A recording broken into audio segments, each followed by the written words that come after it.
Welcome to the PUBG Continental Series. Let's take a look at what PUBG Esports has in store for North America. Even though COVID-19 has turned the world upside down, PUBG Esports is committed to the safety of our players and the continued spirit of healthy competition. We've reloaded the 2020 esports season with a slate of competitive online events that will rival the success of the 2019 PUBG Global Championship. The PUBG Esports 2020 season kicks off with the Charity Showdown. From there, the season breaks into two tiers, Pro and Challenger, leading to a PCS Finals event. The 2014 Group Stage begins Friday, May 29th, and takes place each weekend for the next 3 weeks. The top 16 teams move on, while the bottom 8 teams face relegation against the top Challenger teams in the NA Challenger Cup. For the Grand Finals, we're bringing back the Pick'em Challenge, so fans can get in on the action by predicting the winners. The Group Stage will award a prize pool all on its own, paid out to the top 16 teams, with opportunities to earn bonuses based on performance. After advancing to the PCS1 Grand Finals, the stakes are raised yet again, as teams battle it out for their share of the $200,000 prize pool. In the Grand Finals, a single misplay can mean the difference of thousands of dollars. This entire process will repeat all over again for Phase 2. As the season rolls along, we'll continue to announce more developments, so be sure to follow @PUBG Esports on Twitter and Instagram to join the conversation. Your feedback helps guide us as we continue to grow PUBG Esports together. Thank you for being an essential part of the community wherever you are in the world, right side up or upside down. We hope you'll join us for an unforgettable year with the PUBG Continental Series.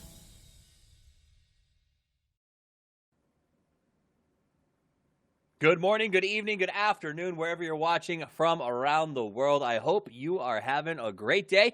It's about to get a little bit better as PUBG is on the way. It's time for Week 3 of the PUBG Continental Series North America. This is the day that we start the process to determining which 16 teams find their way into the grand finals to play for their share of $200,000 and which 8 teams have to drop into relegations and see if they can defend their position in the A-League or if they're going to have to go back to the lowers. We'll see how that goes, but first let's take a look at the schedule for what you should expect going forward this weekend. 3 days of play starting right here, right now. We're back on Saturday and Sunday at the same bat place and the same bat time, 4 p.m. PDT, or if you are like me on the East Coast, that's 7 p.m. to get you kicked off. On the right side, you can see the teams that are playing, 16 of which will get their shot at a share of $200,000. But to do that, they've got to get through the maps. The format, 3 days in a row, 3 games of a wrangle to start each and every one of them off, followed by 2 throwdowns in the desert to wrap up the day. That does mean if you are not a Miramar team, you better come out strong because your points final determination will be done on Miramar. Kill points worth 1, everything else pretty much standard, and we've seen throughout the tournament that kill points do seem to reflect teams' overall performance for the most part. They're also the tiebreakers, so keep in mind that's going to be a very big deal. Let's look at the overall tournament format. The group stage that we're in right now does have a $50,000 prize pool, so winning this one matters, but the real reason you want to be in the top 16 is for the $200K that comes up just down the road a few weeks away. Groups, 3 of them, A, B, and C, all made up of 8 teams playing in a hot round robin so that everyone gets the same amount of time against the same amount of teams for the top 16 to go ahead and move on. Prize pool for first place in this stage is $5,000 all the way down to $2K for 16th. Though do remember, everyone who is below that 16th, they don't get any cash, and they've got to fight for their life in the relegation round, so that'll be pretty tough. Meanwhile, we also have bonus prizing, $500 to each of the players with the highest kills, assists, knocks, and damage, $500 to the team with the most chicken dinners, and $500 to the tournament MVP by popular vote. I'll have more info on how you can get involved with the MVP vote process later on in the show today, but also $500 for the most chicken dinners. And right now, the guys who are going to talk about those chicken dinners, where they come from, and how to get them are the analysts who will be joining me on the desk. But it's not just Toffees. I'm going to be joined by Porosaurus and Hypoc. Gentlemen, I guess Hypoc, good afternoon. Porosaurus, good night. I think it's probably the middle of the night for you, isn't it?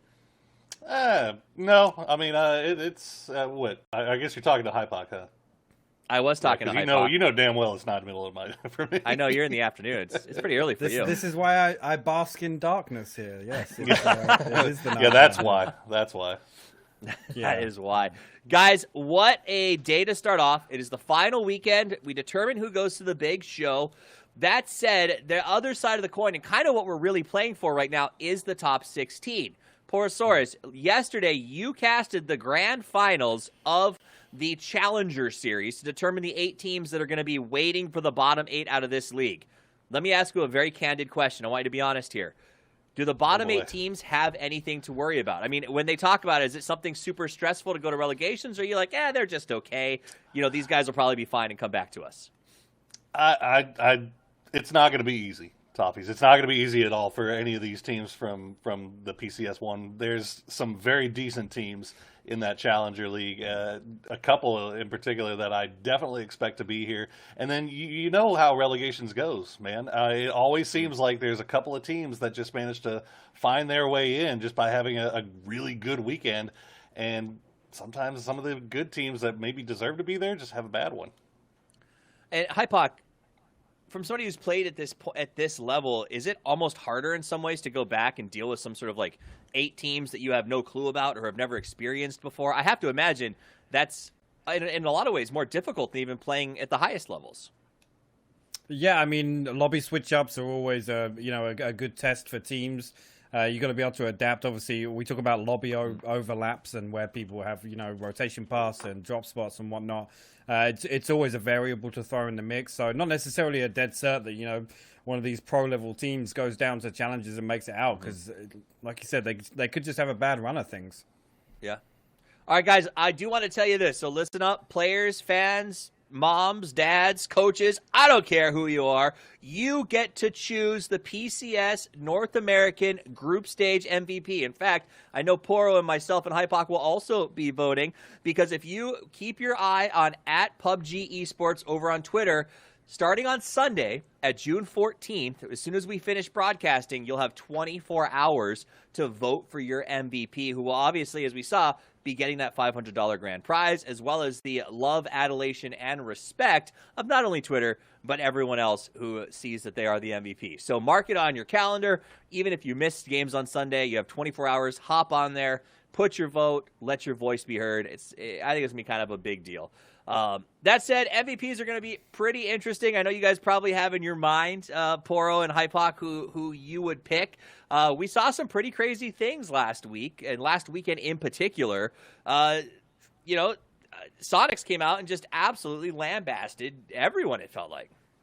Poro? Yeah, I mean, it's a ridiculous amount of points. 138 points in 1 week. I mean, that's unfathomable. But I mean, Sonics were just absolutely on one. I mean, and you look at the performance. It wasn't just a single player or a single two players or 2 players even. It was the entire team was just clicking on all cylinders for each day. And, that's not something that you see very often. Usually you see maybe one day they'll do well, one day they'll do poorly, but this was Sonics just popping off continually throughout that lobby, both lobbies. We talked about the Sonics. Let's talk about the teams that make up the groups that are playing here today as we see groups A and C clashing to kick off the weekend. Now, keep in mind, that means the teams that play back-to-back are going to have to sit and watch the final day of play. So, A versus C, these are the 16 teams that will be dropping in today. Hypoc, which teams are you the most excited about? Which are you the most tentative for? Give me some thoughts on these guys.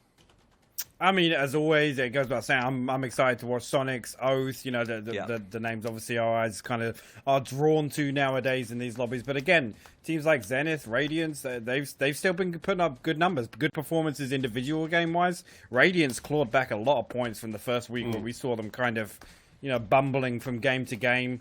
I'm going to address the elephant in the room now. Duel, I want to see him pop off in this. I want to see a clutch-up performance. I think they've pretty much got a match, at least to maybe 75% Sonic's performance from last weekend. But I want to see it. I still want to see them clutch up.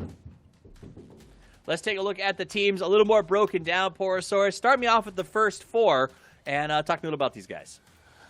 Yeah, I mean, Hypoc touched a little bit on about Duel and kind of the underwhelming performance we've seen from them so far. But that being said, they do have plenty of time still to try to make a run for that top 16. There's still 10 games left. Same with Dodge. Dodge right on the edge of that cut line. I think currently sitting in 17th place. So I'm really expecting them to step things up this weekend. Atheris, kind of in the same boat. Any trolls in the chat really kind of started shining once again last weekend, kind of off the back of Marcelic. Marcelic was just having a crazy weekend. I think he's in the top 5 in damage right now overall in the league.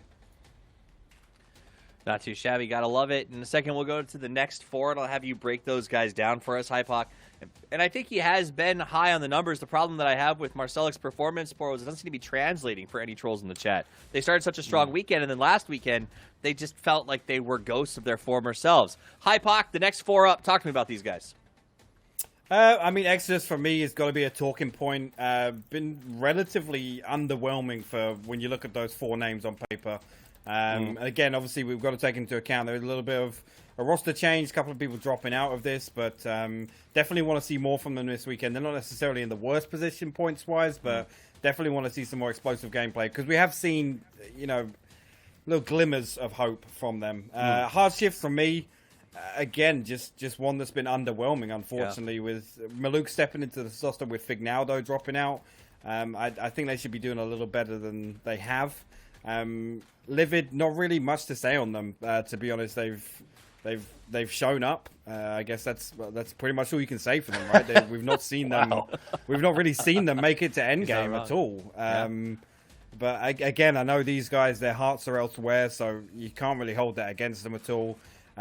Oath is one that I think last week was a bit disappointing for me. Having seen them go from strength to strength previously.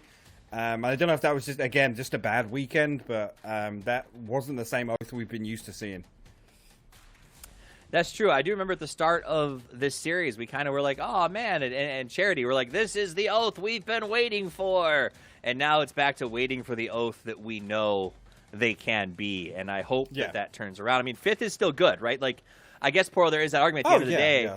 You just need top 16, right? Like, maybe they're in training. Maybe they're trying some stuff out that they'll use in the next round.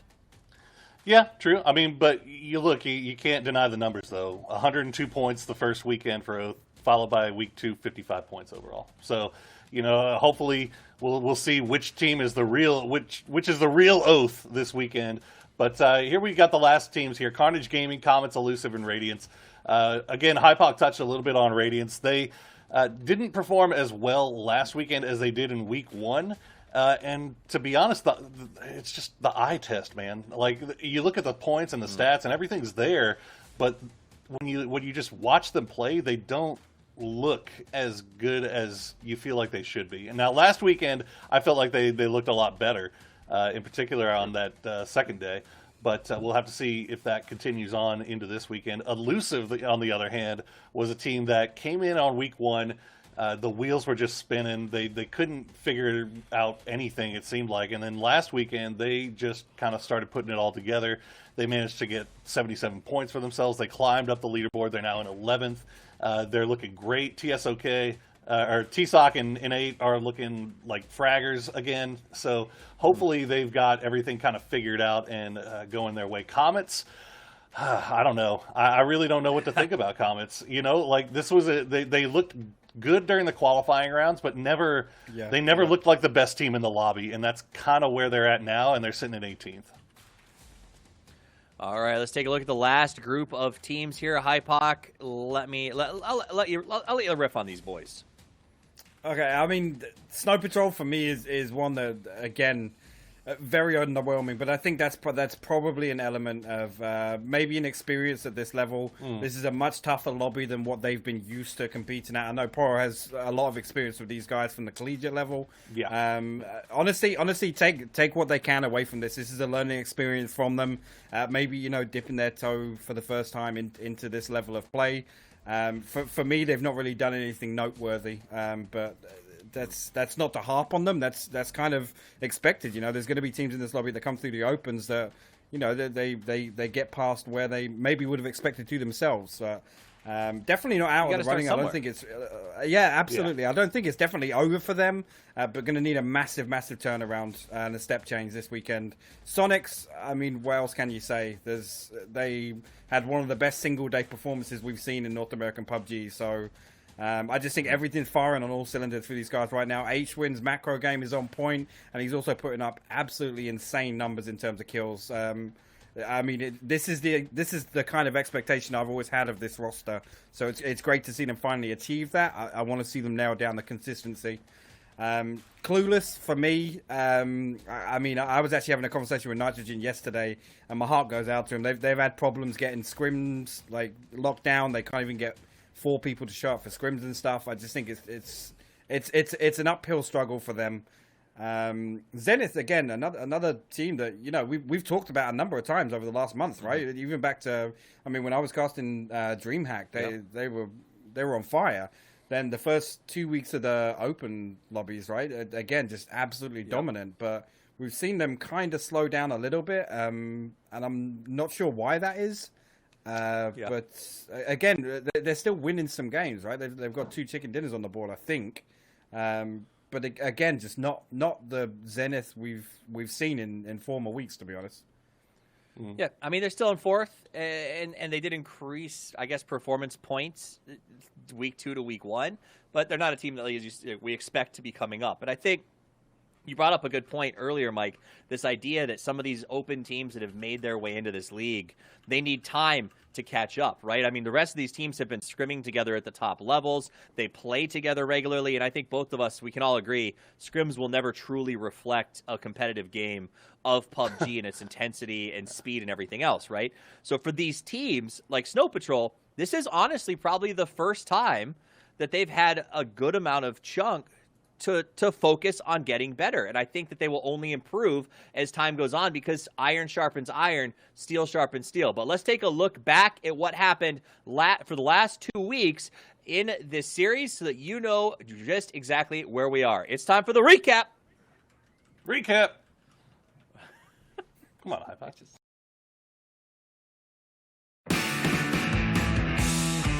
They rotated over here just a second ago, and they're going to use this opportunity to roll right down up on top of Liberate. Ice Tech goes for the spray on 1 and 2. Getting the sharp shot, standing. Don't wait. No information and no line. It's not I say that he drops 1 right before the revive. Spots the head of the second, trying to go for it. Oh! Can he get the 3rd? Can he get the 3rd? He gets all 3. Please go for the drive-by. Looking. There you go. There we go. Snake is going for it. Relo's on the hunt for it, knows the fact that he might be in grenade range now, starting to go ahead and throw them out. Depending on how these bounces go, gonna roll right up onto his feet. Beautiful toss. He's got the angle. Oh, he gets Pat Caps. That's 1 down. Oh, no. A lot of damage there to Taylor J. He's going to get it as well, but look at this. It's hard to get multiple angles to cover each other from these compounds, right? Oh. I think he's fine. Oh, what a fly! What is going on? No. That one's bad. Jumping out of a flaming vehicle, trying to get a couple more shots back over towards it. But Luke is just sitting it by there, as well as you can see vehicles just rolling down the hillside as Wildcard is just jumping out. Smokes are going out. Everybody looking for that position in the center of the zone. Here comes McCoy, finally taking the push, looking for Exodus. He's actually going to take full advantage of their smokes. Hopes to find them here. I don't know that they know. I don't think he knew he was here at all. Oh my God, McCoy. The guts. Oh, McCoy! Oh, but the flashbang is actually going to affect him here. Heart shifts, pull it off. It's just a whole bunch of teams clinging to bunkers as we're waiting for this new circle to pop. And look at that. Managed to carve out a little bit of a spot right there. I'm unsure of how many kills they've had, but they have been taking a lot of shots and everything going on. D-Rich getting the Viking funeral. Molotovs again. Damage coming in again. Yes. Relay stuck inside the corner. Give it to me. Little ridge line to work with, and now Zenith they're running out of time. They got to find somebody. They're going to find Yax. Turn it into a 3v2. Here we go, the blue zone forcing Shrimzy to make that move. He is going to fall down. Loud's going to fight it. It's just up to Proppy, and he pulls it off. Sonics, 13 kills. Let's get it. Let's get it. I think that a lot of the teams did absolutely amazing. We got a chance to look back and see where they've been, what they've done, and where they've gotten to. But for us to truly get a handle on where they've gotten to, we'll go ahead and pull up that overall leaderboard for you guys here in just a second so that you can take a look at it and know where everyone stands as we go into the final weekend of play. Hypoc, as we prepare and look at this, what do the teams need to really keep in mind as they prepare for a grueling 3 days of play?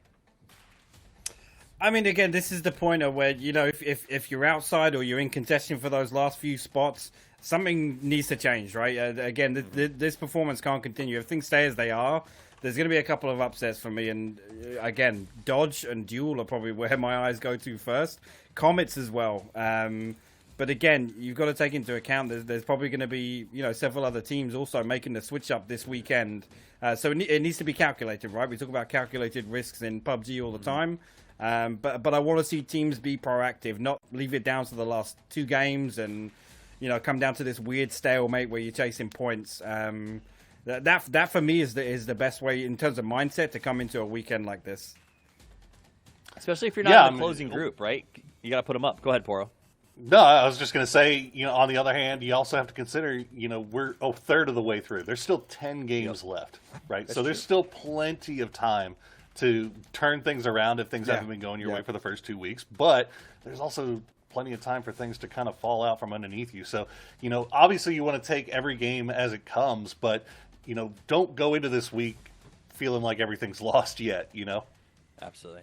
And for those of you at home maybe struggling with Poro's math a little bit, there are 10 games left for the players, 15 games left for you and I as we watch this thing. Remember, sometimes it's tempting when we watch it even to think, well, there's 15 more games. But the reality is what you said. There's only 10. Like, it is a third left, but crunch time is definitely here. And when you look at the top of the board and you see teams with 4, 5 chicken dinners, massive kill counts, if you're on that cusp around 16, you know that you don't have a lot of time, specifically because we're ending on Miramar, Poro. That a lot of these teams struggle a little bit more with those. So I'm curious to see exactly how they do as we take a look at the top teams. I want to talk about the standouts. They're number 1 on this leaderboard. They got 5 chicken dinners so far. If I had to pick a standout team from last weekend, gentlemen, it has to be the Sonics. They came out absolutely blazing compared to what they did the first week. They put up 79 points week 1, 138 in week 2, and Mime and Hwin together were absolutely unstoppable. So if they can keep going, and if Shrimzy becomes the Shrimzy I know he is, Sonics are going to be unstoppable. That said, let's take a quick look. Hypoc, why don't you tell me a little bit more about who you have as your underdog today? So my actual underdog for today is going to be 303 Esports. We've seen them, you know, kind of turn things around. Rocky start to say the least, but you look at this roster. For me, D-Rich has stepped up massively. Not incredibly experienced in terms of competitive play. We've seen him, you know, kind of dipping his toe into some of the streamer events and the pro-am crossover. But for me, he's stepped up time and time again. And then if you look at the players he's surrounded by, Landoon, you know, he's got a fair amount of experience. Honey Badger, insanely talented mechanical individual. And Voxic, just a great all-round IGL. I think this is the underdog if you're to pick one in this lobby. I agree. And let's talk about the X Factor, Porosaurus. Which team do you think has the highest X Factor in this play today? I really effed that up. Go ahead. Well, no, look, hey, the X Factor, I think, you when you think about an X Factor of a team, right, you think about a team that can go either way. They could have a phenomenal day where they just are dominant force in the lobby, or they're just non-existent. They've just disappeared. And to me, Elusive has kind of been that way. In week 1, they were really just couldn't figure things out. It didn't seem like they finally seemed to maybe get their feet under them last week, and you saw what they were capable of. I mean, T-Sock, Innate, they have been playing very, very well. Jay all day. They just managed to get 4 up into the late game almost every single time. And once they get there, they feel, it looks like they're a lot more confident in what they want to do when they get to that late game now. I mean, they picked up, like 30 points the first weekend and then 75 plus the second. So you got to give them a little bit of excitement, or they have that sizzle factor. Let's talk about the teams that we do think are going to sizzle on the top of the leaderboards today. I'm doing predictions because we can bounce about it a little bit today. Who do you think is going to be on the top when the day ends? I'm going to take the easy pick because I've been wrong too many times in the past. I'm just going to double down on it and say the Sonics are going to come out on top of the leaderboard today. And I'm not just saying that because the second and third place team aren't playing. I'm saying that because the second and third place teams aren't playing. And I think the Sonics have a pretty good chance at winning. Poro, who's your pick? Fair enough. Hey, the only thing I've got to say about the Sonics, I would also go with Sonics, but for the fact that it seems like every time a team has a phenomenally incredible, good performing weekend, the next week they fall off a cliff. And it's been tradition, it seems like. So this time around, I'm going with Oath. I think they had a fantastic week 1. I don't think that they are the team that they were in week 2 with 55 points. I think they're more like that week 1 team that we saw that was just on top of everything. So that's kind of who I think is going to come back around this time. Poro, that was interesting. Yes. Hypoc, what do you got next? I mean, for me, it's kind of the flip side of what Poro said. I'm going with the Sonics purely because I think their first week performance isn't indicative of the potential of this roster. I think what we saw last week is maybe this roster finally hitting their stride. Again, I've talked about them kind of nailing down the consistency, and that's what I want to say. If they're consistent to the degree they were last week, then it's a no-brainer for me. Nobody can catch that form. Excellent. I mean, that's a decent argument, honestly. Sorry, go ahead, guy. Thanks.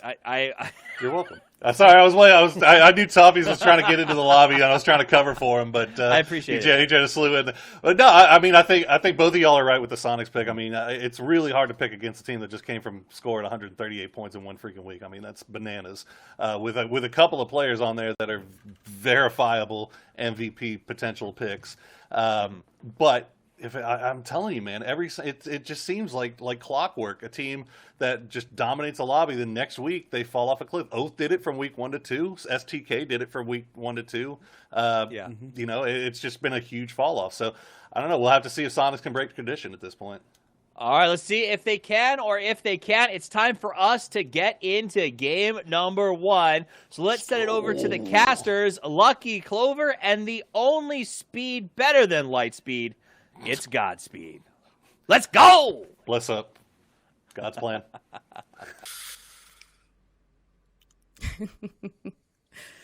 All right, I'll take it. I mean, this is a step up from ludicrous speed, I suppose, but... True. True. But no, I mean, True. we get to open up this weekend. I'm really excited because, as I said, we've got a lot of good talent going into this. I'm starting off the day on Erangel, which is a lot of these teams' best map. That's very true. Honestly, as far as the teams involved in this lobby agency, I really agree with what with what Poro and Hypoc were saying. That there's definitely some teams that I feel need to absolutely get kind of off their behinds and really get that fire lit. And there's some other teams that I feel like need to just continue the momentum. Obviously, Sonics is one of them with their insane week. But it really just remains to be seen, which of those teams are actually going to get up and get off the bottom, if they're going to contest for the top 16 or if they're just going to fall flat. And I think Erangel obviously is the best map to do it on because, it's the original, right? So we might as well figure out which teams are going to be able to dominate on it, or maybe save it for Miramar. I don't know. We'll have to see. Yeah, and I mean, as well, like we didn't really get to pick our favorites, but going into this lobby, I'm leaning a bit towards Sonics as well today. I think this is another chance for them to get ahead. They don't have shoot to kill to put pressure on them. We heard Zenith not in this as well, so that's going to give them a little bit of wiggle room and momentum to possibly take this ahead from some of the teams. But again, like you said, there's a lot of guys that really need to step it up. They're struggling. We've got a couple of ties near the middle to bottom of the leaderboard for those teams that could be finding themselves in the bottom 8. I think we've got a tie for 108 and 109 points between 5 different squads. So if you're near the bottom, today is definitely the day that you want to bring it.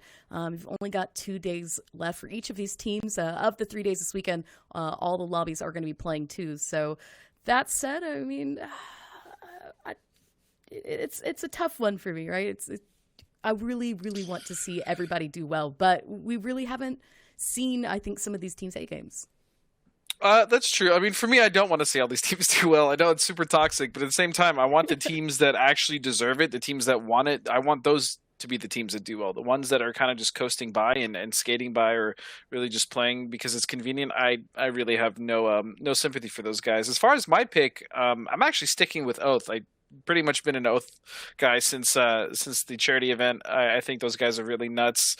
You did say that Sonics doesn't have to deal with SDK or Zenith, and you're absolutely correct, but they still have to deal with Oath, and I think this is definitely the team that's going to give them the most trouble. This is the team that I think can potentially match them in points, and so we'll have to find out. And with that, guys, we're going to find out right now as we are heading into match number 1 here on the PCS series. So here we go. Game start. Week 3, day 1, let's get it. And oof, this is a very interesting flight path, Godspeed. We've got a little bit of a southern tuck here, and a lot of it very close to Millie Island, very close to the Milta Peninsula. What are you thinking right now? I'm thinking we are overdue, and when I say overdue, we are due for our starting Millie base circle for every single broadcast it seems that we get. Yeah, this plane path it's interesting. It doesn't really cut too much off. I mean, I guess teams that are going to be looting like towards the northwest, like George or Gatka, but even then they're going to be grabbing vehicles probably on Prim Road or something close, and they'll be able to be fine. So we'll see really where the circle takes us. Yeah, and, again, right now we've only got 2 teams going Millie. These are the 2 teams that we've expected, Radiance and Exodus. This has been their drop points on Erangel through this entire series, as we can kind of see where everybody else is landing. We're not really expecting much for contention here. Snow Patrol is going to probably grab a vehicle very close to Duel. That might be the quickest that we'll see for a fight. Atheris as well, as we can see a little intermingled there with Team Clueless. Darth might be looking for a vehicle as well, but Pistola Time is going to beat him to that intersection. So off the bat, really right now is we're just waiting for teams to touch down and see where that first circle takes us, because there we go. Call it? Or did I call it? Love it. Love to see it. Are we caster cursing us? You know what, guys? We say that on purpose. We say things hoping that the PUBG gods are listening and that we are going to get exactly this. But that means that Radius and Exodus don't have much to do. We've got a couple teams there on the southern road that can hold that first circle, prevent some of those early rotations. But if you're some of these teams to the north, what's your thought right now? Especially ATC, who's all the way up to Kameshki. For this one specifically too, like if you look at that actual melee-based circle, it doesn't favor either the east or the west. Normally, like when we see a melee-based circle, you'll see that it's like heavily, skewed towards the west coast of Melee Island or like towards the east coast. This is very even, which means that the teams that are coming in from the north, they actually have a little time to decide which side they want to hit, because they're not kind of, being pigeonholed or forced into rotating to like, the cliffs of the west side of Millie Base. So that should be interesting as well. I also really want to know what a team like Radiance is going to do. Is they're probably going to be looting over towards Novo. Maybe they take the tower, the highest point on Millie Base Island, what they like to hold. I know from experience playing with Los and Waldo that's a position that we'd like to be at if we could. So I want to see if they go back there as well. And as well, like now we're kind of watching Sonics, who are looting out Pachinki. They're usually pretty quick on this right now. We're only at about the 3-minute mark. So by 4 or 5, they should be vacating this and heading on out. As we kind of going back though again to Radiance, McCoy is already scouting out that top position. So as we wait and let the rest of these teams loot out, we've still got a lot of movement and momentum. A couple of teams in Yasnaya looting close, not yet in combat as well. So as that circle closes and we start to see those rotations into the first zone, I think, especially for some of these teams, there's so little playable area into the top here is where we're going to get that first bit of action. I agree. I also, Clover, I got to be honest, through all of these games and all the melee circles that we've actually had, no one has really committed to camping a bridge. And I just kind of want to see that. Like, yes, it can be, you know, annoying to deal with, or it can be seen as a bad move specifically if you get pinched from the other side. But I mean, there's a lot of points that can be had, especially if you do it correctly and if you find yourselves, you know, camping in somewhat of a split. It's good. It's good, and I think I want to see some teams kind of incorporate that. Will we? Probably not, but maybe that's just the I guess the toxic side of me wanting to see some sort of camp happen on one of these bridges. Ooh, and might be getting it. Comets are getting a little bit friendly on the bridge, but they are going to go ahead and head on to Millie Island. And just before this, we did see a Theris making a beach rotation with Elusive just off to their west. So already teams are set up and getting into the zone. As looks like Comets, I thought they might have wanted to hold this hill. That's a really good position to catch teams off on this bridge rotation. Sonics are just on the other side, haven't quite crossed yet, but oh, nope, I think they are. They're going to take the higher spot here and set up camp just inside the zone. As you know, with these circles, that first phase gives you an idea of where the circle goes, but I always think that it's the second circle, the second phase, that really gives you an idea of the flavor of what we're going to see as far as whether or not it's going to go north, south, east, west, what area it might favor. And so for right now, we're really just seeing these teams set up until they get that next information for the next zone. Yeah, that's very true. I mean, this one specifically, too, is very neutral. This is a very neutral melee circle, and kind of what I was alluding to earlier is it's very much encompassing the entire. It's not skewed towards one side. The other thing that you were just mentioning, actually, Clover, was the fact that Comets could have potentially taken refuge on that hill and watched the bridge camp. And just going back to my other point is if you do camp the bridge early, I think that's when you have the most advantage. Obviously, staying there too long is a mistake, and you do get caught from behind by other teams, but camping one team really quick, especially on a quick rotation, can be very advantageous. Meanwhile, though, it looks like we have two teams kind of setting up pretty close here on the north side. Yeah, you know, Theris and Elusive, we did kind of talk about a moment ago, did take a boat rotation from the main island pretty quickly. They actually landed on the beach at roughly the same time. Elusive, though, is going to continue forward, so we can see Fizzle scouting ahead, but they're going to walk right into Comets, who opted for this compound past the top of the hill, and I think might already see some shots there from Fizzle. He's going to find the opening knock onto D-Treats, as we see Sock start to go wide, looking for another angle onto this. Oh, I love these angles coming out from Elusive right now, and that's going to be a flush on D-Treats. I mean, that's definitely not a player you want to lose if your Comets D-Treats. One of their highest damage players is Yaxley. Is going to take a lot of damage, lying prone to try to avoid getting knocked, but now we see the rest of Elusive taking this push up here, trying to maintain control. Sub-Zero is going to get found by Sock. Jay All Day goes down as well. And Fizzle pulling back to get a little bit of heal. He's only got bandages, but should have plenty of cover from this. So a good mix of trades here. Yeah, Comets, though, kind of bleeding out a little more. So T-Sock was there. I was wondering if he couldn't get the trade on Yaxley, or maybe at a weird angle. Starting to use mollies now to buy some space. And it looks like this fight is starting to just kind of fizzle out. Here we go, and Victor setting up right now, has spotted in a beautiful headshot there. That's another down for Elusive. So Comets are down to a 3-man, but they've still got 3 up. And right now, putting the pressure here onto Elusive. That's going to force them back a bit with 2 players right down. Jay All Day is still bleeding out. T-Sock trying to make a move here as Victor looking for the flush there on a nade. I don't think they're going to get the resin. There you go, knocked out. And now evened out here as smokes are out. T-Sock trying to get this res. This is a really good time for Comets. Do you push or do you hold the compound here? I mean, I don't know if they recognized if there was a smoke. I mean, obviously they know they knocked one. They at least got a flush. It was down to a 3v3. I really like the way that Comets recovered in that fight, to be completely honest. They started immediately with losing 1 in D-Treats. They had a knock, and they had to recover from that. Really nice trades coming out, and that one just really went down to each team cannibalizing a player from each other. But yeah, if they would have realized the smoke was there, they should have absolutely pushed it, but they didn't.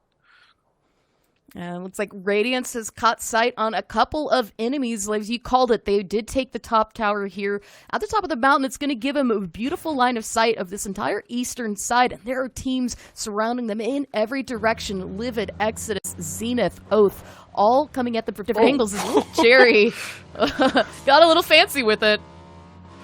I don't know if that was fancy. I think he just hit the tree, but we'll call it that. Duel, I mean, I don't know what this team needs to do to start to turn things around. Wooly has had so much experience in this scene, leading different rosters, I might add, to find success. So I don't know what exactly it is about this specific roster that isn't working, but this is pretty much their last chance. Otherwise, they are... they're going to be going down, and what a shift! Oh, you love to see it. Oh, that is a toxic circle. So much water into play. I mean, if you're Radiance, you got to be really happy right now. Oh, yeah. Oh, you love to see it. Or Oath. Oath is also in a phenomenal position as well. So Radiance, though, I think are the ones, Clover, I agree with you. They're going to be reaping the benefits of this. Now, of course, Duel did just get in a million, immediately having to move on to the rest of the zone as they're going to come in behind Exodus. Sonics are just off to their south with Hardshift's behind, so this is going to be a little bit of a busy transition for a lot of these teams as we can now follow along. I mean, we've got 2 buggy players there for Exodus. Good opportunity to maybe jump to the back seat, try and do some damage. They're going to put some distance, though, as Duel starts to swing south. But look, Sonic's already set up in front of him here. Oh, no. Oh, H-Win's right there. Oh, they don't even know. Super dangerous. Oh, Jerry. Jerry's going to take a lot of fire there from H1 as we see Nade coming out, landing just beyond him as Profi's actually going to find the knock immediately. Picked up, though, and... oh.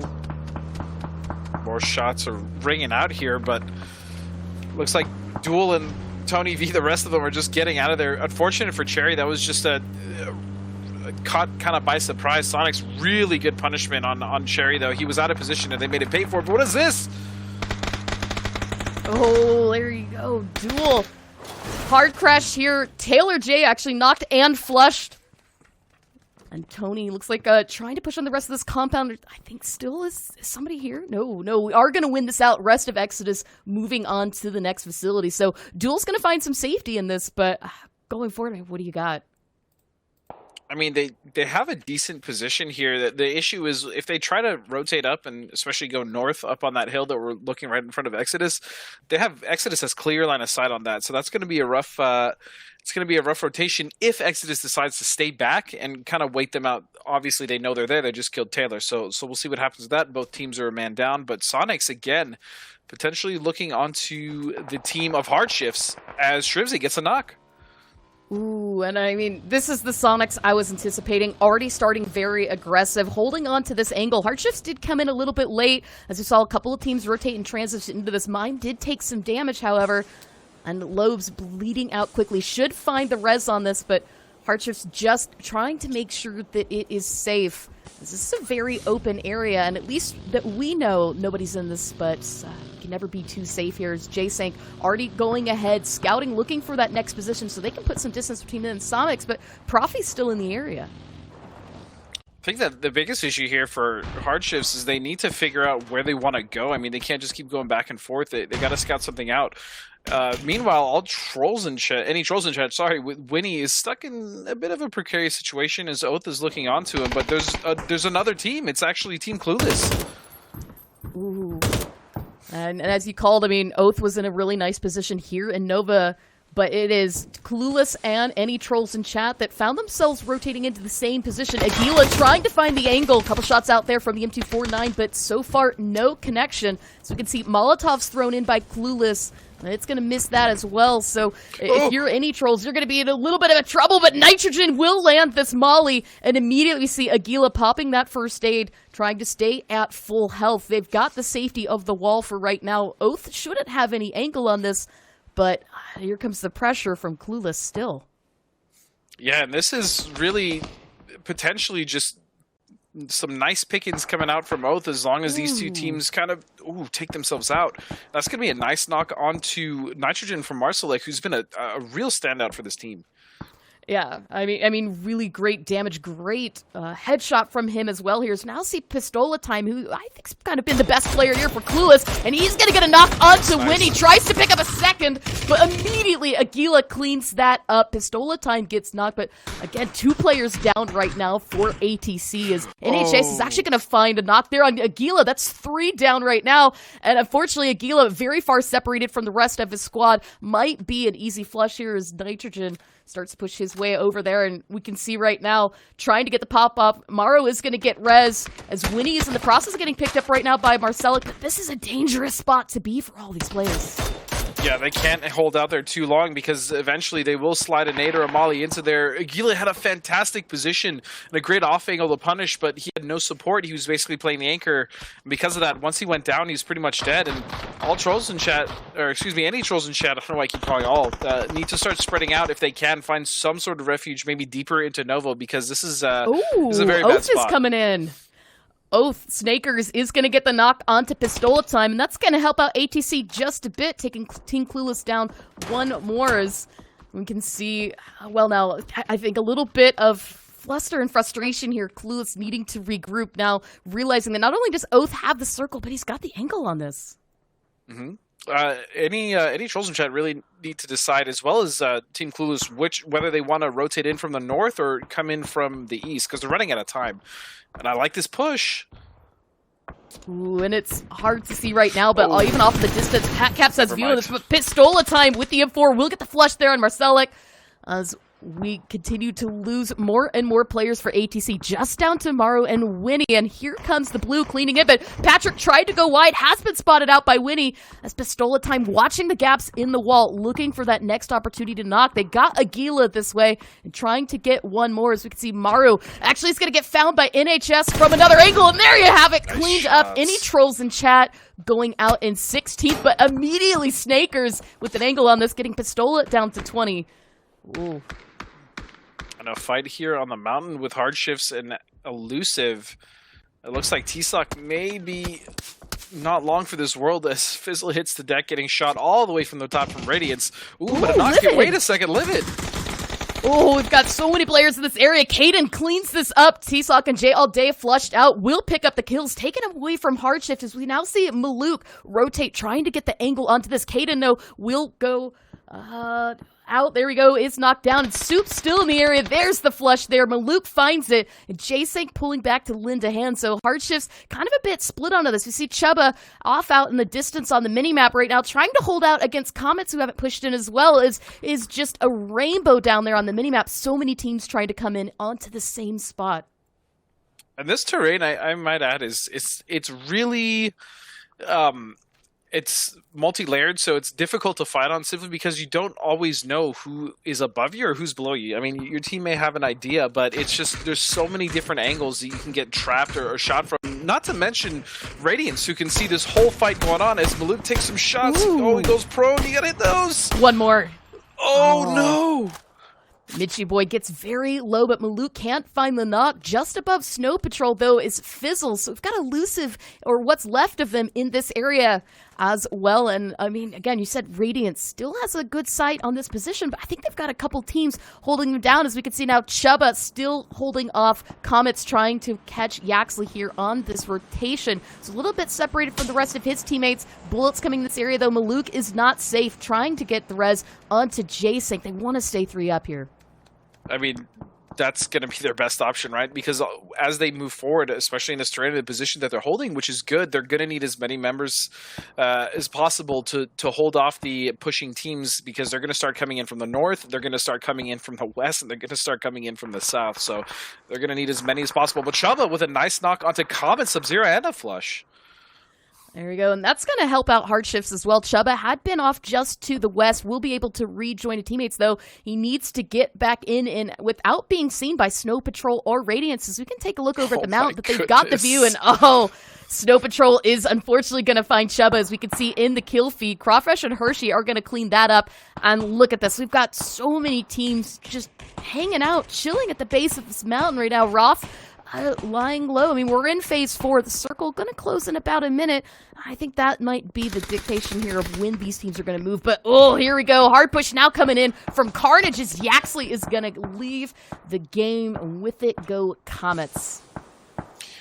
Yeah, if this circle shifts south, by the way, off center, it's going to be a bloodbath up in the north. All those teams are going to have to come down off the mountain, Radiance, Zenith, Snow Patrol, and they're going to just absolutely decimate each other if that is the case. We'll have to see 30 seconds before the shift. Fizzle still trying to survive his hard shifts pushing up from the north, but he's in a little bit of trouble.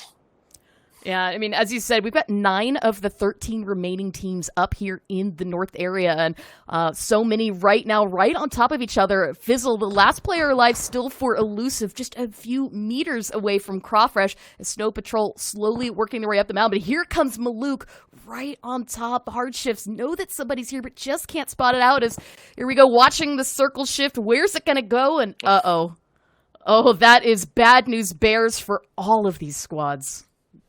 If you're not Exodus, which even actually Exodus could be potentially in a little trouble because they're in what is a small bowl, essentially, in a very open area. So all these teams are going to have to rotate in, and especially with the North, we were talking about it earlier, all those teams are going to essentially cannibalize each other, just trying to get into the next circle, getting off that mountain. Ooh, and there we go. Snow Patrol have line of sight there on Carnage. Delta is actually going to get knocked there by Sneak Attack. Ooh, Mitchie boy, some good bullets there onto the hard shifts, but I mean, they've got a long way to go and a lot of squads to move through. Fizzle right in front of them. Oh, here you go, waiting, trying to find the first knock on Crawfresh. He doesn't get it. Sneak Attack gets the finish, but immediately J-Sank on the trade. Hardshift's going to get a knock here onto Snow Patrol. And here comes the Molly. Huge. Hershey.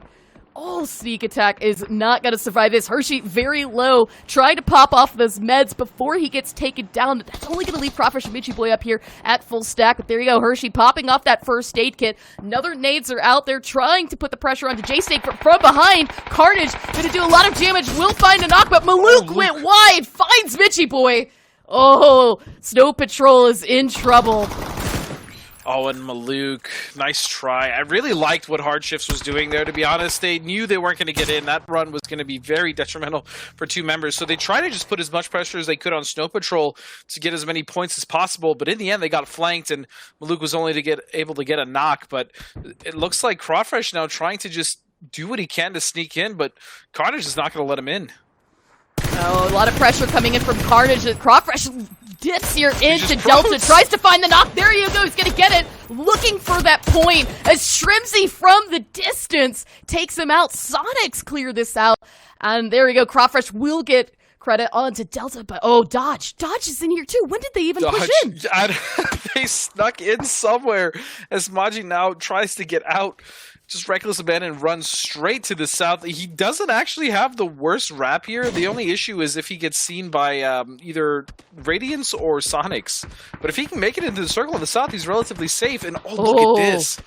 Oh, H-Win and Mine popping off, picking off Radiance, picking off Maji, Carnage. Oh, look at this. It is, I mean, like you said, they've got the perfect angle on this. They've got the high ground. They're losing that pressure from Radiance now, who's down to just McCoy.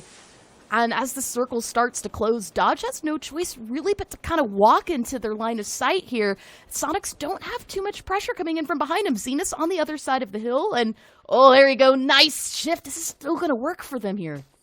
I really like where Oath is playing, that kind of defilade going down towards Novo, the hill, and I really also like where Sonics is. So I think, for me, it's going to be which one of these teams can come out as 4, or at least the strongest, and start enforcing their will in the rest of the circle, because either one are juxtaposed on opposite sides. So it's really going to be them kind of farming the rest of the circle, unless Zenith can make something happen. 4 strong up in this bowl. If they can make a push up to Sonics, they can definitely do some damage and take over that position.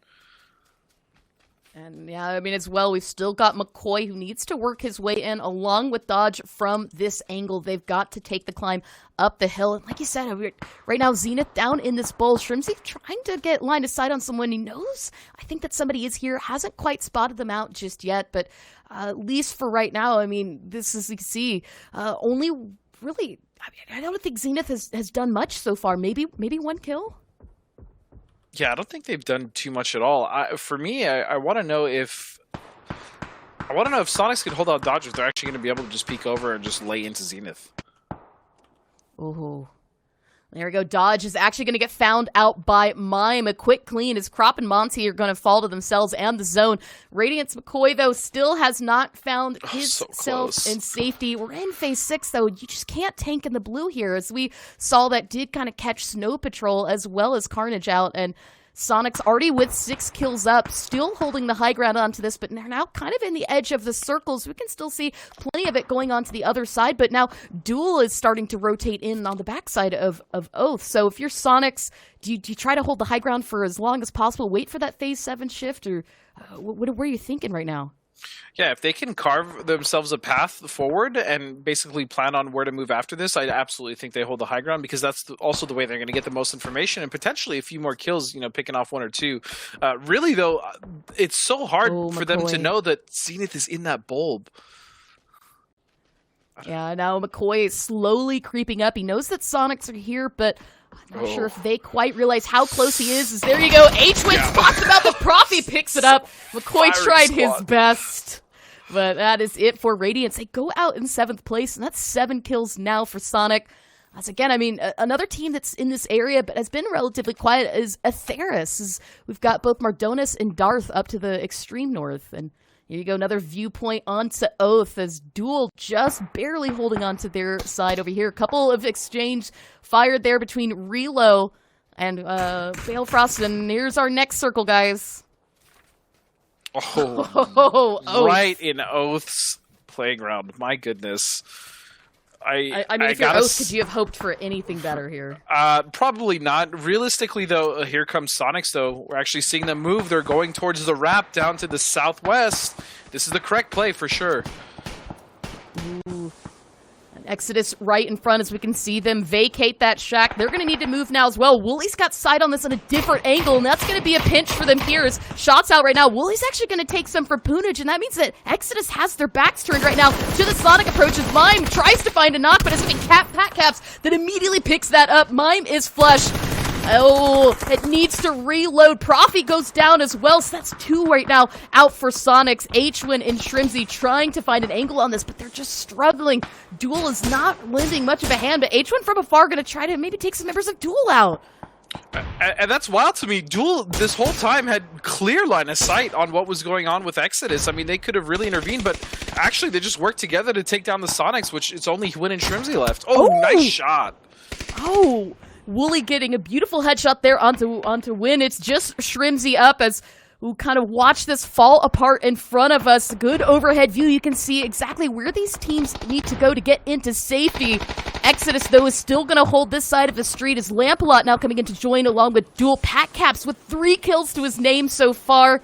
They've lost Taylor J, but look at here we go. Duel actually is going to find out the last of Sonics. They go out in 6, but immediately another knock as well into Exodus. It's just Drassel now. What can he do? Stuck inside the shack. So many smokes, but also so many grenades. Oh my goodness, the fact that he's still alive. Molly's coming out. Drassel is getting zoned out completely. And where has this duel been this entire time?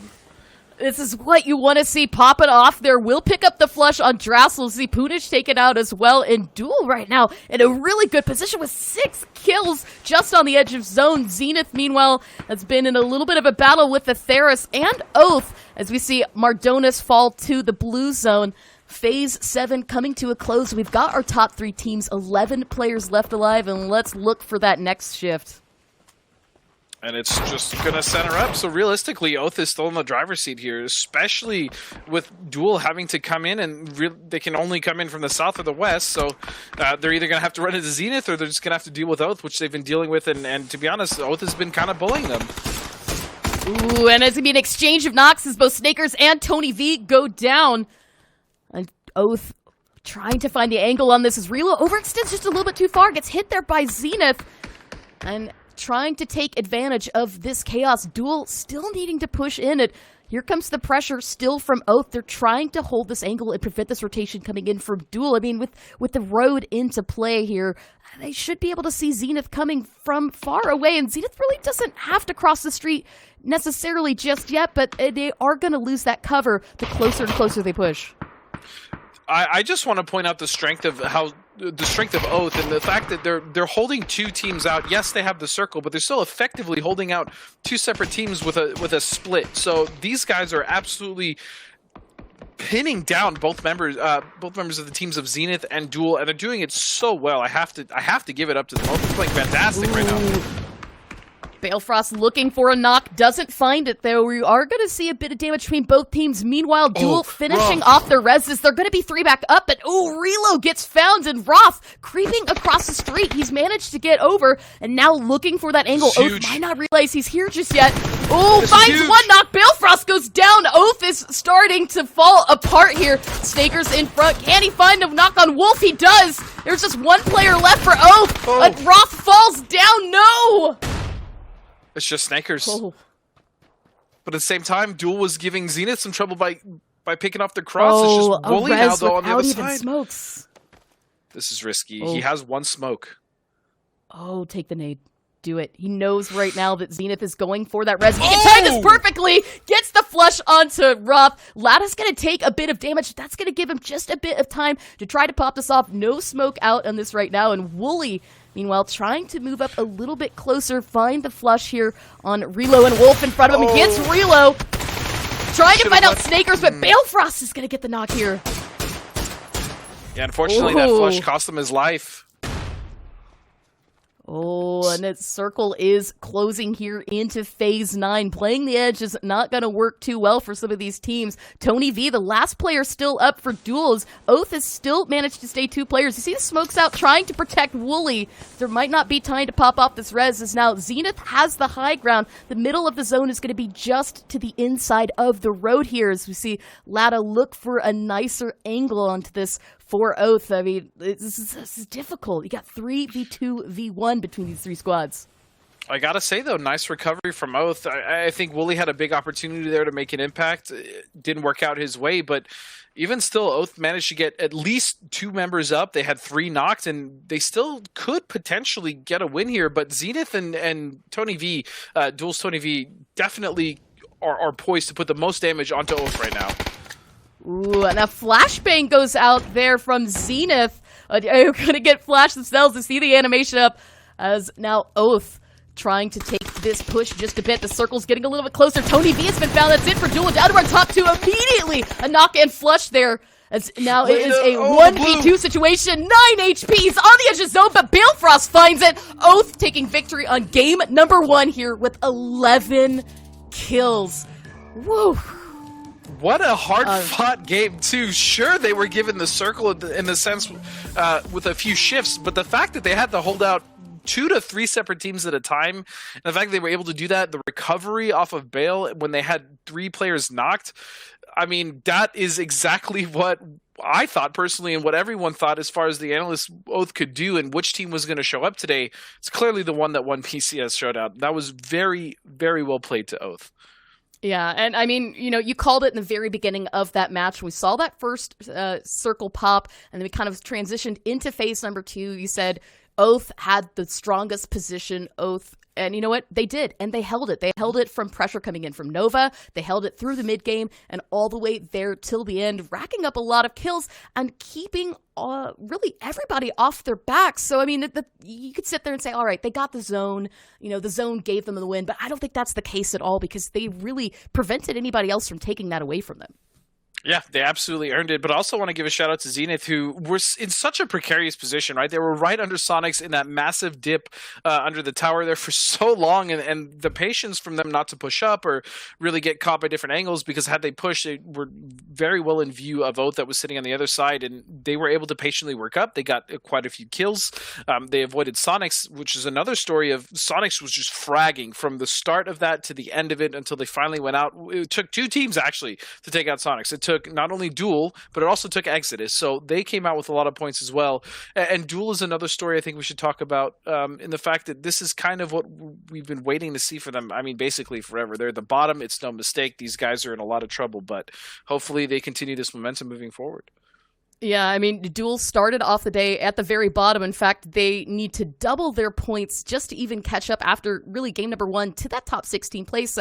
Started today, I believe, at 47. 16th place was at 91, so that's a really big gap for them. They're going to pick up 12 points for this match, but I mean, really, is that going to be enough? I feel like they've got to get double digits for just about every game to stand a chance to avoid relegation.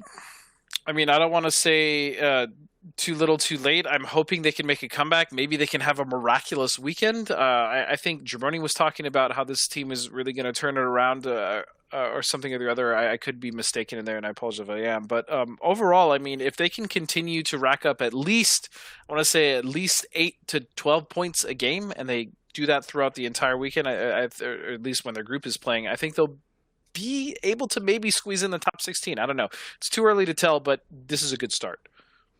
Yeah, and now of course that was a Millie Circle. We really kind of joked that we wanted to start off on the Millie Circle, but that can be a bit difficult for some of these teams. Do you think that as we go into that next match that maybe this might balance things out a bit? Not going to have some of those crazy rotations. We've got 2 more matches on Erangel tonight. What were your kind of thoughts on that? I want to see more chaos, more carnage. I mean, it's no secret that players and teams don't like to play on Millie Circle. I mean, I'll be completely honest. I'm one of those players that didn't really like to play on Millie Circle unless we happened to drop there for whatever reason. If our drop was scuffed and it went, the circle came onto us, but.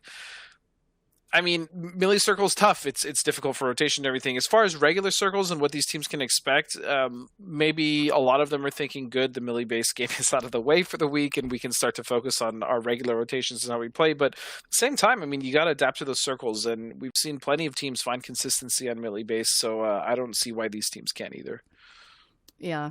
And another thing as well, I mean, we're going to be Erangel heavy this whole weekend, and it's no secret that some of these teams do outperform on Erangel based, preferred to Miramar. So I think that might give an opportunity for, as well, these teams that maybe struggle a bit on the open terrain of the desert versus, kind of the nice forested areas, I think better rotations as well that we see in Erangel. Is there any other team that you think, especially after seeing so far today, you think maybe needs one more shot on Erangel for that next match? I really kind of wanted to see what Houston Hardships was going to be able to do, especially because I like the decision that they had made when it was just Maluk and J-Sank left. They pretty much just went for broke and wanted to get the kills. I think, again, that is a team, especially led by Maluk, that is just... There's so much potential there, but for some reason... They are struggling to really, I mean, they're in the top 16, but at the same time, I feel like they could be much higher on the leaderboard. So I want to see what they can do in Erangel when it's not necessarily Millie-based circles. I also want to see them perform better on Miramar as a whole. But that's a team that I'm looking for to really start to step up and be one of the top teams. Mm-hmm.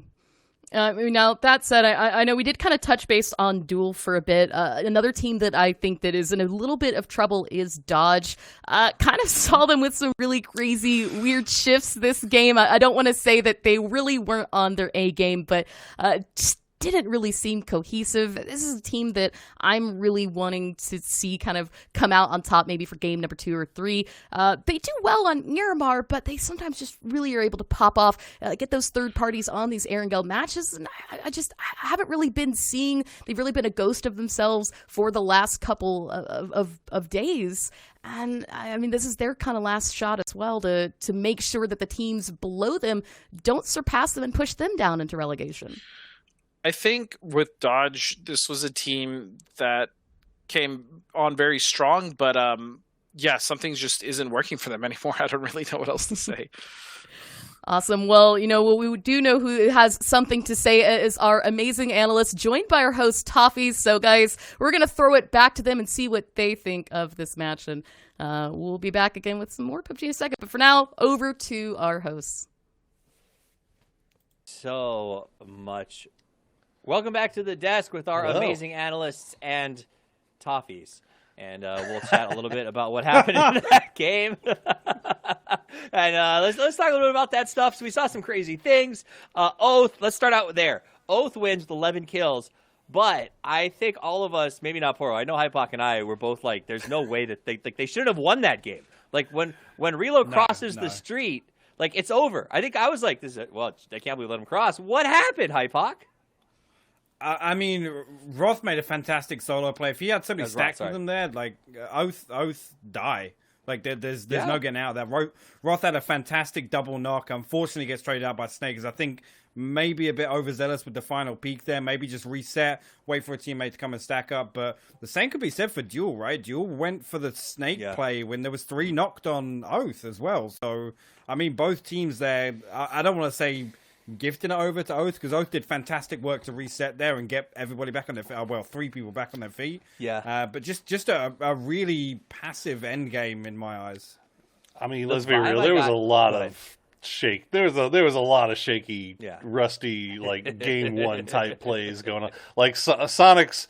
That was kind of the YOLO push onto the Exodus shack by Mime. I mean, they just kind of gave up a couple of players. Well, he had Duel across the street that was shooting into Exodus, and then they pushed into that as well. Like, I mean, where do they go though? Sonic. They picked their routine and they went for it. It was the speed of the push was my issue. Would have been fine. It's a Mime move. In game 1, Mime is generally about 20 yards out in front of the rest of his team, and he generally pushes just a little bit fast. We saw that on Miramar last week when Hoyen managed to somehow win because of the dropped grenade. But Mime, again, was just a little too far ahead, and he puts that sort of W joke of Profi to the test sometimes. I was going to say, isn't it funny that we call that a Mime play now and not a Profi play? To just W exactly into the middle of the road. I mean, that's what it used to be. For sure. I will say this: that Zenith play had the feel of almost like Roth went independent. Like they were like, I don't know if this is the right. Like, I don't think we should push over the hill. Let's play the rock. And I think it felt like almost like he just went, I can do this, and got up there. And after the second knock was sort of like in his like, oh my god, it's working sort of mindset. And then obviously goes down, but there was no one to help him. And I wonder if maybe that was a breakdown of communication. Yeah. I think maybe when he goes for the final peak, he was expecting somebody to counter peak after he got 2 knocks. So me saying that he's kind of got a bit overzealous there is probably a bit unfair. I think as soon as he gets the second knock, somebody from his team should be rushing to him. Like they know at that point. They know at that point either he trades the knock or somebody knocking them crossing the road. I don't know. Well, I'm sure we'll get to see it again because we're going to look back at that match. You know what time it is, Poro? Highlights! Highlights! I got you, baby. It's good. I got me. You got me. Why don't you take care of everyone else and talk about the highlights? Oh, we talking about highlights? We talking highlights? Let's talk highlights. Okay, well, my feed kind of died, so I can't really see what's going on right now. But it looked like a duel trying to put. Hey, they touched a little bit on it during the break while in the post game. But real big shout out to Duel. I guess Wooly got the memo that apparently if you're an IGL, you also have to be the top fragger on your team, and he just popped off, man. 5 kills. Yeah, this play from PACAP's actually 2 really clean M4 sprays here to take down 2 members of Sonics. And like you said, Toff, is absolutely Mime. Maybe just going for the aggressive play, getting overextended a little bit there. Should have had a teammate with him. This was the weirdest part of this fight here. And again, Snakers does fantastically to shut down Roth there on the res and then reset and get 2 more. And that's where things kind of came apart. It's just that this was a very passive endgame that just came down to a couple of methodical counter peaks with the circle pushing them. I honestly feel like that was in the bag for Zenith. Should have been. Again, it was a fantastic turnaround for Oath to get it though. Balefrost bailed himself out. Balefrost bailed himself out at the end there because it was because of him that Roth was able to cross the street in the first place and get those 2 knocks because Balefrost wasn't watching. That was his job. He was all the way on the right flank. His only job was to make sure that Zenith doesn't push across the street. And he stopped paying attention for just long enough for Roth to come over, but then Bale ended up coming through in the end. So it was good. Is this a problem with young players sometimes, Hypoc? This idea, like, let's be honest, there is something to be said for getting the kills, getting the stats, right? Everybody wants to be the baller. And honestly, in that situation, his job was to sort of sit there and just watch the corner. And we caught him peeking and looking over towards Exodus when Roth was able to slip in. Do you see that happen with young players, or is that just a general thing that happens to everybody? I mean, that's just unfortunate timing. Players talk about being timed or getting timing by other players. Half a second is enough for somebody to break LOS and get behind a tree or move to a little ditch or a ridge or something like that. I just think he's got caught off guard there. Honestly, I don't think it's a lapse of concentration. It's unfortunate to see it, and obviously to see the impact it could have had on the game as well. I mean, that's probably absolutely right. Let's take a look at the leaderboards, because at the end of the day, it didn't matter. Oath got the win. They add a chicken dinner, a drumstick to their tally to bring them up to within one of the Sonics. They get 21 total points, and Oath seems to be back on an upward trajectory. But for me, the big standout for this game, Poro, is Duel. They have been sleeping, and Godspeed was right. It was Jabroni on Twitter who, I was like, I just don't see how Duel comes back, and he was in their corner saying, well, all it takes is one day. This is a good start, man. I mean, look, what is that, 12 points? They had 47 points in the last 2 weeks. So, I mean, that's the first time I think we've seen 25%. That's saying something. But look, hey, they did exactly what they needed to do. They were playing from that southern edge. That was a smart call on that circle. Had it not been for the fact that they were dealing with, I think, 3 teams all looking at them at the same time, they might have made it a little bit longer. Hypoc, talking about the kill damage leaders. I mean, no real surprises here. It's fantastic to see some of these Zenith players get these kind of numbers out of that game, considering they started that hiding in a bowl. 4 people kind of tucked into one small dip inside the bowl. So actually impressive to see those guys come out. Again, that probably comes down to a lot of mid-game pressure, sending shots to several teams that are rotating in around them. The standout performance for me from Roth, and again, I think the numbers speak for themselves in that game. Congrats! Imagine being a team. Imagine being a team that's so prolific that even when you're not playing, like, you dominate the leaderboards, and you got to give a little bit of respect to them sliding in there to get a little recognition. Roth, though, coming out on top for Zenith, really great plays from him. Time survived. Shrimzy winning right now with, is that 8 hours? Am I reading this correctly? It's kind of mind-boggling. That's a lot of hours. That's a lot of time to be sitting there. Shrimzy leading. He's had the highest survival time. We've been talking a lot about Sonic's Poro, and honestly, it's been a lot of Mime and Huyn show. But Shrimzy is still, I think, one of the best players in North America, and maybe this speaks to a more tempered style of play from him lately. No, I mean, like I said at the beginning of the program, Sonic's it's a complete package, right? It's not just Win, it's not just Mime, it's not just Profi, it's not just Shrimzy. It's all of them all together. And at any moment, any one of those guys can step up and take the whole thing home for them. And that's just kind of been the story for their whole tournament so far. Now, Luke's still in the lead in knocks, but you see Win and Mime right there behind him. I know that these guys want to beat out SDK in every stat that they possibly can. Yeah. And today's a good day to make that pass to get caught up. Luke 12 has been the knock leader, and I think a lot of players, maybe Epoch, are tired of the fact that all anyone ever talks about is Luke 12, this OCE player who is just mind-blowingly good, and would love a little bit of time to get ahead of him because, I think the rest of the field is starting to catch up. I mean, we'll keep talking about him as long as nobody else can outstat him, right? That's generally the way that goes. We're just here to motivate people to be the best version of themselves. That's the way I put it down. It's true. Look, hey, my old coaches always used to say, you want the guy to stop doing the thing that they're doing to you, force them, make them stop. You want them to stop talking about these guys, knock them out of the top spot. Your coach was very eloquent. He was. What sport was that? Poetic, borderline poetic. Dude, I'm 6'5", 200 plus. What do you think sport was? It could have been. All right, no, I'm curious.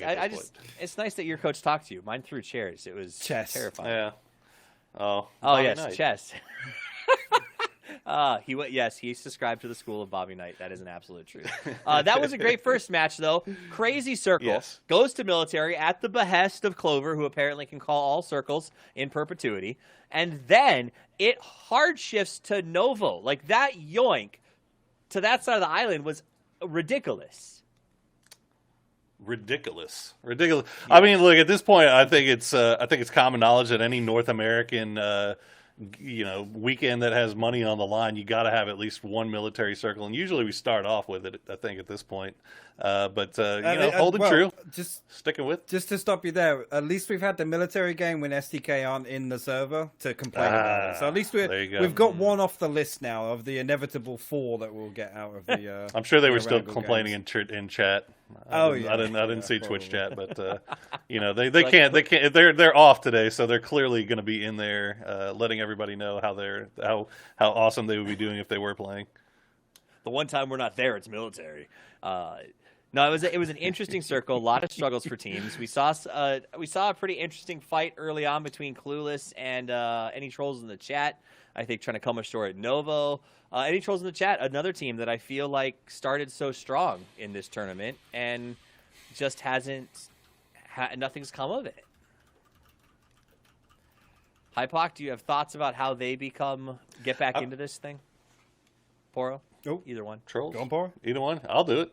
I'm not scared. Okay. Look, hey, any Trolls in the chat, look, everybody has a bad game, right? That was just a rough game, and the fact that it was a milli circle, the fact that they loot all the way up in Stalber, I mean, that's kind of like one of those games where you're like, well, hopefully we'll get whatever we can out of it. Unfortunately, they don't really get much out of it. But like I said, man, Marcelic has been playing out of his mind, and he's been a real shining spot on that team. And I still have high hopes for him. I really have faith in Aguila and LDM.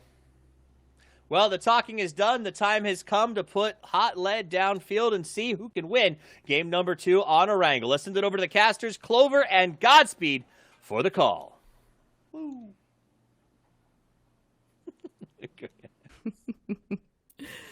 There we go. And guys, we are back. Thank you so much for hanging around. We've got more Erangel coming up. And as I said, hopefully not going milli. Maybe. We'll see. I love it. I mean, Clover, I think you and the rest of the casters basically know my point, like where I stand when it comes to this, man. I want to see the most botched, most messed up circles, because ultimately, too, I mean, it's gonna determine which team can adapt the best or adapt the most to these kind of messed up circles. That one, for instance, was unfortunate to say the least when it shifted very hard to the east, but it is what it is, man. I'm not playing those circles anymore, so. Yeah, and you brought up a good point. This is really the teams that can adapt and adjust. This is the best of the best. We're at the pro leagues, and PUBG is all about that RNG, and you've got to be prepared for anything. So that in mind, I mean, okay, some teams maybe get a little bone thrown their way. Oath did have this circle, but they worked really hard for it that match. That said, I mean, yeah, you're kind of right. We love this toxic circles from a casting standpoint. It just gives us so much to talk about. Maybe we're a little bit of sadists. We really like to see them suffer just a bit. It does put on a good show. I mean, look, as a player, sure, I hated those circles. I really didn't like playing them. It was stressful. There was a lot of anxiety, especially with rotations. I mean, certain teams will do certain things as far as camping, especially like boat rotations. I mean, I know that we, especially like the very first week of MPL, we were a boat highlight when we all got exploded. And I think Waldo jumped out and somehow survived going full speed. So like, I've been there. I get it. It sucks. But at the same time, like, watching it, a lot of the best teams will adapt and they'll be consistent. I mean, we saw that in FaZe, we saw that in Liquid and Gen G. We've seen that in teams all across the world. So I don't really understand why these teams can't adapt in North America and do the same and find the consistency. So that's my thought on the milli or kind of messed up circles. Yeah, and I mean, we did see a lot of adapting as well from some of these squads. And with that, though, we're going to go to game number 2 and see how well they adapt going forward. So we will get our plane path, see where this is going. And you know what? This is actually really nice. This is a pretty moderate plane path that it kind of puts almost everything into play here.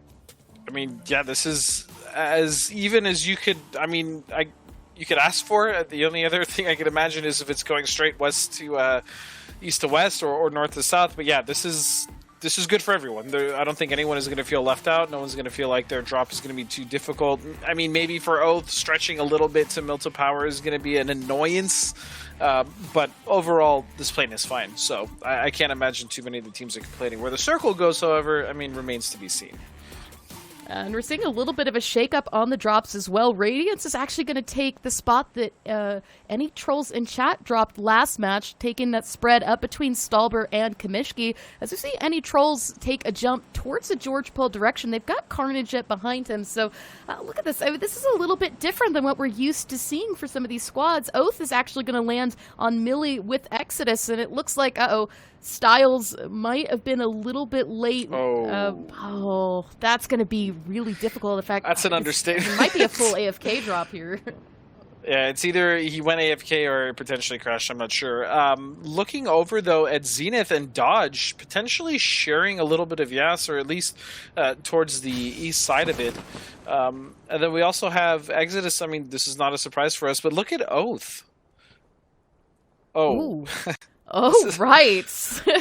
I mean, once again, Oath is going to position themselves pretty early on in Circle. We've got Comets as well in a nice position along with the Hardshifts, as they're going to have a good central position. But, again, now a little concerned right now between, I think it's going to be Zenith and what looks like Clueless have landed near each other. And yep, Pistola time has immediately been found out by Roth. That's going to be our first death of the day as we kind of follow along with Exodus here in their normal loot spot. There you go, Roth in the Hall of Fame, finding that first blood, and there's plenty of loot around. This circle, I gotta say, this is Maluk's. This is his yard. This is his backyard. This is exactly where he's the most comfortable. This is where we saw Tempo dominate for so long, 3 phases. I mean, if there was any circle that I think they would be most comfortable in, or they would be able to play the best in, it has to be this circle. And I'm really expecting something big from Hardships this game. Yeah, I mean, they've struggled a bit through this series. They've kind of, I don't want to say completely underperformed, but they haven't quite hit the mark of where we were expecting them to be during PCS1. And with a circle like this puts them in a nice position as we now follow along with Exodus, who's looking for a better position of themselves, driving into the zone, but this is going to take them right in between Oath, with Relo up to their north, Snakers and Balefrost down to their south. Wolf is a little bit too far to be of any concern from this, but as they're looking to immediately cross the bridge as well, we've got Comets waiting for them on the other side. Yeah, I mean, I'm not exactly sure if they're going to get punished for doing this, but I mean, the potential for it was definitely there. Comets are in a unique position to really get some early points and knock out one of the most dangerous teams on the field, but I just don't think it's going to happen. There we go, and D-Treats is in a good position, but isn't quite taking shots in this. A couple of honks from Exodus. They know that someone's here and not too concerned as they're going to finish out this rotation just a bit. Oh, and we see a little bit of off-roading there in these dossiers that I don't necessarily think are worth that. And there you have it. Oof, Comet's actually rotating right in front of this. Victor trying to find another angle here. And okay. Maybe got a little lost there, Pat. Pat he's just looking for the first road he can find. I think I will never let Pat Caps drive me anywhere. You know, Pat is actually not a bad driver. I can tell you that from experience. He is a very thoughtful driver, except for in that situation that we just witnessed. So I think he'll be safe with it, Clover. Well, and here we go. Snow Patrol also rotating in. We've got teams after teams now leaving their zone as we hit that 4-minute mark, which is where we start to look for those rotations. The only people who haven't really started to move is Radiance, and they are the farthest from this zone. Zenith as well out in Lipovka. So you can kind of see the center of this circle is where most of these teams are going to stack up. So the later that you come in, the less options that you have. And the more information that you're going to want as well. So there we go, map overview, and you can see exactly where all these teams are laid out right now, guys. I'm surprised that the West Coast is as absolutely clear as it is. I mean, a lot of these guys have kind of condensed in the middle, obviously, waiting for that Phase 4 shift, but at the same time, they're also leaving themselves very little room to play or work around, especially with rotations coming in the later shifts anyway. So, the West is very open right now, and that's not normally something we see this early into Phase 1 of this circle. Yeah, and I know that with these types of circles as well, oftentimes we'll see them take a shift, maybe a little bit north towards the swamp area. But with so much million to play, do you think there's a chance it could go Primors? I mean, there's a chance. Do I hope it shifts towards Prim or even that like 1% chance it goes towards Millie? Of course, I'm an awful person. But is it likely? Probably not. And I think most of the teams that are positioned up towards the north are a little more towards the swamp. I think they're going to have an easier time. I also think actually Elusive that we're seeing on screen here will have a very, very nice rotation as long as they decide to wrap towards the west and go kind of southwest towards the towards kind of like God compound. I think they're going to be okay, and I actually like this position for them. The only issue is that they actually can't really see anything. They can't judge where the rotation is going to be because they have no information where the other teams may be. And now we've got a 2-2 split here for the Houston Hardshifts. You've got Lobes with a nice position on the hill. Comets are just down below him as we've seen kind of calling out information. Chubba's in the compound just off to the west, but it is J-Sync and Maluk that are holding a different position. So good place for them right now. They're at the very center of the circles. Wait for that first phase to close. Again, I mean, it's always that second phase that's really going to dictate where these teams are going to continue to move and play. As with so much experience, they kind of really, I would say, no, okay, with that next shift, more than likely that circle is going to go this way. We've played this so many times, but I mean, with a split like this as well, though, you still got teams rotating in. I'm a little concerned that one or two of these splits could get crashed. It's very possible, and they could lose someone. At the same time, I think this early fights aren't going to break out, or at least teams won't commit to a fight. So I think they're mostly safe from that. I also have to say that the information that they're able to gather and the rotation lines they can basically form once the circle does shift is very strong. So I do like this from the hard shifts. Is it a risk? Yes, you're absolutely correct. But at the same time, you know, they're getting a lot of valuable information on what's going on in the circle. Livid rotating in with Zenith just outside of Milta's. We're going to see Livid take some damage onto this Roth, looking for the knock. Hasn't found it just yet. Disciple actually found out there by Kickstart is going to get him here. And he has been left behind from the rest of his squad. That's going to be an easy pickup here for Zenith, as Lada's going to pick that up. And, I mean, here comes the blue as well. This is only phase one. They're going to have to continue rotating and find their safety in the zone as we can start to see the kill feed now. Looks like Atheris and Carnage are popping off as well. And so all of these teams that were starting their rotations here on the edge of zone are starting to kind of run into one another. What is Roth doing? I'm so Huh. Are they just looking for there's still somebody Kaden? left from Livid. I think so. Kaden is still looting out a Milta, but now we see Team Clueless has gotten themselves a little bit of a pickle. Coming up here onto Hardships, I think got a little bit close to where Maluk and Balefirst. No. Actually, it's going to be NHS that gets found out there by J-Sync. So a little bit of the split here between Clueless and Hardships. It looks like Hardships are going to take a big advantage out of this. But meanwhile, Delta taking out Los for Radiance. We've got teams rooting into each other left and right. And here you go. J-Sync and Maluk still in the compound, but up the hill off to the south there. We can see just a bit of Clueless right there. Patrick. Yeah, I really also want to say that Carnage, I'm pretty sure that was a knock or two or flush from a different team. I don't know if they were fighting another team before Radiance, I believe. So Carnage is taking the fight to everyone, you know, kind of going with their namesake of their team, just causing carnage everywhere throughout the map. I mean, those guys, we've seen them frag really hard as well. All right, and here comes the first circle shifted. You know, this is my fault. It's my fault, and I take full responsibility for jinxing it towards Primorse. But look at this. Be proud. I called the first base Billy. You called the second game Prim. I love it. Let's just keep this ball rolling. Let's go. Player Unknown, if you're following along, thank you for these toxic circles tonight. We love it. And there you go. Hardships now shifting for their next position in the zone as we're going to see J-Sync and Maluk catch up with their teammates.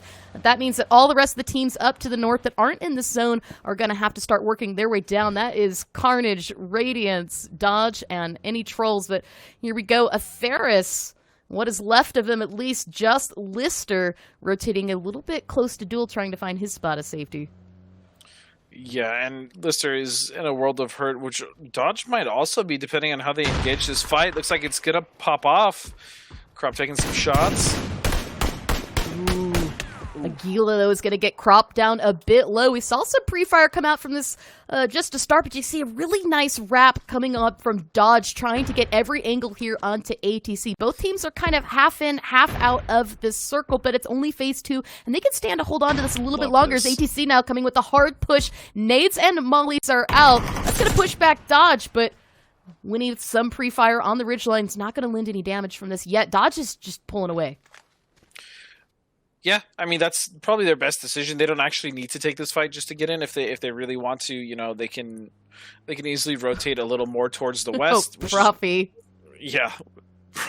Profit hitting Shrimsy. It wouldn't be a game of NA PUBG if we didn't see teams knock their teammates with vehicles. I mean, that's just kind of been the whole thing. I've sadly done it, so I can't even really say anything negative. I can't talk smack, so to speak. But yeah, I'm profiting in the distance. And like I said, Dodge is just going to rotate to the west a little more, go to God Compound where they'll be safe. And a bit of fire there from Snow Patroller, kind of surrounded a bit. I mean, Lister off to the side, who I think is playing passive right now. Exodus down to their south, and from a distance as well. Snakers from Oath, taking a couple shots. He's got the hill just outside of Primorsk, but plenty of cover here for Snow Patrol. This is an area that got a little bit of rework after the Erangel 2.0 remaster. I think it's a very nice place and position to hold for some of these teams, but we can see in every angle, Snow Patrol could have the potential eye on multiple squads. They also have to be careful, though, because there could be a squad or two that may have angles onto them. Obviously, I think EXO is going to be that one team that would have it if they're going to have it as they start to push up. But they have to be wary as, you know, they're kind of just running around. And I don't know if they've actually scoped out where they want to rotate to. Here we go, Duel as well, trying to hold the high ground from a different angle here. There is so much forest into play, and with circles like this, you kind of got to wonder where to go from here. There's still a lot of water for this phase, and it's going to be that next shift that might dictate how a lot of these teams that are holding these decent positions right now are going to move going forward. We see a lot of people looking over in Lister. I think he's going to be the person who is the most in trouble here, as he really doesn't have anywhere to go except try to get into that car. Yeah, and I'm surprised that that vehicle hasn't been stripped of its tires yet. And okay, Ooh. Interesting Yeah, shift, there we nothing go. too crazy. No, a little less toxic than going a hard shift Sure. south of Primorsk. But right now, as we can see, there's so many teams in this zone. We've got a couple spread all throughout the quarry area. And it really just means if you're Dodge, Carnage, Radiance, and you're going to have to think about coming in. Now, the north pretty far open, as we see now. Sonics take a little look down to the south, trying to spot out some damage here. A couple shots towards Snow Patrol and Exodus. Ooh, good angle here. Yep, most of these teams are just jockeying for position right now, or just letting other teams know that, hey, we're here, this is kind of our position. Lister actually got saved by the circle, I want to add, because I'll tell you this right now, a shack with a dossier outside of it is very suspicious. So the fact that he doesn't have to move is a godsend. Speaking of sending it, what did I just see? Oh, Snow Patrol, I think, with a hard push onto Exodus right now, as we see Sonics continue trying to hit some shots on this from afar. Oh, we can hear the shots go out. Sonics just don't have sight here. You can see again off into the distance. It's getting a little bit crowded up ahead as... Oh, here you go. Exodus. Snow Patrol. Oh, Mitchy Boy's so close to Taylor J. We see Crawfresh and Hershey coming for the push. Lobes is actually going to get the opening knock out of this, but Mitchy Boy trying to return fire. Taylor J has got a really good angle. He's going to get Mitchy Boy down low. Still 100% HP. Mitchy Boy's got a nade. Oh, I don't know if he let it go, but immediately is going to get picked back up. Exodus needs to be a little bit careful out of this, and there goes Snow Patrol. Easy cleanup, but they lose Drassel in all of this, and Poonage. So, yeah, they did end up cleaning that fight. I want to say cleanly at the end, but losing two and being in that center position there where you are visible from Corey as well as the position of Duel, it's not ideal. They only have two up now, so this is going to be very difficult for them to hold if they decide to hold it at all. And as I say that, even Hardships, JSEG takes some shots. So that's three different teams that has vision onto Exodus in their current position as a two-man. Now here comes Carnage looking for their stake here into Quarries. We can see them start to push in from the low ground. Aguila and any trolls just on the other side of this, as it actually looks like Marcelic is going to find Nitrogen. Clueless is also here in Quarry off to the east. So Carnage have an opportunity to capitalize on this while ATC is currently preoccupied as they look for their way up safely here on top of the rocks. I think just struggling just a bit to find it. There you go. Ripper's found it. Yeah, Ripper has found it. He will be able to get them up there. And as he does, there's multiple teams that they're going to have to contest with here. I mean, any trolls in chat, you also have Sonics. it's going to be a little bit of a bloodbath if they have to go in, but it looks like they're not going to have to rotate too much. I think Trollsenchat is going to be found. That's going to be a Gila getting shot at as we see Profi driving on the top side of Quarry. We'll see what he wants to do with the position that he just stopped at. Probably just get some information. The Circle really holding strong onto Quarry here. That means most teams are going to be in. We're going to have 4 rotating in from the southwest, as well as Lister. It's going to have to finally leave that shack, but here we go. Back inside Quarry now. Aguila is working on that res. As we can see, Pat Caps, Taylor J have already pushed into the Wizard Tower, and Clueless starting to fall apart just a bit as well. Patrick not really in a position to help out his teammates right there, as Profi also pushing in. So it's a lot of information for these squads, but Marcelic is going to pick up the flush onto Nitrogen. Ooh, and Witty getting very low as well. As I really want to know what Carnage's play is. Because they do have one member of ATC very close, yeah. And now we see finally the movement from Oath as Livid is right there. Caden just a few meters away from Wooly. Didn't take any shots. Gonna play it a little bit careful, but Oath rotating right into Duel. He's walking in on foot in front of them. We'll see a couple pre-fire shots from Balefrost looking for damage onto Cherry Tony V. They're not gonna find it. And just beyond them as well, Radiance inside as, ooh, there we go. Shots are actually gonna be out now, but haven't found the knocks onto this just yet. Meanwhile, Elusive and Carnage are going at it. We can see, Relo. Oh, you're so close, buddy. It's going to be a big test for Duel. Oh, as I say that, Lemp gets shot in the back by Battylol. Unfortunate. If you're Oath, now is the time. But there we go. Zenith taking this push onto Elusive. They're just on the edge of zone, coming in from the beach. As Kickstart looks for it, doesn't find it just yet. T-Sock's got a really nice angle up in the window, but Roth very low, bleeding out very quickly. This is not looking good for Zenith. This Lada is losing damage as well. We can hear a vehicle explosion off in the distance. They're going to lose another car onto this, and here comes Innate trying to clear it out. Oh, is that a nade? Oh, what a... Ooh. Did he bounce that? That was actually super neat. And Innate super clean. Good knock there for Elusive as they try to clear off this beach and maintain control back onto this. Lada tried to, I think, help out Roth in this situation. Is going to struggle a bit to get this res. Meanwhile, Sonic's coming up on Duels. They catch them on this rotation. They've come down off Quarry, and they're looking for points here, as we can see. Looks like Livid has actually been found as well by Relo. Oath holding on to this as well, and now this is going to put them in a little bit of a tricky situation. Cherry sandwiched between both of these squads. Yeah, these are not the squads you want to be sandwiched against either. Oh, but he almost finds a knock there. But that's going to give Shrimsy the information. Should be able to clean up Cherry fairly easily here. Ooh, a good cleanup there from Sonics as Cherry goes out. Oath is still in this area, and the circle is starting to close as the blue zone moves its way in. So does Mime and H-Win. Shrimsy alongside him, and Profi's still up a little bit higher north, gathering more information and intel onto Exodus, who are still on the outskirts of Quarry. And here we go, another rotation coming in from Oath. They're going to hold on to that car. I mean, Sonics know where they are. That's, I guess, a bit of a risk, but here we go, circle closing again, and it is going to hard shift onto the hard shifts. You're now center of the zone. Dodge to the up high ground on this, but there you go. Oath taking the fight to Sonics. Yeah, I'm curious to see if these teams are actually going to commit to this fight or if they're going to back off. But, I mean, Hardshift's really showing me that they indeed know what to do with the circle, as I spoke about them in the beginning of the game, and they currently find themselves in pretty much the best spot in this current zone. So glad to see them kind of, get a few shifts and be in the right position. But I want to know if Oath is actually going to commit to this fight. Neither team is in the circle. They're basically fighting for that little chunk of what's left in the forest. Ooh, and a little bit of a peek there from Shrimsy and H-Win. Shrimsy is actually going to go down. Relo finds the angle on Mime, pushing him back just a bit. We can hear the nades come out now.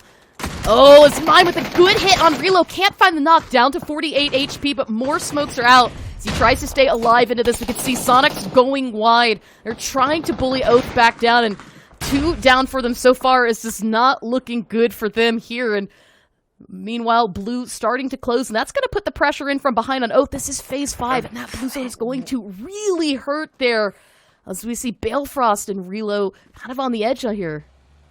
That was a beautiful hold from Oath. I mean, it was a 3v4 initially, got a nice knock to start it off on Sonics, and even with Mime coming around on a different angle there, you know, we saw that Relo was able to survive, and they got even another knock, so that's just going to leave Sonics with 2, and Oath with 5 kills, still now dominance on the southern region, or at least the southern side of the circle, so very well played to these guys. Ooh, and Snakers is just going to send it here with a slightly damaged Dossier. He did see that Elusive was in front of him. They cleared out what was left of Zenith. Meanwhile, taking a look over at Sonics, who are still trying to hold the high ground. Mime is actually going to get a knock onto Taylor J. That's a good opener for them as they try to take the rest of the push here to the Wizard Tower. It's going to get a lot of damage. Vehicle explosion, but it is not enough to get that final knock here onto Pat Cass. He is just going to send it. Pat is going to have to immediately heal, and now is the time to strike. The door is closed, looks for the angle, jump through the window, finds it there. There you have it. Prime time, Mime time. Exodus goes out in 10th, and a little bit of a celebratory fire there onto the body of Pat Caps. That was actually a really dirty jump shot coming out from Mime. And he's going to secure that position, which is very important for the two-man that is Sonics. Oh, look at this. Ooh, 2 members knocked. Oh, up on what's left of the high ground to see ATC trying to take a push onto this. Patrick for Clueless is still up here as well, but Marcelic looking to take these points, clean it up, and I think saying, you know, here comes the blue. This is a little bit of a risky extension. The circle is actually going to work in their favor. As we take a look at the mini-map, you can see it just take a little bit of a shift down to the southeast, but any trolls are not going to let Carnage come back on top of them as they were able to get the reses here, but immediately Dodge picking up that knock there, and Marcelic take advantage of this. And Dodge, ATC, and Carnage are all going to have to fight for this little chunk of hill basically on the northwest side of that center compound that Hardships find themselves in. As we see Marcelic trying to get shots, he's not going to get the knock though. No, but that's good information for them to know exactly where Sonics are, as they do have to continue onward to get into the zone. Sonics just on the edge here, and ATC, who are 3 strong, are going to try to hold it. There's still 3 other teams to the north, as we can see here. Dodge and Carnage. Patrick as well for Clueless in this area as well. Fina, though, looking for the angle. Can he find it there onto Delta? Maji in front of him as well. A couple free fire shots, but Delta gets the knock and the return. Dodge loses 1 right here, and there's not going to be any time for a res, so that's going to be it for Finna, who stays out of play. Picked up as well by Delta. Secure the kill, but at distance. Profi taking 1 member out from Carnage here. What a thief, and what beautiful shots coming out. They're still fighting, but look at Aguila slowly sneaking up on Profi and Mime, the last 2 members of Sonics. Ooh, I mean, you've got to want it here. ATC has been playing so well, and there you have it. Aguila finds 1 knock. Profi goes down, but immediately Mime on the trade. As we can see now as well, Winnie gets lost. ATC down to just Marcelic, but clearing up the north. Patrick falling as well. Oath picking up at a distance. And look at this, Carnage Gaming going out in 8th, but there is downed bodies everywhere. And I don't think there's any time for reses on any of these players. I'm going to be honest, Mime is an animal with that SKS, which also happens to be my favorite gun, so I'm a huge Mime fan right now, and he's rapid-firing that, by the way. That SKS with full attachments is, just such a beauty to use.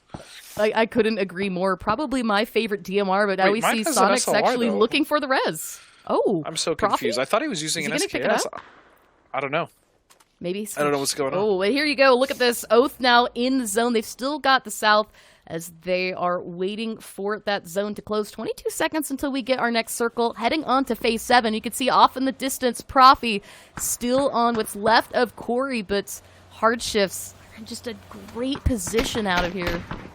Oh, there we go. Spotting them out. Sonics in the line of sight of Oath, who have 9 kills to their name. Meanwhile, Relo is going to send it, try to claim the center for his own, and Hardships again are going to have this, but immediately Maluk found out by Balefrost, and Snakers picked off by Profi, so it's a trade right here between Sonics, Oath, and Hardships. Relo could potentially actually bait some of the members of Hardships, especially if they want to go for Luke or decide to. It doesn't look like any of the members have, and now we have Dodge coming in on the other side, the north side of this compound, so this is getting very, very, very condensed quickly. Oh, and Relo as well, still very open to the Sonics, who are alive, working their way in the zone. Oh, a very risky Volt out in the open. I don't know if that was on purpose. I don't know either, but my heart, that was ridiculous. I mean, that is where you get caught for sure. As we can see off onto the ridgeline, there is Mime and Profi trying to hold a bit of the high ground. Dodge have a little compound to themselves, and Lobes out in the small house is J-Sank and Chubba in the warehouse. But what is left of Oath is really needing to... I mean, it's just Relo at this point. Everybody else is out, and now as the circle kind of pushes a little bit away, you've got Comets still 4 up, but kind of on the edge as well. Yeah, I mean, Relo is definitely not a bad choice as far as the last player you want to live for your team. I think Oath recognized very early that they were pretty much just going to have to send 1 or 2 there, and they sent Relo early, and so he's going to survive. And he's not in the worst position. It's just if he gets found out. Ooh, shots coming out though. At Profi. Oh, at the same time. Oh, synchronized dying. Yeah, that's the clip of the week right there as well. There you have it. Now Comets just on the edge. They've still got some protection from this. That phase 8 shift, should it leave the compound, could prove a good position for them. But look, no kills on the board just yet. And D-Treats with the damaged level 2 helmets. So they really need to start picking something up here as the other 3 teams are inside the compound. And there you have it, ascending right now from Yaxley and Victors. They're going to find themselves now up. And we've got all teams in the compound. 14 seconds until this phase closes. And it's getting close. Comets could potentially constrict all the teams inside and start to pick them off. I actually really like the position that they have right now. It's being on this outside wall gives them the most room to work with. So I want to see them kind of start to do that and really start to spread out. If they can just get those last 2 members, which I believe they're going to get in on a bike over to the wall that we see Victor and Yaxley at. Yeah, and there's really, I mean, all 4 teams in this are safe. They don't necessarily have to move or peek, but with so many teams in this as well, you want to start cleaning this up as we can start to see just a little bit of extension here from Victors, trying to find another angle onto this, but all other teams are inside the compound. That's going to be a little bit of a risky peek. Monty just on the other side of their vehicle outside of that wall. Oh, and he's going to find D-Treats. Ooh. Headshot and knocked. Victor going for the res. Yeah, he should be able to get it, but that means that's a helmet gone for one of the members of Comets, and that could definitely come into play later on. Ooh, and any shot you land with the arm is devastating. Sorry, had to point that out. No, it's so good. I mean, all right, great weapons. You reap the reward, right? You get that gear, you get the gun.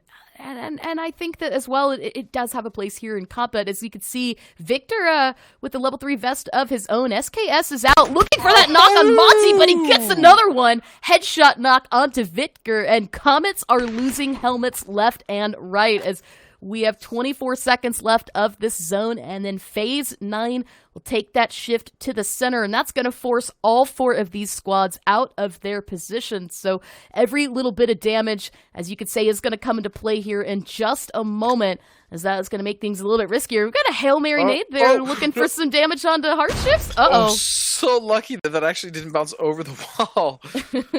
As D-Treats is just trying to get some nades in there. I'm just going to point this out. There is a world where Relo wins this. I'm just throwing that out there. I think it's possible. Ooh, maybe? Is that one good? Right now, Hardshift's taking a bit of fire here from Comets. You're just hoping to get a knock with nades. D-Treat's taking another peek around the corner, trying to spot out if anybody is in that building. Lobes is there. And as the blue starting to close in, that is going to force all of these teams to start to move. They need to get to the center of this circle, and this blue is going to be devastating now as we see Lobes start to prepare smokes out, trying to close this gap, giving him an opening position to look for that angle onto the Comets. But Comets are not the only threat here. You've still got Dodge 3 up to the north, and there you go. Lobes is going to find Sub-Zero, immediately picking up that flush. It is not looking good for Comets right now. He actually goes down as well. He didn't have to prone there. He actually could have just found himself some cover. I don't know if that was a misplay or intentional, but it's just going to leave D-Treats and Victor now. They might be able to get Yaxley up, but with pressure from Hardships, I'm not sure if they can. Ooh, and for a moment as well, I think Crop had a side on this as Dodge is going to throw some nades into here. Relo, meanwhile, has moved just a little bit, trying to stay alive from the circle, is going to find Lobes in that angle, and that's going to take one more away from Hardships, who aren't going to have any chance to help out on this. Meanwhile, we see Dodge starting to extend themselves, waiting for that movement coming in from Comets, who are starting to run out of real estate as the blue closes in. That's going to push them north, but look at this. Crop's got line of sight. D-Treats, however, trying to lay it in as Crop is down very low, but could not find the knock here. Meanwhile, oh, there we go. D-Treats, doesn't find it here. Monty is low, but not low enough. As Yaxley is actually going to get found again. That is deadly. Oh, there you go. The knock it right up in front. Monty gets him out. Comets go out. Fleeting strong, but Reno is the last one still up. It is a 1v1v2 situation between all of these squads, but now Hardships have to come out. Oh, look at this now. Chuba and J-Sank out. They are moving. That's a flash coming out for Chuba. That's the blue. But Relo! Relo's got a good angle on this. Is going to find one. Knock out to Chuba. Finds the second one, and yet again! Oath with 14 kills. Honestly, I was not expecting this. They really struggled rotating here late in the game, but they pulled it off. Relo with an impressive 8 kills. Balefrost with 3. Snakers 2. Wolf 1. But, I mean, Relo, just absolutely wild play there. You know, Clover, it feels so good to just see Relo make such an amazing play. To be completely honest, when I made that comment that there's a world that he wins this, the way that Dodge was playing and the way that Comets had actually set up on the inside of the wall instead of trying to get someone on the outside to control Dodge, which was in the north corner of that compound, made me think that basically what was going to happen is the teams were going to kind of kill each other off and give Relo a free run. And that's exactly what happened, because the person that was going to be watching Relo coming out was Lobes, who ended up coming out of that building to try to get those angles and knock Comets. And it was just crazy. It was craziness. That was a really good hold from Hardships. The problem is that they overextended to try to take out Comets, and then that gave Dodge the opportunity to come in and also, you know, cause some damage and keep them in the bunkers, in the warehouse. So that was just overall craziness. Monty, for me, was just nuts with the I think he landed 3 super clean headshots on Comets, and just, man, beautiful plays coming out from him. Unfortunately, they couldn't close it out. Hardships with the second, but Relo, man, what a player that kid is, you know? He's just insane. Yeah, you know, and you know, to touch back again on Monty, 4 kills. Dodge has kind of been a little bit close to the bottom going in today, right at around that 16th mark. Now the bottom 8 teams ranked 17 through 24 will be sent to relegation to the Challengers Cup next week. So if you're these teams that are trying to stay in PCS1, you want to really come out strong. And Dodge picked up a lot of kills for this match. I believe they actually sat at 12. So, I mean, every little bit helps for this match. And, you know, again, as well, really good play there by Hardships. They had the zone for a lot, only picking up 5 kills. But, I mean, this is kind of what we've been wanting to see from them, starting to wake up a bit. Is it going to be enough? You know, I don't know. I think they should fairly be safe in the top 16. There is a world that they, you know, don't make it, but overall, I think the wheels came off for them when Luke went down, and they basically all huddled down in the warehouse. But I still think that team has huge potential, and I want to see it. And that wasn't a bad start. Yeah, now, guys, we're going to go back to our amazing Desks hosts and see what they had to say about this match.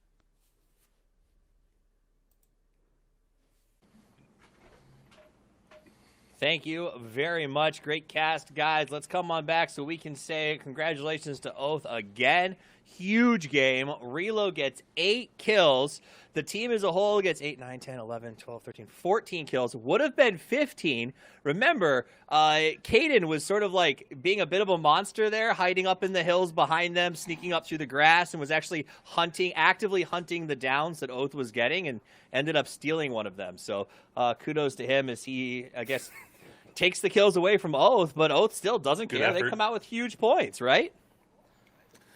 Not too bad. I mean, if only somebody if only somebody had picked them as their team to watch MVP, best team of. I did. Did you? No. History is what you make. No, you didn't. And that, ladies and gentlemen, is why we have VODs. Yes.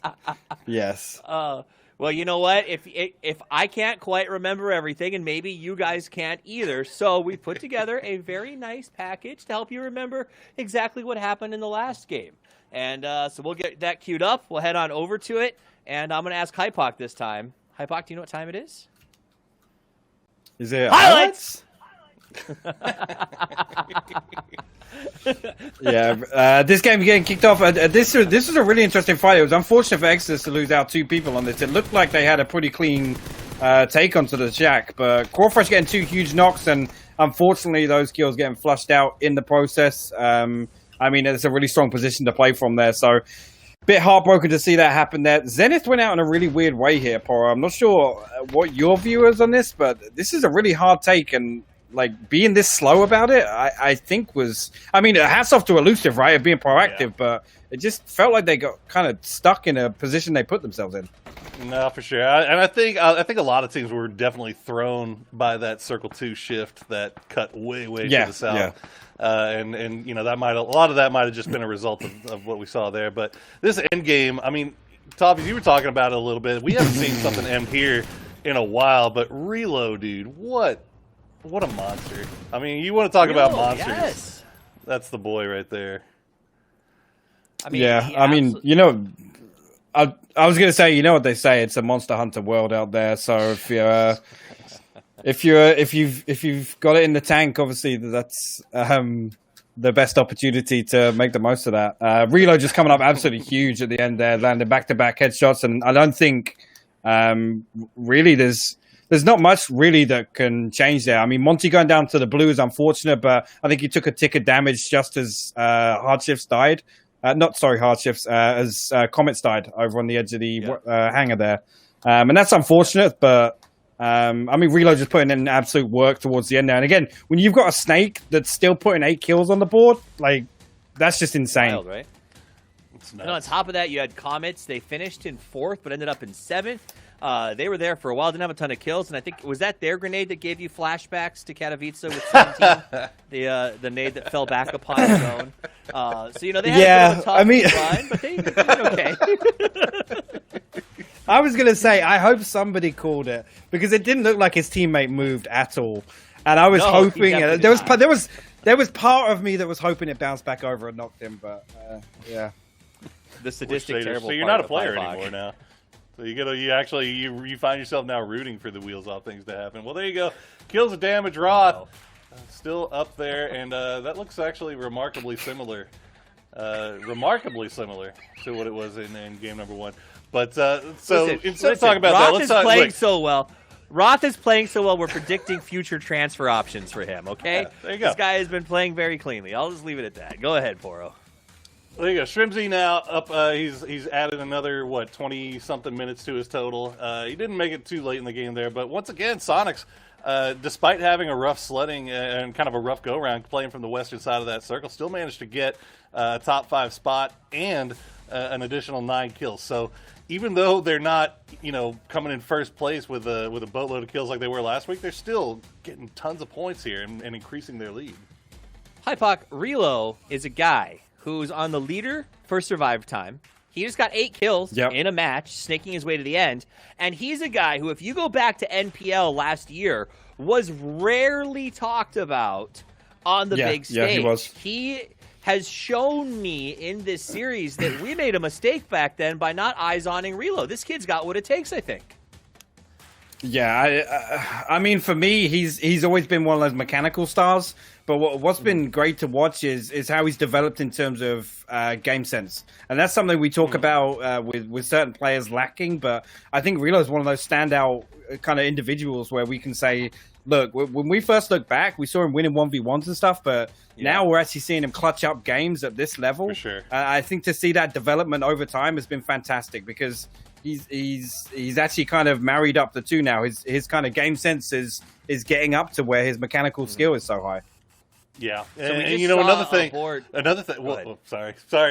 Another thing we look, we were talking before going in this weekend, kind of between each other, like looking at that MVP award and kind of talking about between ourselves who we think might be at the lead. And none of us really brought up Reload. I think Godspeed might have brought up Reload was the only person, and none of us else really kind of thought about him too much because of that week 2 where Oath kind of fell off the face of the earth. But now, I mean, if he keeps having performances like this, and if Oath keeps doing as well as they do, you got to put him back in the conversation, don't you? Yeah.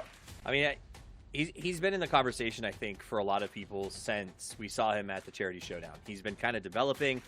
We had that highlight from week 1 where we actually saw him telling the team to calm down after a great play. And it's just been really cool to see him grow as a player, and I think Wolf might have had a lot to do with that. Wolf has brought kind of maybe a presence and given him the freedom. He's a quiet personality, right? And he's not. Go ahead. I was just going to interject there because it's actually an interesting thing you bring up. Having the leadership of Wolf. Wolf has played alongside Reload since Reload's debut in professional PUBG, right? So that development over time, you've got to accredit some of that to Wolf. Like a lot of people give Wolf stick, but he is experienced. He's been around since the Gale Force Esports days, back in PUBG Online Season 1. Yeah. Marrying up a young talent that's as mechanically talented as Reload with somebody like Wolf, I think is the perfect kind of breeding ground, if you like, to now see the byproduct we have. Yeah, I mean, look at how young all the rest of that team is as well. Exactly. You've got Wolf as the old guy, but every other player on that team, young guns. Young Arya Stark, young Snakers, and young Balefrost. You can't deny them. And they will grow with a wonderful leader. That said, it's time for us to head back to our last Erangel match of the day with our young guns, Clover and Godspeed.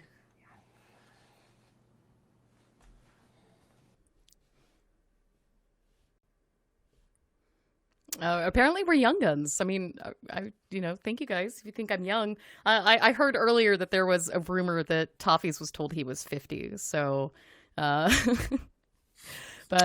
with all of that though, Toffees is 50, isn't he? Am I wrong? Yeah. Okay, Boomer. No. Oh no! Wow. We've got a lot of seasoned vets here on That's the talent hurtful. That's team. hurtful. A lot of people that have been around through PUBG from the beginning, as well as some other titles. That with that though, we're going to Erangel. We've got one more match before you and I give it up, and I'm excited just because so far we've seen 2 really great games. Your favorite team, your pick, has done exceptionally well tonight. But some teams that I was really looking to kind of step it up, doing pretty good for themselves as well.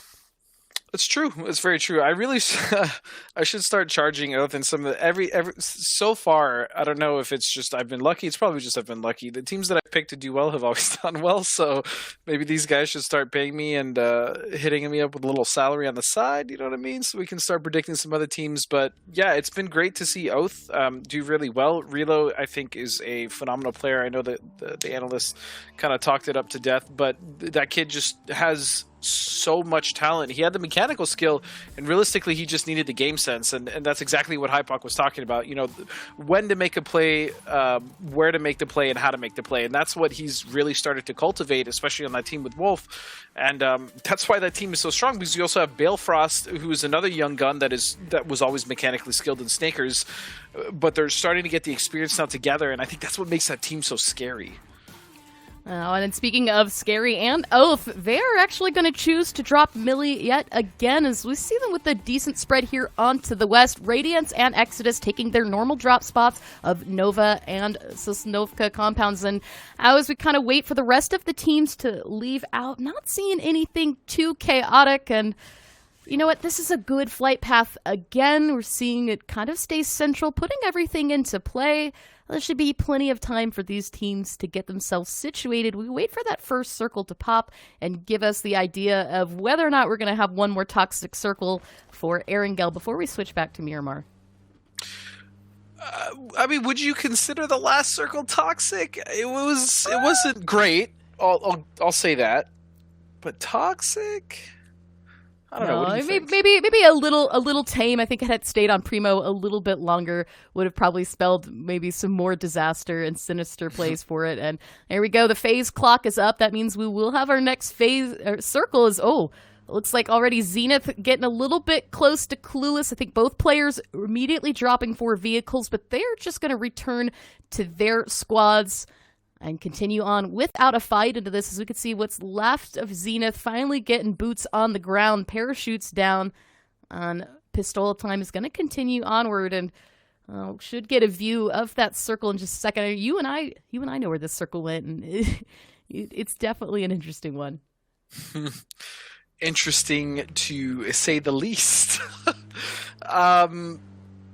I guess this would be the most normal circle of the circles. I mean, do you think you could say that? I don't know. It's on the east side, so it's kind of mirroring what we saw last game. A little more land ratio is in play this time around, but yeah, I mean, Erangel, I feel like, especially in North America recently, like we've had some really wacky circles on Erangel. In fact, I think most of the wacky circles we've had have been on this map as opposed to being on Miramar. And we've had our share of Miramar circles that have been a little askewed, but this one is definitely going to favor, once again, Oath. I mean, being on that east side with them looting Milta Power, they should have an advantage here. Livid as well potentially should be in the circle. Except Oath actually didn't go Milta. They gave up their normal drop spot of the Milta Peninsula, which, if I was them, would be kicking myself right now. They're on the western side of Millie Island. I mean, they took a little bit of a chance. They've been kind of dropping away from their spot, and that's got to come back and kick them a bit. We've got a couple teams in and around the Milta area now as we're following along with Livid, who's in the city proper, Atheris just off to their west,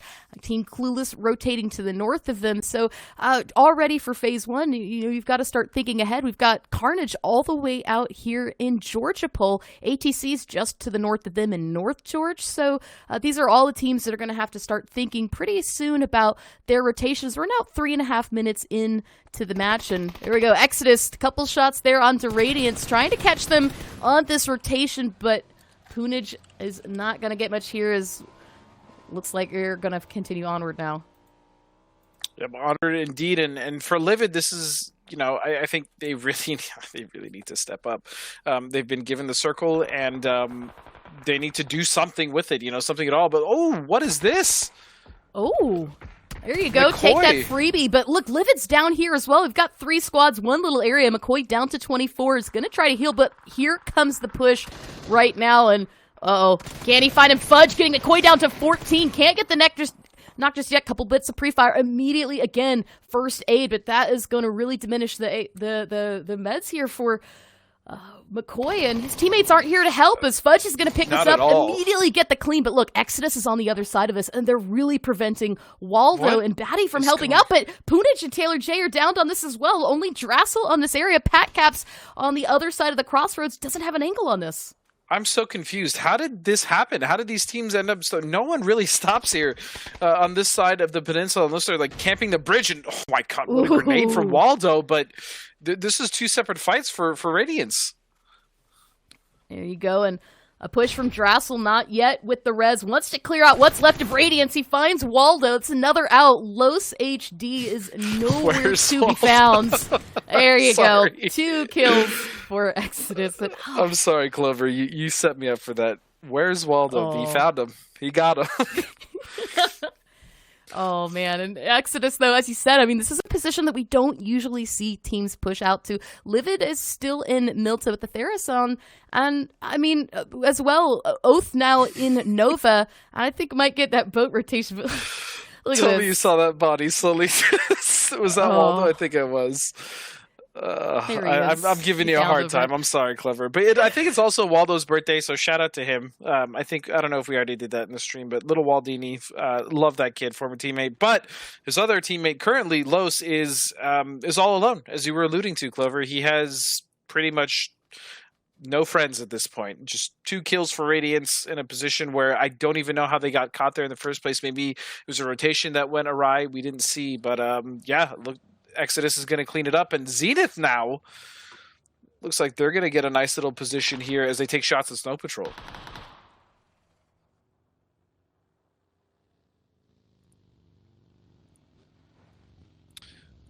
And it looks like Snow Patrol is actually just going to be able to go straight past in Prison Rocks as they find themselves in Lumber. I'm pretty sure we've seen Snow Patrol in Lumber before. I can't remember if they had found success in this position or if they had not. But they're going to go ahead and take their time and slowly move up. Meanwhile, Zenith continuing their rotation down south towards Milta Power as Dodge's Monty is going to find himself in a little bit of trouble, and he's going to turn off as well. Hopefully he doesn't turn straight into Snow Patrol, which is, I think, what's happening.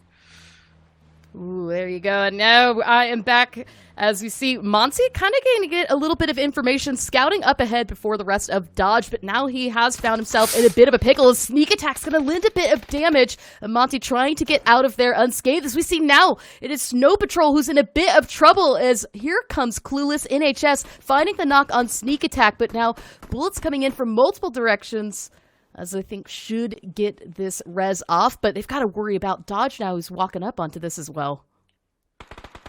Yeah, Dodge now going to be coming in from the north, trying to get a little more frisky here as they push onto Snow Patrol, but Hershey's going to be holding them back a little bit, at least stalling them so they can recover. Oh, Hershey's down. I lied.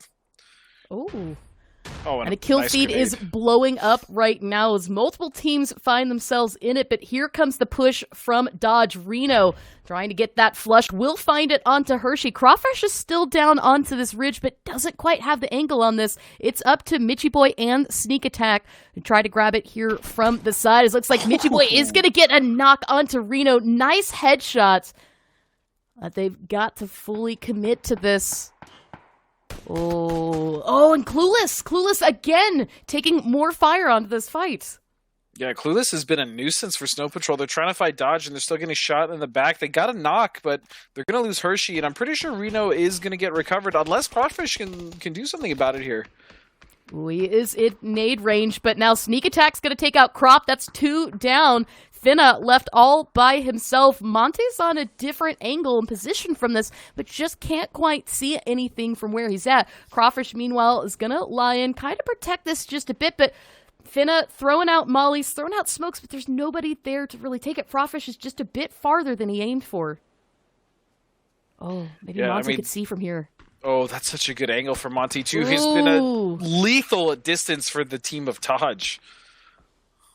Yeah, we saw a lot with the last match. He was able to accomplish so much with that and we can see now Mitchy Boy trying to pull a vehicle in to help out his teammate. He's just going to send it. I think he overshot this. It's going to land inside the prison. And Crawfish, I think, taking a look at this as well, wondering what happened here. Its Sneak Attack has been found by Monty. We're down to just 2 up for Snow Patrol. Dodge regrouped. They've gotten all the reses out of this as well. It's Snow Patrol, who looked good at the start of this fight. What happened, Mitchy? Did his shoe get caught on the gas pedal? Like, I don't understand. He just sent it straight into prison. And then looking at that shift, it looks like we are going to get a little bit of a wacky circle again. As it went as far east as possible. Oh, what happened here? Elusive. Ooh. Clueless is actually pulled away from that fight. We did see him take some damage onto Dodge and Snow Patrol early on, but now they're taking damage here onto Elusive. We've got a trade of knocks. Both Innate and Pistola Time are down. Mollies and grenades are out, but haven't found a second one just yet, as we can see. Oh, NHS getting so close to Jay all day here. And this is going to be interesting. I don't know if Elusive realizes that Clueless has the angle right here. Oh, so close. Oh. What is the play here? I mean, priming the grenade is one thing. It's difficult in the situation that NHS is in, because you can listen for things like reloading or priming a grenade, but I mean, popping open that door and not knowing exactly where people are or the enemy is, I mean, it's rough. You essentially get yourself knocked, and look at this, Fizzle's holding that angle anyway, so NHS is just going to have to bide his time here and play very patient. Ooh, and you can see off in the distance as well, Shrimsy is actually in a compound just across the street and could have angle onto this. That UAS is the only thing that's protecting NHS right now. And from another angle as well, Zenith looking on this as Kickstart trying to capitalize on some of this. So, you're right. NHS really in a tricky position, but has been spotted out. The door's blown out, 47 HP, but Zenith has the angle here. Kickstart taking a couple of shots, but that ridge line is going to help him out as he wraps back around. And, a failed nade is going to bounce out. Luckily, he will not take any damage from that. But here comes the rest of Sonics, and you're going to have to clean this up pretty quick. They're just holding these. I mean, there's really nothing for Elusive to do but just try to survive. I mean, Clueless can't really make the push either, because they're at risk of being shot by Zenith unless they use smoke. And I don't know if they want to use the utility, considering NHS is actually fine right now. He's okay. So this is going to be a bit of a stale fight, I think, between these teams as they just kind of share this compound. It's not even a compound. It's just two buildings. Center of the circle. I mean, there's so much water into play. This circle is essentially prison, Milta Power, Milta, the peninsula, And that's it. And as we pull away from that water, it's going to prove point. But here we go. ATC has come to join the fight now as Reno is going to get knocked and flushed there. Maru picks that up. And here comes the hard push from any trolls in chat as they try to take over the high ground. We've still got Snow Patrol inside prison proper. As we do remember, Mitchy Boy sent it a little too enthusiastically, taking him and Sneak Attack over the edge. As we see Crawfish manage to make his way down. Monty, though, looking for another angle, but still taking fire. Aguila's looking at this. All I have to say is someone from ATC is going to look down at prison, see a Dacia on top of prison roof, and they're going to be very confused. Oh, Marcelik going to take one to the head as well, so he's going to have to heal it up. No big deal. And there you go. ATC starting to pull away as we take a look at the circle, see where it's going to shift, and we are going to power. And look, Oath, they've made it back across the water, rotating in from Nova. They've got just about the center of the zone, but there's not really anything in that position. So, that said, Exodus and Hardshifts had a little bit of a back and forth spat here as J-Sank working on the res here for Lobes. You can see Pat Caps down at the bottom of this. Drassel and Poonage, they're just going to leave it for now. I think that more than 50% of the circle is actually water. I really think if not more, it's at least half of the circle is water. So this is, I mean, for as late as phase 3, there's not that much to play. So these teams coming in late or even coming in now are going to have to either share some room or position close to another team, or they're going to have to fight for it. This is a very, very rough circle to play. I mean, and week number 1, we had a very similar circle to this as it took an immediate hard shift onto Milta Power. We saw a lot of teams struggle for it, but we've already made it a couple more phases without going in that way. But that means that all of these teams that are outside of the zone need to start thinking about where they want to be for the rest of these phases. Especially Oath taking a chance here on Big Power as Wolf leading the charge, scouting up ahead. It's only Los here right now is left of Radiance. Meanwhile, the rest of the team's kind of working their way in as well. Oath has really put themselves in the perfect and prime position so far today. We've taken 2 chicken dinners, and there we go. ATC is going to pull away from prison, looking to rotate in as well, but they're getting very close to a couple different squads as they're taking on a lot of fire from Zenith. Meanwhile, in the distance, we can see Patrick actually get knocked by Mime. So there's so many teams in such a small spot. And there we go. Roth with a nice nade onto Winnie, but at distance, Duel is actually going to land some damage onto here as well. And Wooly going to find the knock onto Winnie, but Zenith could steal this right now if they just could get the angle. Zenith needs to take care of this team immediately. They need to, once they get this team off of their east side, nice nade from Kickstart. Yeah, they need to get rid of them immediately because they don't want to have to deal with them later when they can slowly start to creep in and be in the little, the cracks and divots that Mini Milta does tend to have for solo or duo players. So very nice on them to get rid of them early. As Exodus actually is rotating towards Big Milta. There we go, and Exodus just about finding Sanctuary into the Big Milta as we again see Zenith looking for an angle. Kickstart trying to spot out Aguila. More throwables, I think, of Molly this time, but it's just going to go too far. Yep. But there you go. He has been found. And that's it for any trolls in chat. 2 points for Zenith, but it is Sonics, who's gotten a couple of knocks, haven't been able to fully capitalize. They've had a great angle on multiple squads here. And there we go. Circle is going to finally pull away from the water. Part of Power is into play, but it's Zenith who has the center part of the circle. Yep, Zenith is in, I think, the best position so far. We've seen Oath win games from here before. I mean, I myself have been in an advantageous situation or position here before. I just think that when the circle does eventually set on Milta, when it's there, Mini Milta is just such a strong position to hold from. Magi running himself over at the worst time. Victor is actually going to take that one for free. Is Carnage down to 2?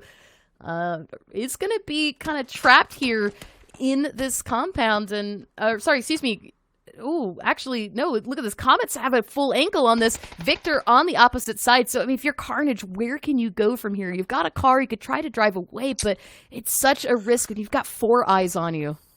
To be completely honest, I think at this point they've kind of made their bed. They need to lay in it. They should probably push. I mean, as only two, it's almost a death wish. They're probably not going to get away in that vehicle. I think if anything, they sit in a circle. They wait out the next shift.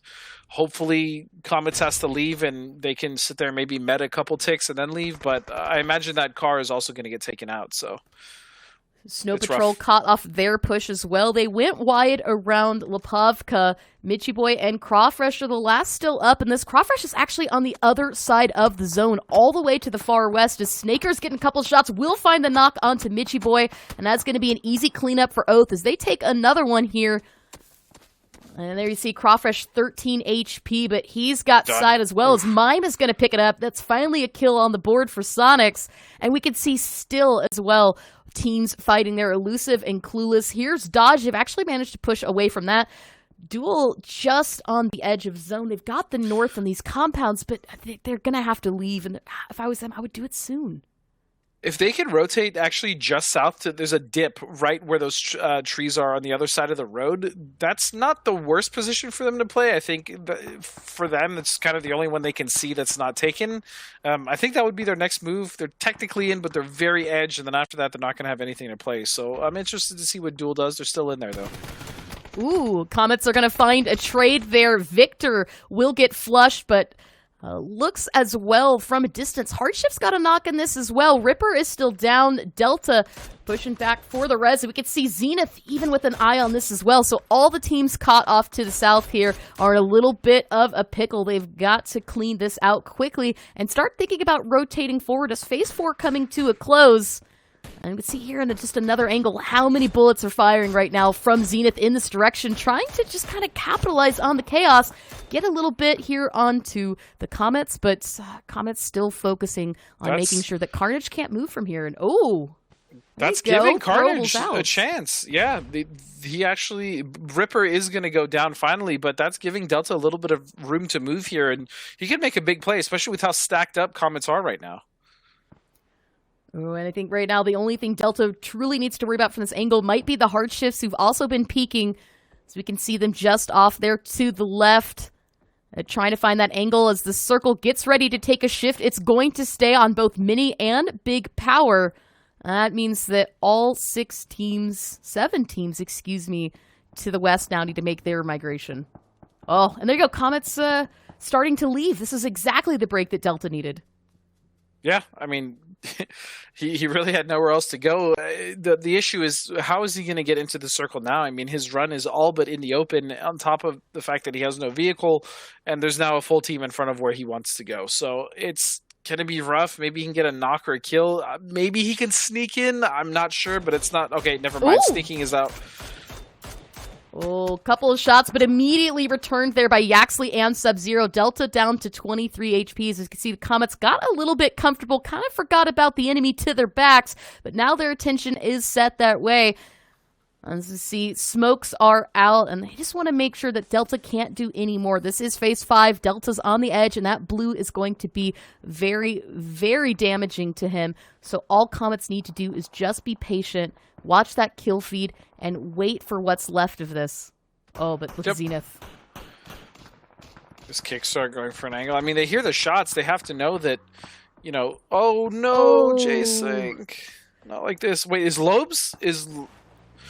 I don't know. Oh, where do you go? What has happened here? What has happened here to hard shifts? Actually picked off there by Zenith. Now, Sonics put a lot of pressure on the hard shifts. J-Sync took a lot of fire, but it was the zone ultimately that got the knock. As we can see, Profi has actually been knocked down as well by the Sonics. They've been very busy in this corner as well. The Elusive and Clueless off their side. They're still only sitting at 1 kill, which they got a little bit earlier. And there you have more fire coming in from Elusive, but they're going to take a chance on this res. And Sonics here going to get this res. The issue is where do they go from here? The other side of this little ridge is not in the circle, and that really would have been the only place for them to play. So do they go for kills? Do they try to just crash the wall that Zenith is holding in Mini Melta? I'm not sure.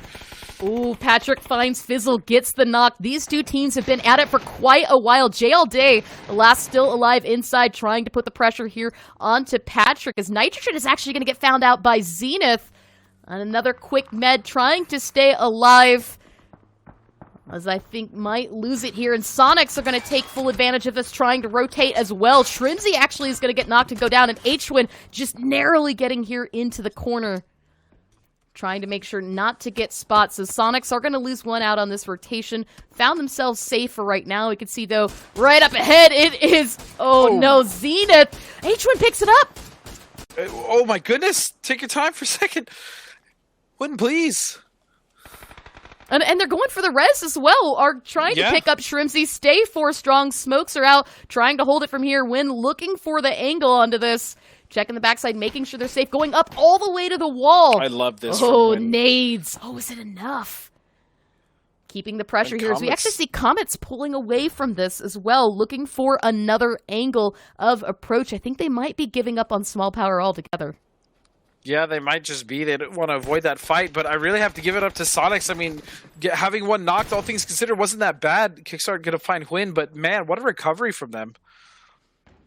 Ooh, and if that had been a nade, would have done more damage. It was a flash to see Shrimzy trying to hold that angle. Here comes the hard push coming in from Sonics now, as we can see Zenith up on the roof.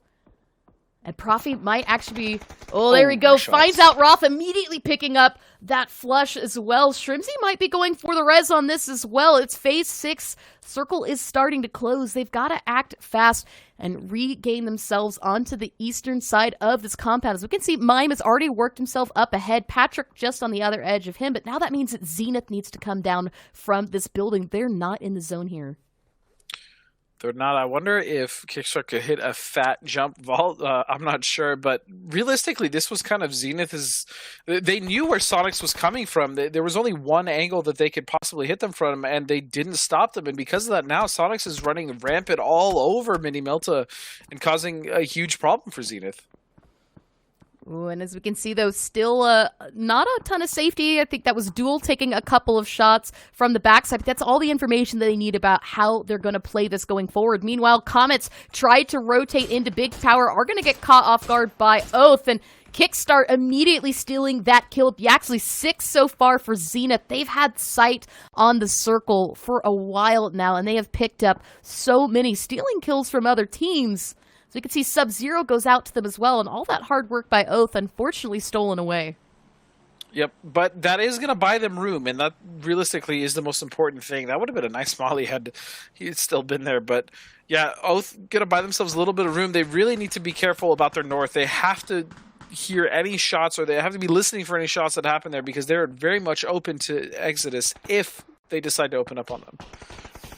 Ooh, and Kickstart goes down. Profi picks up another. Sonics are slowly taking this back into their own, as we see Mystery and Leda both try to stay up as they can. Dietrich is actually just beyond this, but I don't think has the angle, as we take another look at the circle shift, and it takes a swing to the east. We're going to Big Power. That means that Zenith and Sonics, as well as what's left of Comets, need to make a move.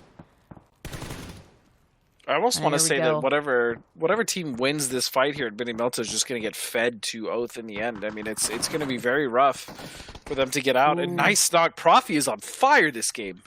Profi finding another one, knocks out Mystery. There's not going to be any time for a res, but immediately Sonic's looking for the angle. They know this is where they're at. Not even worried about the flush right now. They just want to get the finish. There we go. Actually, will find the flush. But immediately, Zenith trying to make a push here. Can they stay alive? But I mean, where do you go? Jumping, looking for that information. You've still, as well, got Oath off to the side. Comets are done. Clueless is kind of off to the other end. Patrick needs to leave this as well. He's been quietly waiting in the corner, but there you go. Mime's actually going to grab a car. I think Sonic's play might be to send it. Oh, there you go. Patrick's been found. There they go. Yeah, they're not going to make an open run. I think this is kind of their best option. They may try to split and get as many people. That crate actually might... No, I don't know if the backside of it is in. So realistically, a vehicle send, if they can manage it, is great. But as you can see, I mean, Balefrost ripping Leda apart, eliminating Zenith. Anyone that goes outside those walls is going to be an easy target. And as Sonics prepare for their next move, a little bit of fire onto Oath. We can see now Duel is coming into the backside of Radiance. Los is still on this as well. Opportunity for Upset, can steal the kill. We see him thinking about it just a bit as Wooly runs for the res onto Tony V. Is going to immediately steal that, tries to find the knock, gets it, but not before down to 42 HP himself. 3 kills for Radiance, tried to pick it up. There you go, 4. But now Can he make it? Punich. Oh, he does! Oh, 7 HP in That's the zone, huge. in behind cover, but Lampalot just on the other side of this. And here we go, Sonics found safety as well. That knock on Snakers is huge. Relo looking for the angle as a molly goes out. There could be a really nice molly. Oh, just so close. Ooh. But yeah, I don't know how Snakers got knocked there with that. Maybe it was a 1-2 combo with the drive up and the cover from Mime, but Oath should be able to recover from this. Oh, circle pulling away here, and Sonics have it here. They've got the ridge line. If they could just protect the peak there coming in from the north, immediately we see Shrimsy start to spread himself a little bit. Mime knows that Oath is kind of watching from that opposite angle. They're just inside the zone from here, but it is Duel and Exodus that are going to have to vacate the premise, and they're right beside each other. This is going to be really a good opportunity for Lampalot as well to capitalize on this. As well as Los. The other thing to note about Sonics is, yeah, they have the center of the circle, but there's no cover there. There's nothing really for them to play. So if Oath decide to pour over and peek that ridge, Sonics is going to have a real bad time. Los, in the meantime, can actually make even more of an impact on this game. I mean, he can potentially take a Lampalot. He could cripple Exodus. He could maybe sneak in a circle and put some shots on Oath. I mean, it just depends on where he decides to go. Punich just missing out on Los's transition. He's actually going to have a good sight onto Sonics. Los pushing out to the west as we can see Exodus holding on to the edge of zone, waiting for the last moment to push in. They are very aware of Oath is present in front of him as we can start to see what's left of Sonics fall apart. Mime is actually pulled back to the car. It's providing a little bit of hard cover, but still shots in his direction. We can see Mime down to half health as the push coming in now from Oath. Drassel, meanwhile, immediately finding out Lampalot. That's it for Duel. They go out in 5th, and Smoke's walls are out as what's left of Exodus as well needing to push this wall. This wall is really the only cover that some of these teams have right now. Oath is 4 up, mind you. Not only are they 4 up, but there's realistically only a duo left against them and solos, so they're in a fantastic position. Also, Los is going to get found. Drassel. Uh-oh. Oh? Did we crash? I don't know, but I'll tell you this right now. If Oath wins this game, they will be the second team to win 3 in a row. The first one was, I believe, Zenith. So realistically, Oath was in a phenomenal position to take that. I believe they did, which would be an astronomical start to this week, or this final week, I should say, for the team of Oath with Wolf, Relo, the beautiful little Bale, and of course, Snakers. So, again, that roster is so strong, and the fact that they potentially just took 3, I mean, I would assume they would win this game. They had the best position, and they had 4 up. It's just crazy. All right, now, guys, that team is crazy good. The game did, in fact, end. We crashed just at the end, but it is actually going to go to Oath, who did manage to stay all 4 up and came out on top with a ton of kills. So congrats to Oath. Sonics are going to take 2nd out of that. Exodus 3rd on the match. I'm so sorry that we kind of lost that last little bit there, but I mean, that's the hat trick for Oath now. All 3 Erangel games. I think you might be their lucky charm. I mean, I don't know if it's me or if they... I don't want to say it's me. I think they're just playing exceptionally well. They had a bad week. That happens to every team. Every team, including some of the best teams we've ever seen in PUBG, have bad weeks or bad events. So it doesn't surprise me that they were able to bounce back. And I mean, again, a hat trick, 3 wins in a row. The only team that I know that has done it in recent memory, at least in North America, has been Zenith. So Oath, potentially, could they go for 4? Is Miramar going to be, their map for the day as well? I'm not sure, but all I do know is Oath is very real and they're here to play. Yeah, and as well with this weekend being so Erangel heavy, that's a really good opportunity for them to really take over for that. But, as you said, are they going to perform well on Miramar? We've seen them struggle a bit just with that. Erangel, sure, definitely their map. But, let's ask the hosts what they think about this match as we hand it back over to them. Take it away, guys.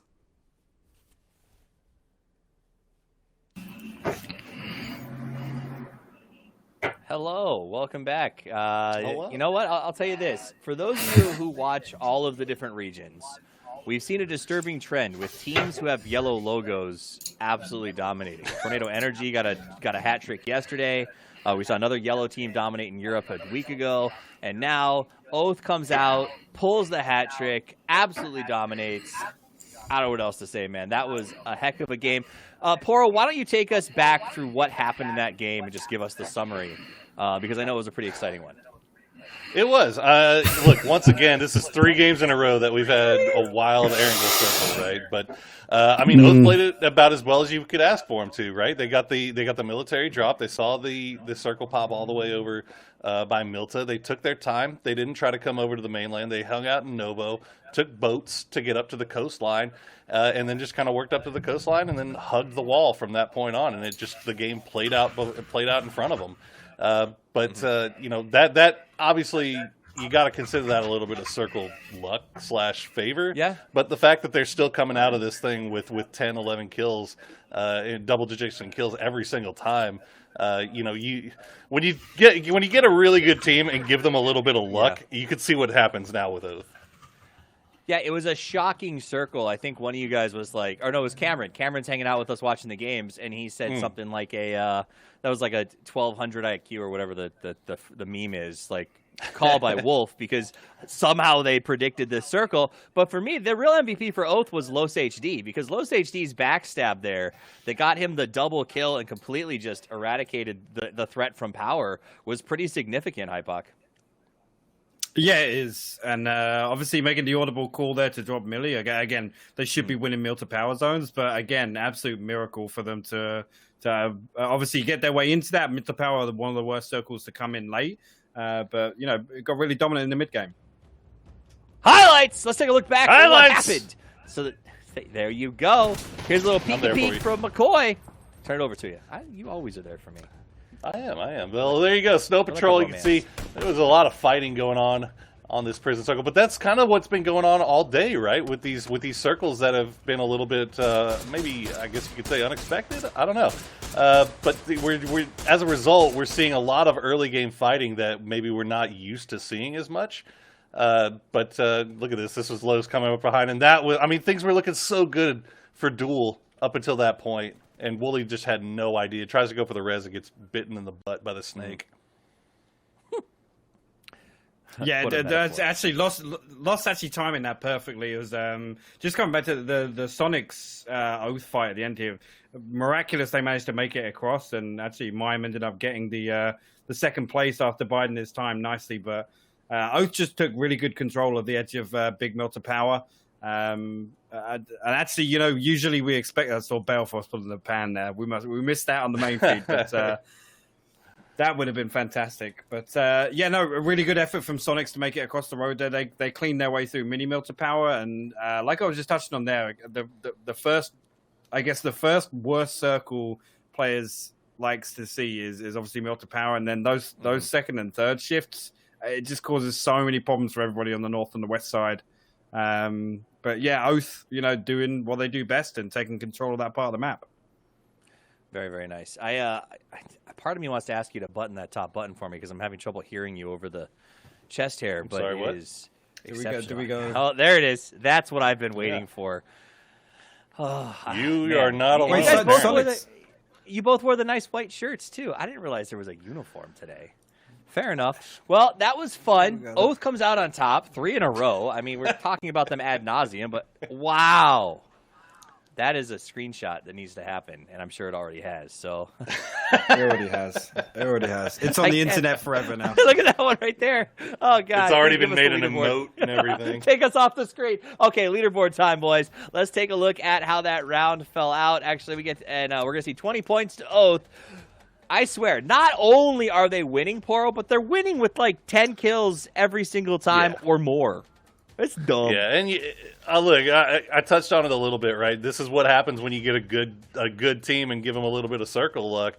Well, you get a good team and you give them absolutely no luck whatsoever, and that's what Sonics has been able to pull off. they're still Yeah, finding yeah. themselves in the top 5 every single time, and they have been fighting tooth and nail for every single inch of ground they've been able to get, and they're still collecting points and adding to that lead. Yeah, and actually, just to touch on that as well, I think they've put double-digit points on for every game so far. So, not to take away from Oath at all, but I said at the start of the day today, I wanted to see Sonics kind of hit their stride in terms of consistency. This is what you love to see. Not necessarily having the best games, but putting double-digit points on the board. Roth is falling apart, I'm sure. Snakers up there at the top with the damage and the kills. It's kind of funny. I mean, and this is another thing, right? We talk about Sonics and how they're able to, everybody on their team is able to kind of step it up when they need to. And Oath is kind of showing the same thing, right? Relo stepping up in that last game. This time it's Snakers. Who's it going to be next time? Maybe Wolf. Sorry, just quickly. Am I the only person that's really surprised to see J-Sank on this leaderboard? for time survived. I'm trying to wrap my head around. I know Hardchips had a really good week last week and made massive step change, but I'm still surprised to see J-Sank up there. That's not throwing shade at all. I'm just saying that's actually commendable.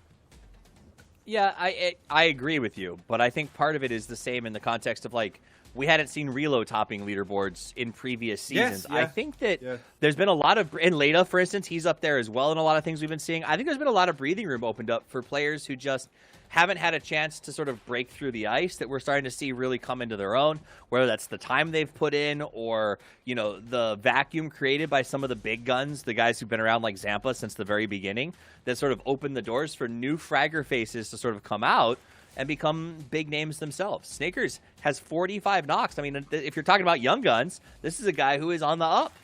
Total leaderboards. Or I'll hand it over to you to talk about this one. Yeah, I mean, look, obviously Oath just having a nutty day so far, but remember that Sonics last week. Okay, how many? What was the one day that they had? Like 90 something points. I can't remember the exact total. I know it was 90 plus. Ridiculous. It was almost 100, and Oath kind of on track for that today, with 35 kill points as well. I mean, just look at the difference between Oath and Sonics, and then the kill points for everyone else.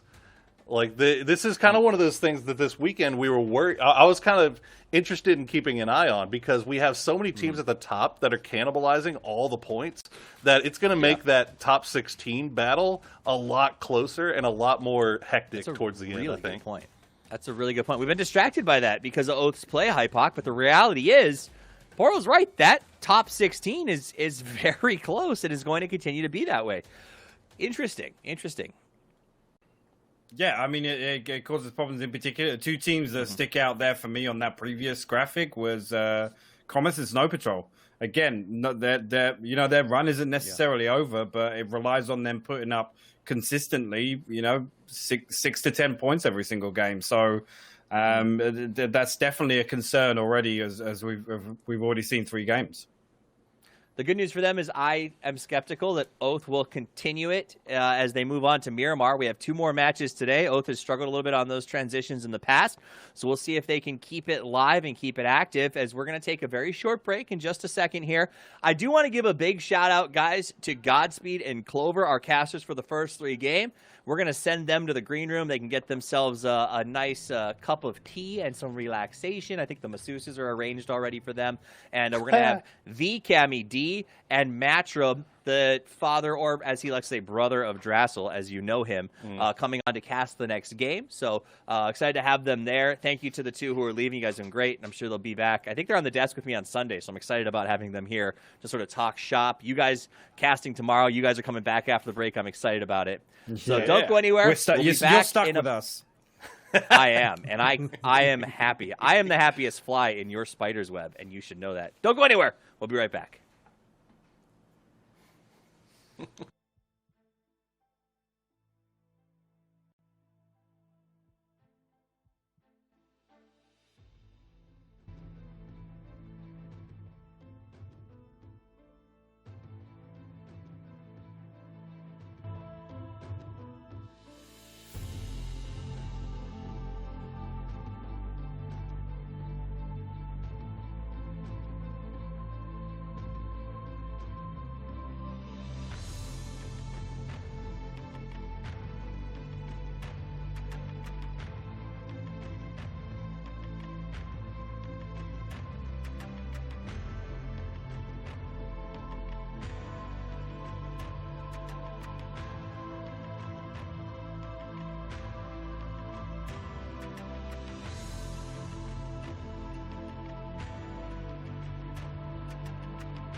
Welcome to the PUBG Continental Series. Let's take a look at what PUBG Esports has in store for North America. Even though COVID-19 has turned the world upside down, PUBG Esports is committed to the safety of our players and the continued spirit of healthy competition. We've reloaded the 2020 esports season with a slate of competitive online events that will rival the success of the 2019 PUBG Global Championship. The PUBG Esports 2020 season kicks off with the Charity Showdown. From there, the season breaks into two tiers, Pro and Challenger, leading to a PCS Finals event.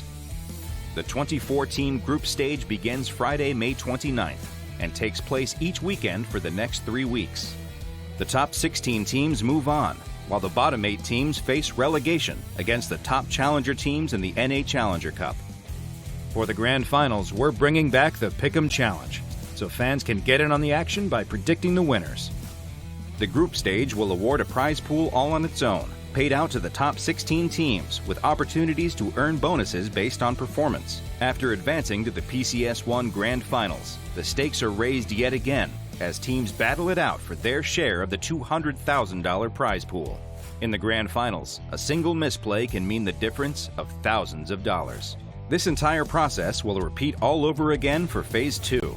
As the season rolls along, we'll continue to announce more developments, so be sure to follow @PUBG Esports on Twitter and Instagram to join the conversation.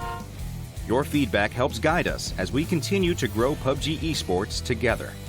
Thank you for being an essential part of the community wherever you are in the world, right side up or upside down. We hope you'll join us for an unforgettable year with the PUBG Continental Series.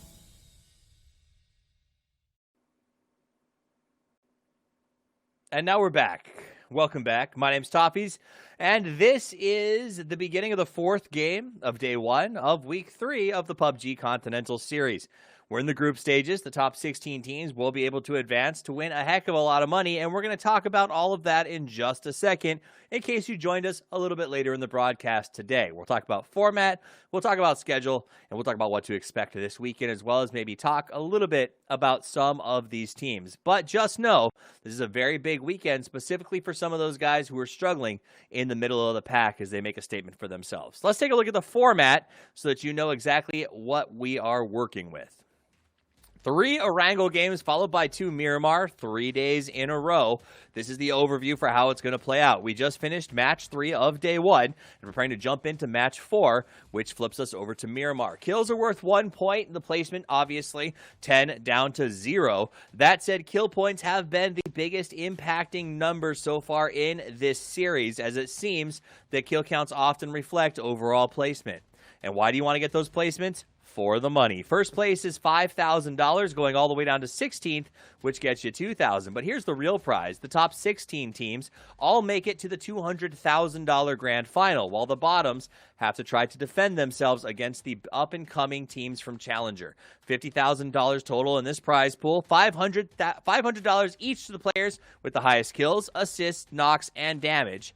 $500 to the team with the most chicken dinners, and of course $500 to the tournament MVP, who will be named by popular vote. Keep an eye on our social medias so you have your chance to vote and see who it is. Voting will open on Sunday at the end of this week of play. Now, I'm not doing this by myself. I'm joined, as always, by some of the best and brightest in PUBG, as well as Porosaurus and Hypoc. Gentlemen, glad to have you back. Most importantly, glad to have our 4th member of the panel, Hypoc's chest hair, back as well. We missed you. The button-up was a lot to deal with. This is much better, and I'm glad that you are bringing the energy to this broadcast. There's just so much energy constantly that you guys bring, and I love it. Thank you so much. Now, we're going to Miramar. Changing things up just a little bit.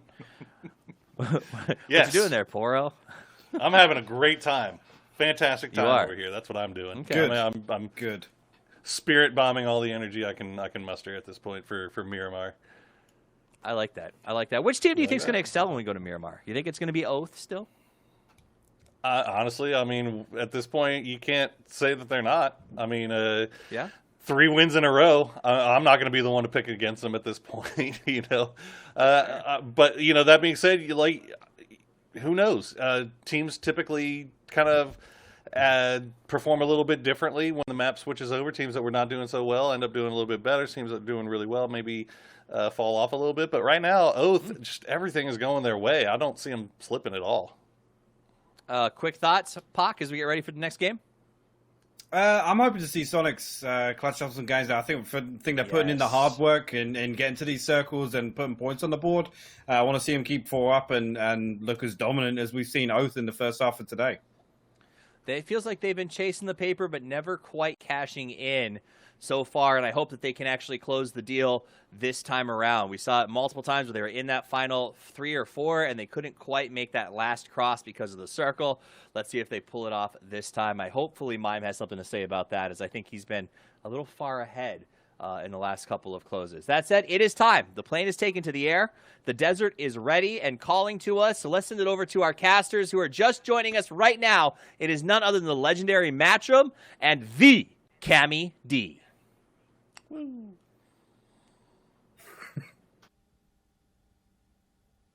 Thank you so much, Toffees. Matchroom, Cammy D here. I forget. It's that Howdy. way. It's always backwards. It's reversed Yeah. whenever we're looking through these cameras. It's flipped. All right, so plane's getting ready to take off in just a second. It has been a phenomenal day for Oath while we've been on Erangel, but now we make our way towards Miramar. Towards Miramar, where I've crunched some numbers. I don't know why I like crunching numbers. It's actually not the easiest thing to do, but I have crunched some numbers. Miramar is by far Sonic's most successful map, and it's by a pretty large margin. It's by a margin large enough to say that they are Miramar experts. Give me the margin. Point I is, need the numbers. This is the okay. So last week when they were against Group A, they got 55 points on Miramar, only 35 points on Erangel.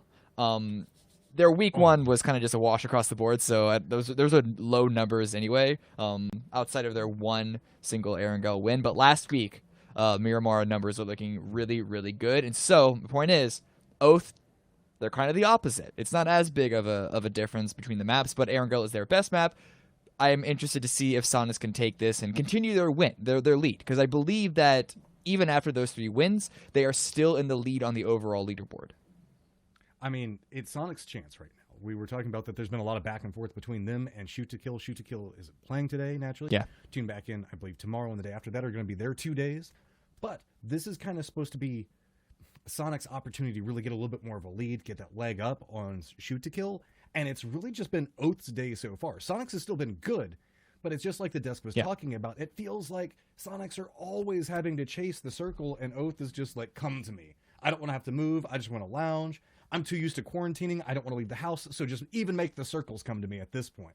So now the question remains, I'm very glad you brought up those numbers because I hadn't had a chance to see those yet. And I cannot wait to see if maybe we're going to start to see that turning point for Sonics, get a little bit more active, a little bit more aggressive. Yeah. I mean, it's already the Sonics, so you really should be expecting active, aggressive play when they're in the lobby anyway. I don't want to... It's really hard to not make this like just a title fight between Sonics and Oath, because yes, we have other teams in the lobby. There are 14 other ones. Zenith is the big one that comes to mind of like teams that you expect to do very, very well. But today, it really does feel like it's Oath and Sonics. I'm glad that you brought up Zenith as we're making the plane path. You can see, going to be going over El Pozo, ending up almost directly east of that, south of El Al-Zahar, just north of Minas. Pretty decent path, unless you're a southern team. But you mentioned Zenith. It feels like we haven't seen the same active Zenith. Especially whenever I was watching them, they were playing around Radio Tower earlier today. They were very passive, just fine with sitting in a dip, letting everybody else fight it. I'm kind of curious on what might be happening with that squad, because it's not the same activity we're used to seeing from them. I mean, it's on Erangel, not even just today included, but this entire event so far, Erangel circles have been super, super wacky, and so I do want to watch the Miramar games, which generally have tamer circles only because the lack of rivers, the lack of straits, and real actual islands that impact games more as often as the you better military be careful island does. Saying real actual islands. Yeah, the way that the circles. Have I might have just anchored them. They might have just wanted to pull the circle to themselves. Now they're tactically items, I guess. So they're islandlets. After what me and Poro saw in the Challenger Series, where we had that southern bridge just to the east of Los Higos be a factor, I am terrified. But you can see that there is Going to be everybody hopping inside the vehicles. So we were kind of worried about the circles, but it looks like it's kind of calming down a little bit for now. We'll wait to see if any hardships kick off. But, I mean, just a little bit north of Chumacera is going to be the center. Most teams already pretty much fine where they're at. No big rushes coming into play, and a lot of different terrain options for these teams. Yeah, the big point of the question that I have is, in this circle, there's the whole field from Monte Nuevo through Picado that's dead center. Yeah. And it's not the same thing as a river being dead center, but it'll still be interesting to see what happens, because if it shifts up north, there's obviously going to be the North Picado plateau, I guess you want to call it. It's going to be really impactful. If it shifts south, it's going to be the whole ridge. South. What happened here? Apparently, Los has got goals starting off in this game. Going to spot somebody out, go ahead and get the kill, and a quick flush back over towards him, and then just going to merrily go back to his looting strategy. Perfectly fine. We are going to see the fact that skipping and whistling. Yeah, he's got pretty decent control over the area, but that is a very good start coming up for Radiance. Yeah, and really good for them because they're on one of the wider splits in the center of the circle, and so it's good to maintain establishment of this control. I don't know if he would have had immediate help. You could see just on that last frame how far away his teammates were. But down here, it's going to be elusive. I say down, they're way on the east side. Over here, hanging out near El Alzahar, they're running pretty much a split that spreads about 2.5 kilometers if you count all the verticality in it as well. So no big rush coming out from them, but I find it very interesting where we see Fizzle off playing at. He is very separated out from everyone. He does have a lot of complexes over here, so he's got where he's at right now in the back over towards the east. Hardships, who's already pretty center, looks like they might be expecting a hardship to come into play as they were already looking to mobilize. They got a couple of people up towards the southern part in the high ground area of Chumacera, but their closest neighbors are going to be Radiance, who we've already seen that we're running a little bit of a split, and they're going to be regrouping as well. That tends to be the running factor whenever you're kind of running that split and the circle pops onto you, especially towards the center. You are so afraid of people crashing you. You try to regroup pretty quickly. Yeah, it's sort of a double-edged sword because on one hand, it's like, yeah, cool, you're center. You have control. The argument is that you have more time to loot up before regrouping, but at the same time, you don't want to take too long looting up because then if there's a team that is feeling extra sassy and wants to take center super fast, they can really catch you off guard. And so you need to have your head on a swivel, even more so than if you're way off on an off angle in the way that Exodus, or as we just saw, Elusive were. Well, we just saw Sonic a second ago trying to regroup. Remember, we did see Radiance take down Shrimzy. So with this, they're going to be a little bit more hesitant to make their southern reposition that they're kind of known for. Now, most teams are already kind of comfortable at this point. Any trolls in the chat just kind of coming back down. Looks like they decided to opt into playing Hacienda, which is normally Shoot to Kill's prime location. So they're just moving back down around Picado, trying to give it a little bit of a berth. But everybody knows that Sonic's drops there and will very quickly leave that position. So don't have to be too concerned with it. Really what's kind of caught my eye is up around the El Pozo area. We've got a lot of teams that look like they're not in the biggest rush, but also separating out quite a bit. And that could lead to a couple of one-off skirmishes depending on how these rotations play. Yeah, I understand what you mean by it looks a little risky. But when they're not in the circle, it's a very hard sort of pull in terms of like, stopping and taking the fight. Like, even if you do see someone, two solos spot each other and they don't know where the rest of that enemy's team is, and you're not in the circle, that's kind of where you just give like a nice friendly wave and it's like, we'll fight later. I got my eyes on you. Unless, I mean, you could find a quick opportunity here, and actually Snow might find a quick opportunity on Crop. Luckily, he does have that ridge, but you can see Snow being a little antsy, maybe trying to catch a little sneaky peek. At least Mitchy Boy is, but he doesn't spot anything, and so he's gonna. Well, Snow Patrol is holding up this high point right now, and they can look back down, like you mentioned, towards Dodge. But they have to be careful. Duel is also taking the territory just back towards their north. Not the cleanest sightlines back and forth between these two different teams, but usually whenever a team drops low, they might opt into moving back up into this position to scout it out if they feel that they're comfortable from that point. Duel needs to be very, very cautious on how they opt into handling it, as, yes, does look like they've decided, hey, it's clean, it's open here, so let's go ahead and make our way up just a little bit more. And there's the problem, as shots are now starting to come back out. That is a quick pickup as two members of Duel instantly drop out, and the other two members have to figure out what they're going to do next, and it looks like a full-on retreat. Just bail. Just bail. That's the only option there. Maybe if they got both their members behind that RV, maybe if they only lost one of them, and Tony Veer was able to also get behind and stay alive, but unfortunately, losing 2 there, the only option is to 180, get out of there, find someplace else. I don't know if that was a lack of proper scouting, because that compound can be a little difficult to properly spot into, especially because a lot of Snow Patrol were paying attention towards dodge. That could have potentially put a lot of buildings in between Duel's angle and Snow Patrol. I kind of want to give Duel the benefit of the doubt and say this is very unfortunate timing for when Snow Patrol were out of vision. Yeah, and that's kind of the problem with it, is depending on how everything plays out from that point, whenever you take that first complex and you realize it's kind of open, you don't have the cleanest sightline back up the hill to the point where we saw their advancement going towards. So that just made it a little bit more messy for their approach. And that cost them 2 players very, very quickly. So almost everybody's kind of made their way in, except for Oath. Looks like they've decided that they're in a safe spot, but they're going ahead and fleshing out, I guess, just taking care of that, taking care of a vehicle that's flipped over back behind it. A little bit chaotic there, but most of our teams are opting to playing back around the Chumasera area. That's pretty close towards center. That shouldn't surprise anyone at the directed time. And really, the only people that aren't doing this is going to be Elusive. They're playing way back down towards the south and are probably going to cut their way north. Yeah, I'm looking at the map right now, and basically all are inside the first circle, which shouldn't be surprising. The first circle on Miramar is really big. There's no water into play. There's more than enough room to fit Elusive or far on the southeast, so they might not be super happy with their position, but considering where they're coming from on the northeast side of the map, I do appreciate the rotation and the safety of that direction. Zenith, we're watching them rotate. They're coming west of Los Leones. It's actually going to be Carnage running directly into the hardships. That might not have been how they wanted to bail out of the vehicle, pushing directly onto J-Sane. Hard shifts. Got to be very careful off that one. Quickly losing J-Sane. Luke retreats away from this, just running away, as is Carnage's vehicle. You can see the truck running off into the distance there, so they're going to have to do a little bit of footwork to catch up to it. But they at least have themselves a little bit of loot for the trouble. Hard shifts were the one that were aggressively moving into that point, trying to get something out of it, and instead instantly have to regroup.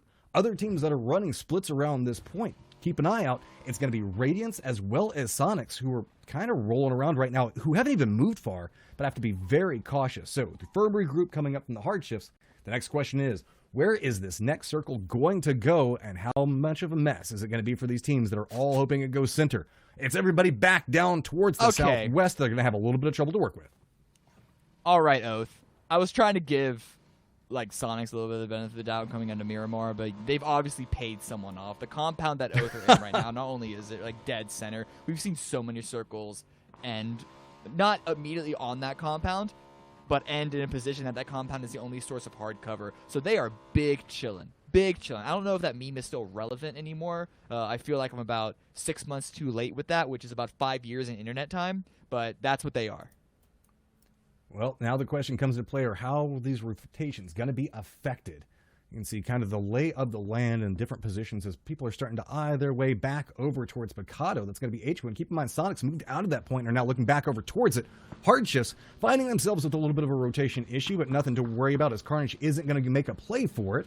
But that means it's going to be a little bit more difficult for Chuba to figure out how he wants to make his path back over towards his teammates. Meanwhile, back over towards the north of this, where we can see Carnage trying to cut back up, they've run right in between this 2-2 split coming out from Radiance. So now, regardless of which direction they opt into going, Carnage is going to find themselves in a little bit of trouble. Vehicles taking a lot of damage. Everybody's having to jump out. This is now their new home. This is their dip. But the problem is they've got 2 different duos of Radiance that could have sightlines onto them. Ripper already down. You can see damage starting to come out from the vehicle explosion. They're going to need to find some way to get a little bit of breathing room, and they're going to try to do that with smokes. But that is a lot of utility being used very early. Where can they even go? I don't even think they can use either of their vehicles. And they're not getting shot by anyone outside of Radiance so far, but that's only going to last so long because when teams start getting closer, there's going to be more third parties on this position. It's not that strong of a dip. They've already lost Ray God. Maybe they could pick him up. They were able to revive Ripper, which I think is already very, very shocking. But Carnage need to try and find some way to get out of this situation. But look how aggressive Los has gone. He's not going to give them the chance. Already taken down Delta. Good shots coming out from Los. Slowly creeping his way forward. Does have an angle for this, trying to figure out. Does spot it out. Gets a little bit more damage. That's going to be some assistance from Batty Lol, just tapping those in there. Carnage now in a lot of trouble. Only 3 members up and active, and Delta barely counts. Maji's down to about a third life. Waldo's starting to get a little bit more aggressive on this, but look at Los. He's trying to use the vehicles that Carnage themselves are using for cover and huddle them all together so that way Waldo can creep up on the other side. The moment Waldo pops up, it's going to be bad. Shots coming up on one side, back over towards the other. He's already got 2, and there you go. Radiance just destroys Carnage. Listen, I appreciate Carnage trying to defend that position. They weren't just proning in the dip, just holding their angle up. There actually was a moment that they realized Waldo was coming aggressive from the north side, and they tried to take the fight to him, but unfortunately the crossfire that Los had established meant that they had 0 room, and they needed to immediately click those heads and take those aggressors out of their position, and they just got flooded upon. Nothing much more they could have done after that. After losing the vehicle, it was a lost cause. Ooh, Elusive has to be careful. They were kind of in the tail end team on a lot of these rotations, been in no rush. So trying to make their way to a firm regroup, but it continues to be the hardships. These guys are after anything that's moving around them, sometimes ending up a touch problematic. But for right now, Lee's going to be able to find themselves a little bit of a spot to play from.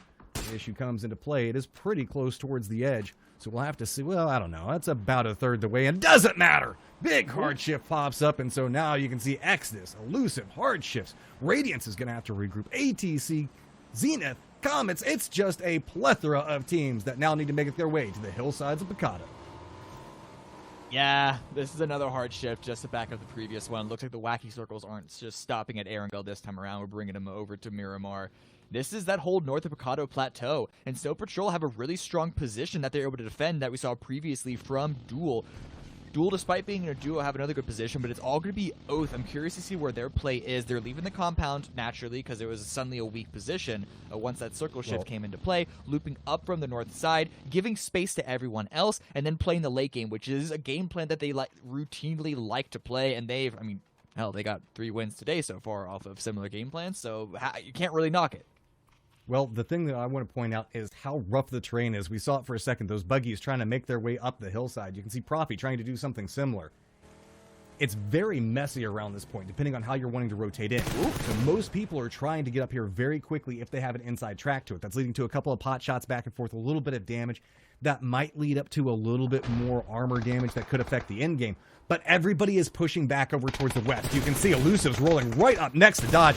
Quick spray going ahead, coming out from Finna, going to take down Fizzle. But there are about 3 other teams along a similar path over here. Atheris is playing the hills up on top of where we see Dodge playing, but Clueless hears this, spots it out, and is now rotating away. But there are not a lot of good rotation options from this point forward. Ooh, nades coming out onto Elusive. I like Dodge's position. It is very much a let's catch rotations, let's get some kills, and, well, they need it if they want to continue to climb up the leaderboard. Elusive not finding the opening that they want. Checking for looks like they're Monty's trying to figure out position. exactly. They heard the vehicles coming up from Elusive back behind them, and I think that stalled them just a touch. Not Elusive, but sorry, Clueless coming up from back behind them. So Clueless now going ahead and grabbing that foothold. But that's now put 4 teams all within a couple of 100 meters of each other very quickly. And phase 3 right now, have to be very cautious. Yeah. And you can see Elusive, not a lot of terrain to play.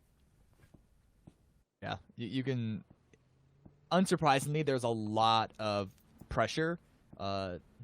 Player density here in the southern side of the circle, because once you get on the top of this plateau, it's kind of wide open.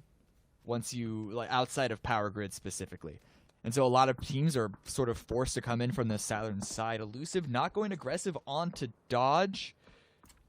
JLD might be able to spot out Soup, which could be another free kill for them, but no, he's going to pull away from that angle. They want to put the pressure on the southern side rather than looping up from the west. Yeah, it's too risky to make the pathing back over towards there. That could find them in a lot of trouble if they're not careful. They also know that they've got a lot of unruly neighbors next to them, so depending on how the circle goes, they could find themselves in a very rough spot if they commit to it.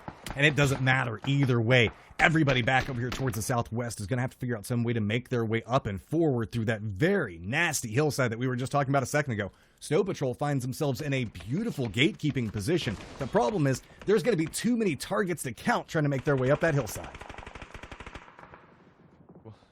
Elusive, they got that first opening onto Dodge, but Dodge are in the hardcovers, so Elusive need to make a decision. Do they want to go aggressive and push this, or do they want to just wrap up and actually get into the circle?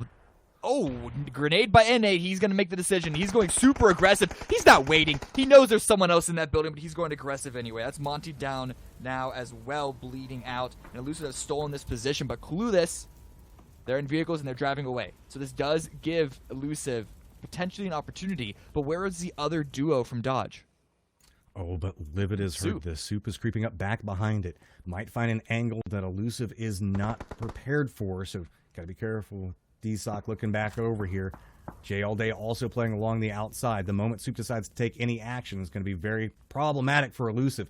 Really, all of these teams need to start moving very quickly. The blue is coming up. I think that it feels like Innate has a beat on what's going on, has an idea that Soup's back behind him, but has to be very careful under this. Radiance now making their way up along this hillside, could find themselves walking right into hardships as well as the remnants of Zenith. Roth, who's having pretty decent day so far. We've seen him popping off quite a bit. Going to go ahead and opt away from this position instead. Go ahead, play these hills, play these divots, make your way up. And now it's just kind of become a climbing battle as McCoy is trying to get ahead of Roth to find that high ground point. Good tap shots coming out from him, and there you go. Good spray coming out, and Zenith goes down at 14. 7 kills for Radiance already, and it's not even 20 minutes. This is a very good start for Radiance, who have, by all intents and purposes, really been starting to come into their own ever since Charity. There are a lot of questions about a team with that pedigree performing so, like, not that great. They're getting together as a team, and they're starting to perform to the, I guess, the level that we all expected from them. They still got to get to the circle, though, because that's going to be a long run for them. You can see Comets trying to creep forward just a touch. They've got ATC to the south. They've got Oath that's over towards their north. Got a couple of grenades that are landing upon their shack. Not a lot of good options, so they're going ahead, throwing out the smokes, trying to get to a new point of cover, make some type of use. He actually does manage to make it over the building, but you can see Marcelic has an idea on exactly what's going on and is now just waiting to see if anybody's going to go for the peek. Doesn't want to go aggressive just quite yet, but now going to go ahead and look back over onto the other angle. Comet still just trying to make their way forward. They've got 2 members that are still not yet in the safe zone, trying to get a couple of shots back over here, but nothing is penetrating this defensive line coming out from any trolls in chat. Finally, Marcelic takes a little bit of damage. Gonna have to peek back away from this, but now Comets has one opening in front of him, but Oath isn't capitalizing off the other side. They might actually be able to make something out of this by just the skin of their teeth.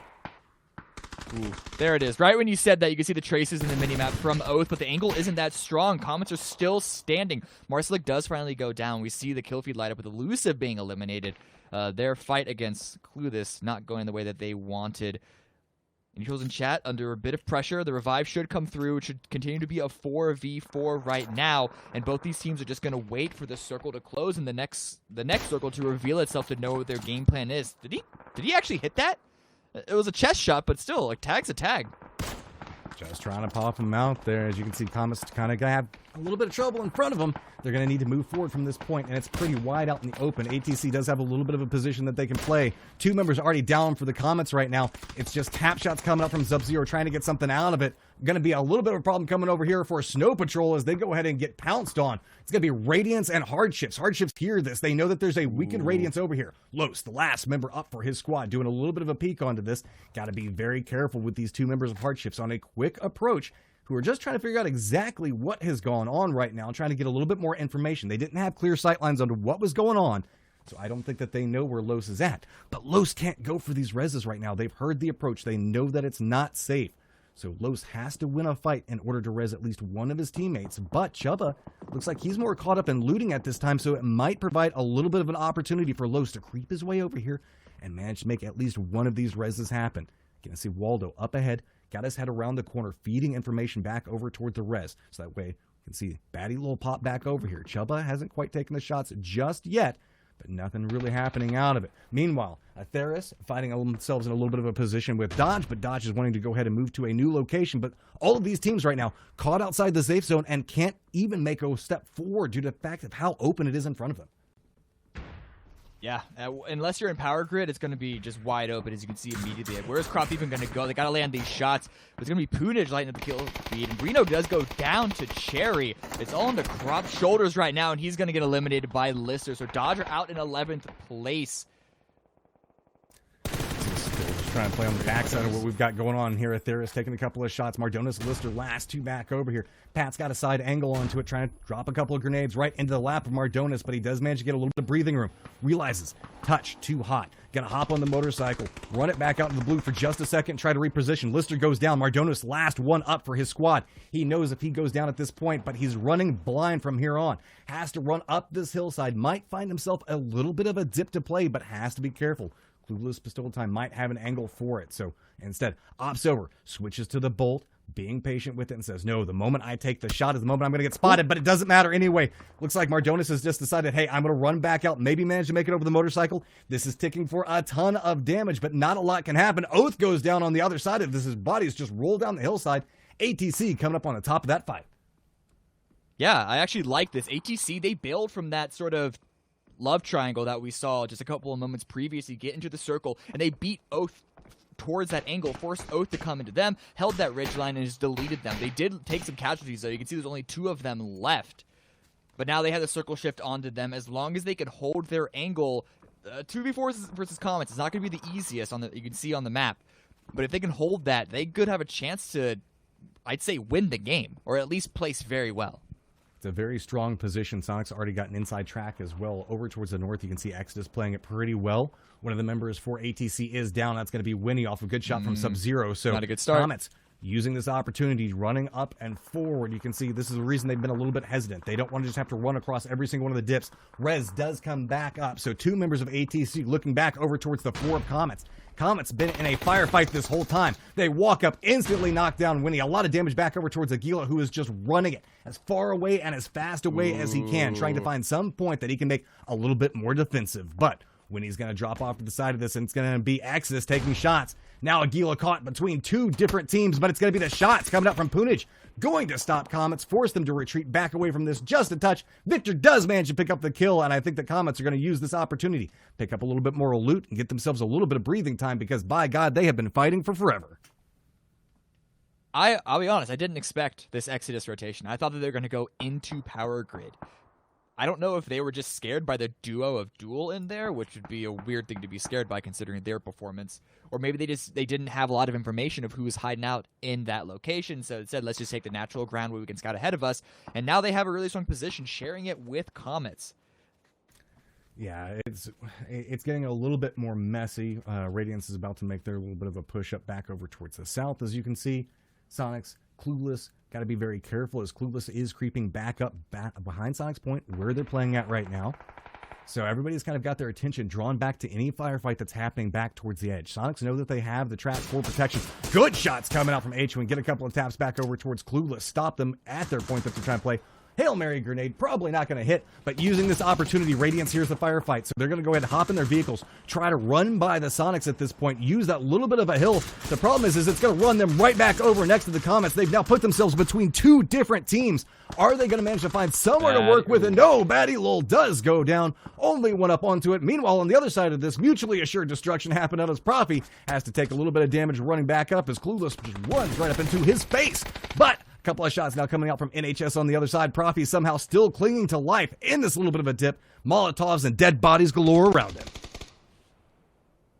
NHS does finally go down. Team Clueless out in 6th place. 5 teams left. Sonic's one of them. Only 3 remaining. 5 kills. Might seem a little low right now, but if they continue to play throughout this game and get into the top 3, they could easily rack that up. And they actually have that shack. The shack that Badiol attempted to get into, they have access to it. They won't be able to get inside because of the angle that the Comets have on the entrance to that shack. But they can still use it for a little bit of cover if they play the back side. Yeah, and don't forget the fact that we still have Radiance, still has 1 member up, and Los, looking back over towards the crates that are in front of him, could provide him a touch of cover. Over on back near Power Grid, you can see that Duel's doing a little bit of a sweeping advance. Exodus is being pinned back onto their position by the shots coming out from Comets. So, Wooly has a good opportunity to creep up right back behind him. And Cherry sweeping up back behind this, gets a shot onto one of them. That's an instant drop. The spin comes back around from Axis, trying to get a couple of tap shots back over towards Wooly. Trying to slow creep this out. Drops down. Good drop coming out from Cherry. Hits the grenade right on top of Taylor J, but now it's going to be Pat Caps having to hold the line. He's got that little bit of a hill to play, trying to get the close range shots off. Does manage to get one of them. Has to be careful as Wooly's trying to play this up and forward. Nice shots coming out from Cap. but it's going to be the last one up and alive, and he still has the Comets to contend with and a very long run in front of him. Luckily, still a couple of smoke blooms up on top of him. Really good for Pat Cats to save that. But honestly, they should have had someone watching that angle, or at least watching the exit from Power Grid. Maybe Duel was just so quiet, they figured that there was actually no one in there. But now, as you mentioned, there's no other choice right now but to get inside the circle, and Comets have an open angle onto him. I don't know how much longer he's going to be able to survive. Comets on the low ground, but 3 members remaining have a good chance in this. It's actually now a 3v3v1. Now that Pat is gone, and it's just Los and Radiance left on the south side and Sonics on the west. Well, you were talking numbers and stats earlier, and we can see Sonics playing a strong position right now. Got a good grip on what's happening in the circle. Gets a couple of good shots back over towards Sub-Zero. Got to get the knock onto him, so now Yaxley and the rest of the crew have to figure out how they're going to handle that. It's going to be him and Victor still up and alive. Don't forget, Los still clinging to life along the side of the circle. Got to be very careful over there, but it looks like it's going to be Mime and Profi getting a little bit more aggressive onto these angles. Going to spot out where Victor's at. They were trying to deny the res, but couldn't quite get there in time. So now, with this, they're going to get control back over towards the north. Good sight lines on how we can see Comets going to try to make a move off this. The res does come back for Comets, making this a 3v3v1. Now it's just a matter of how big of a distraction can Los continue to make off the side of this. If he manages to get down, H went off in this corner. It could be huge. Victor still just trying to cling to this tree right now, using anything that he can to get a tap shot back over towards the Sonics, but they are making it so difficult for him. The circle does go into Sonic's favor, but them having map control was almost guaranteed considering how much they were able to spread out. But it looks like Comets are going aggressive. They're landing some tags onto Sonics. They're not getting any knocks, but they're putting the pressure back, and they're not letting Sonics run away with this game. And that pressure might actually alleviate some of the pressure onto Los. Might give him an opportunity to continue to crawl in. We'll see, though, because it's not looking super comfortable for him. Yaxley slowly creeping back over towards this Profi, realizing it might be a little bit too aggressive, instead stepping away from that point. Everybody's from Sonics starting to play that high ground positioning, going to make it very difficult. Finally, Los does get spotted out, turning this into a pure 3v3. Yaxley says, okay, I can't get the high ground. Instead, opts towards playing these rocks, get a little bit of a dip to work with. So with this, you can see they're starting to try to get a little bit more center control. Comets does have a very difficult task ahead of them, but they're hitting a couple of pieces of tap damage back over towards the Sonics. H-Win, Mime, just playing that high ground so well. Profi hopping in the vehicle. We've seen him do this so many times. Hop in here, move off to the side of it, find a side angle. That's going to be another member of Comets going down. Profi's got a beautiful sightline back over towards him. Are they going to be able to defend this? It's all on to Comets. They cannot let Profi do a massive amount of damage. Already one member down. Profi's got the angle on one side of it. Can Victor do anything to stop what's happening to him? He has near on no cover to work with. He's got the blue behind him. He is firmly surrounded at this point. He has to shoot his way out of here. Profi's got the side angle back over towards it, trying to hit the tap shots onto it, but it's not going to be enough. Profi and the Sonics walk away with a win and 11 kills. I mean, once Profi was on that side angle, once VZ, I think it was VZ, wasn't able to go aggressive from that rock that we saw him. Like that was, I like the attempt. Having the 2 players behind you, distracting the player on top of the hill, which usually means that they're not going to push even further over that hill to see the person closer to center. They did, because they're not letting Comets get any control. Once that happened, once Profi went over towards the east side with the truck, the crossfire came through above ground to low ground. It was all Sonics once that endgame hit. I just love the fact that Profi got away with that, because if he hopped in a vehicle and drove across the circle to get a side angle, the analyst desk would never forgive him if he died on that. So he does manage to get away with it, walks away with 2 kills on top of it. Beautiful play. And that's the Sonics that I've been waiting to see all day today, man. It's been Oath Show all the way up until this point, but finally getting more alive, more aggressive. I mean, you can see that they're feeling it a lot more. Just that play right there lets you know how Sonics is wanting to play the rest of this day. Yeah, it was a little bit of a slow start, but when there's hardships that come into play, it's actually, even the most aggressive teams will oftentimes play a slow early game and just take the late game like this. But that is going to be enough from us, because we do still have to hear from our analysts for this 4th game. One more coming up.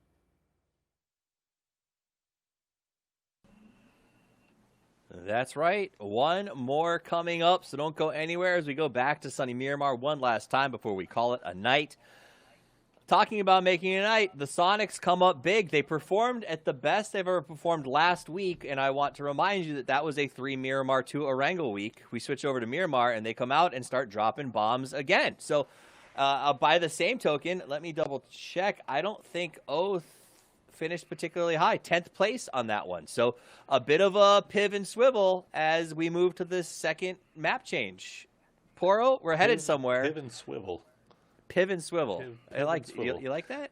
It's I all like right. that. I like that. I'm trying it out. Yeah, no, I mean, you hit the it. nail on the head, though. I mean, we talked a little bit going into this game about how teams that do well on one map usually end up doing poorly on the second map. Oath kind of sticking with that, right? 0 points as they finish in 10th with 0 kills. But a couple of really nice highlights here is Hardships. J-Sank.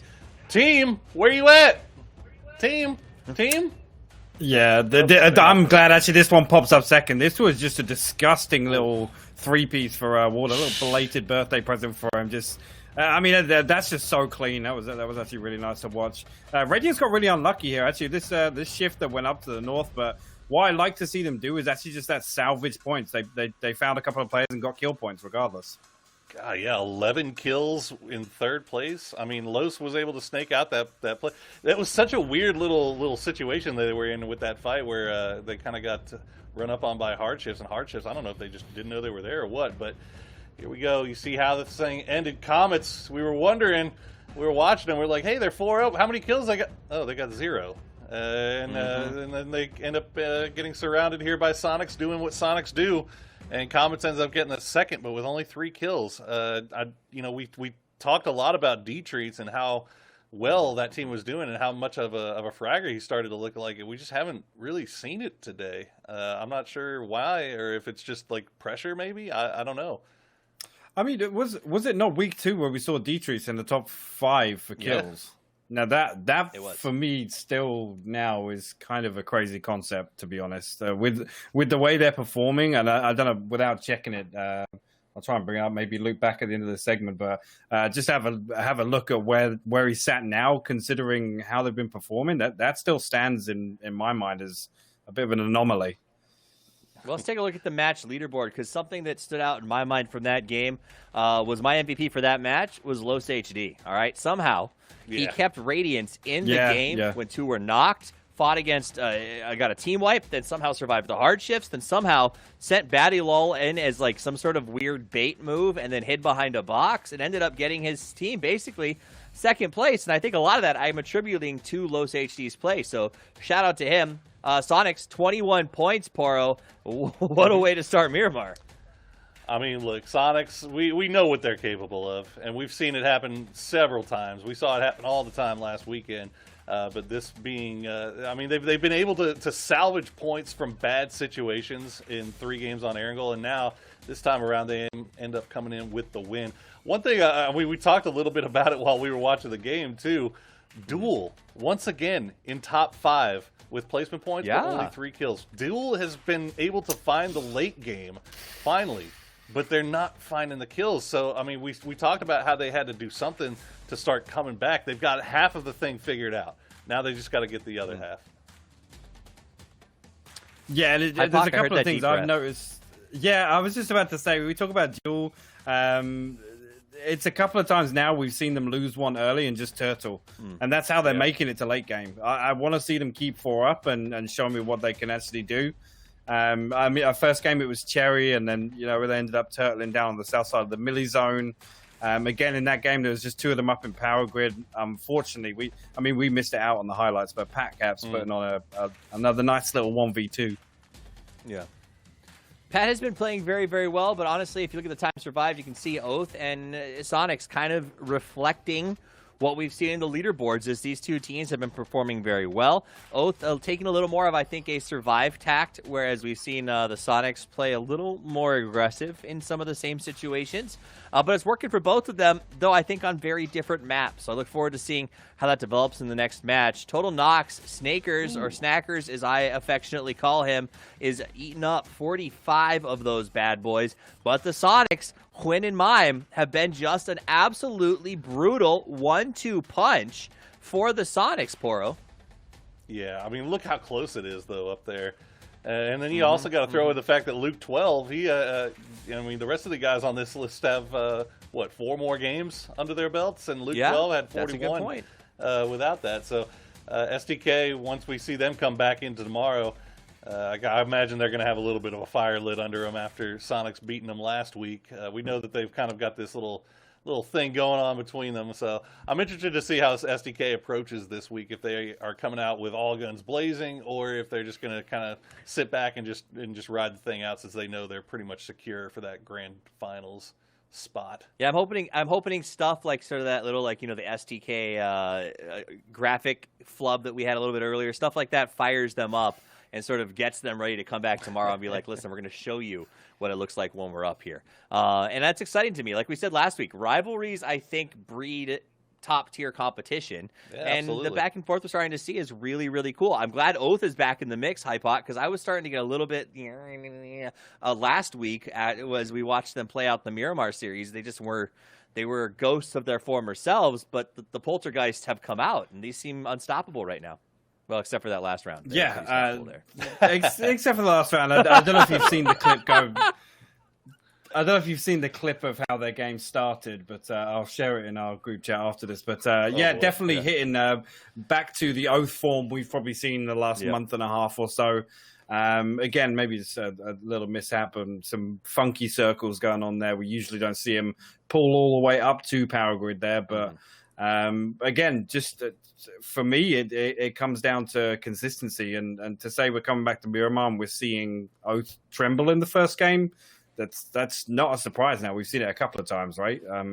I would love to see them do what they've done in the first 3 games, just every game of the night.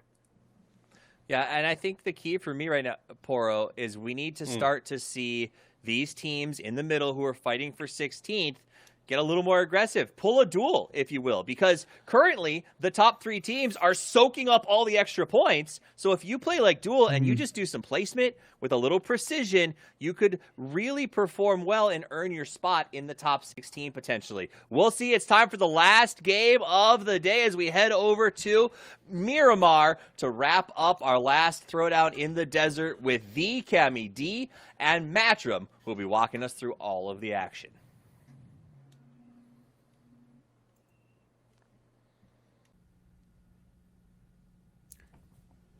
Thank you so much, guys. All right, one more game for the day, but don't worry.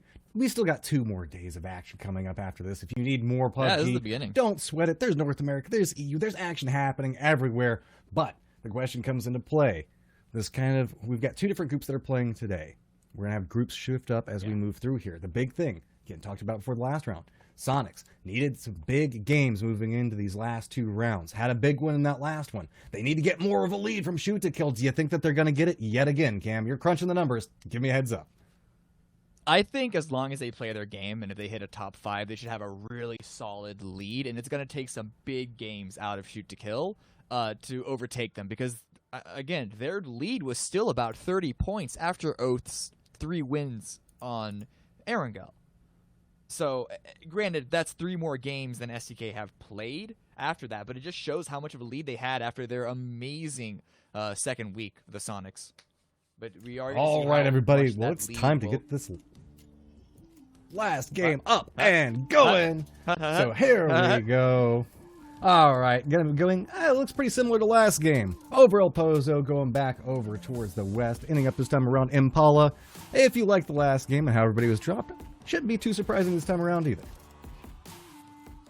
Yeah, it's a pretty solid playing to start everything off. No one should be too upset.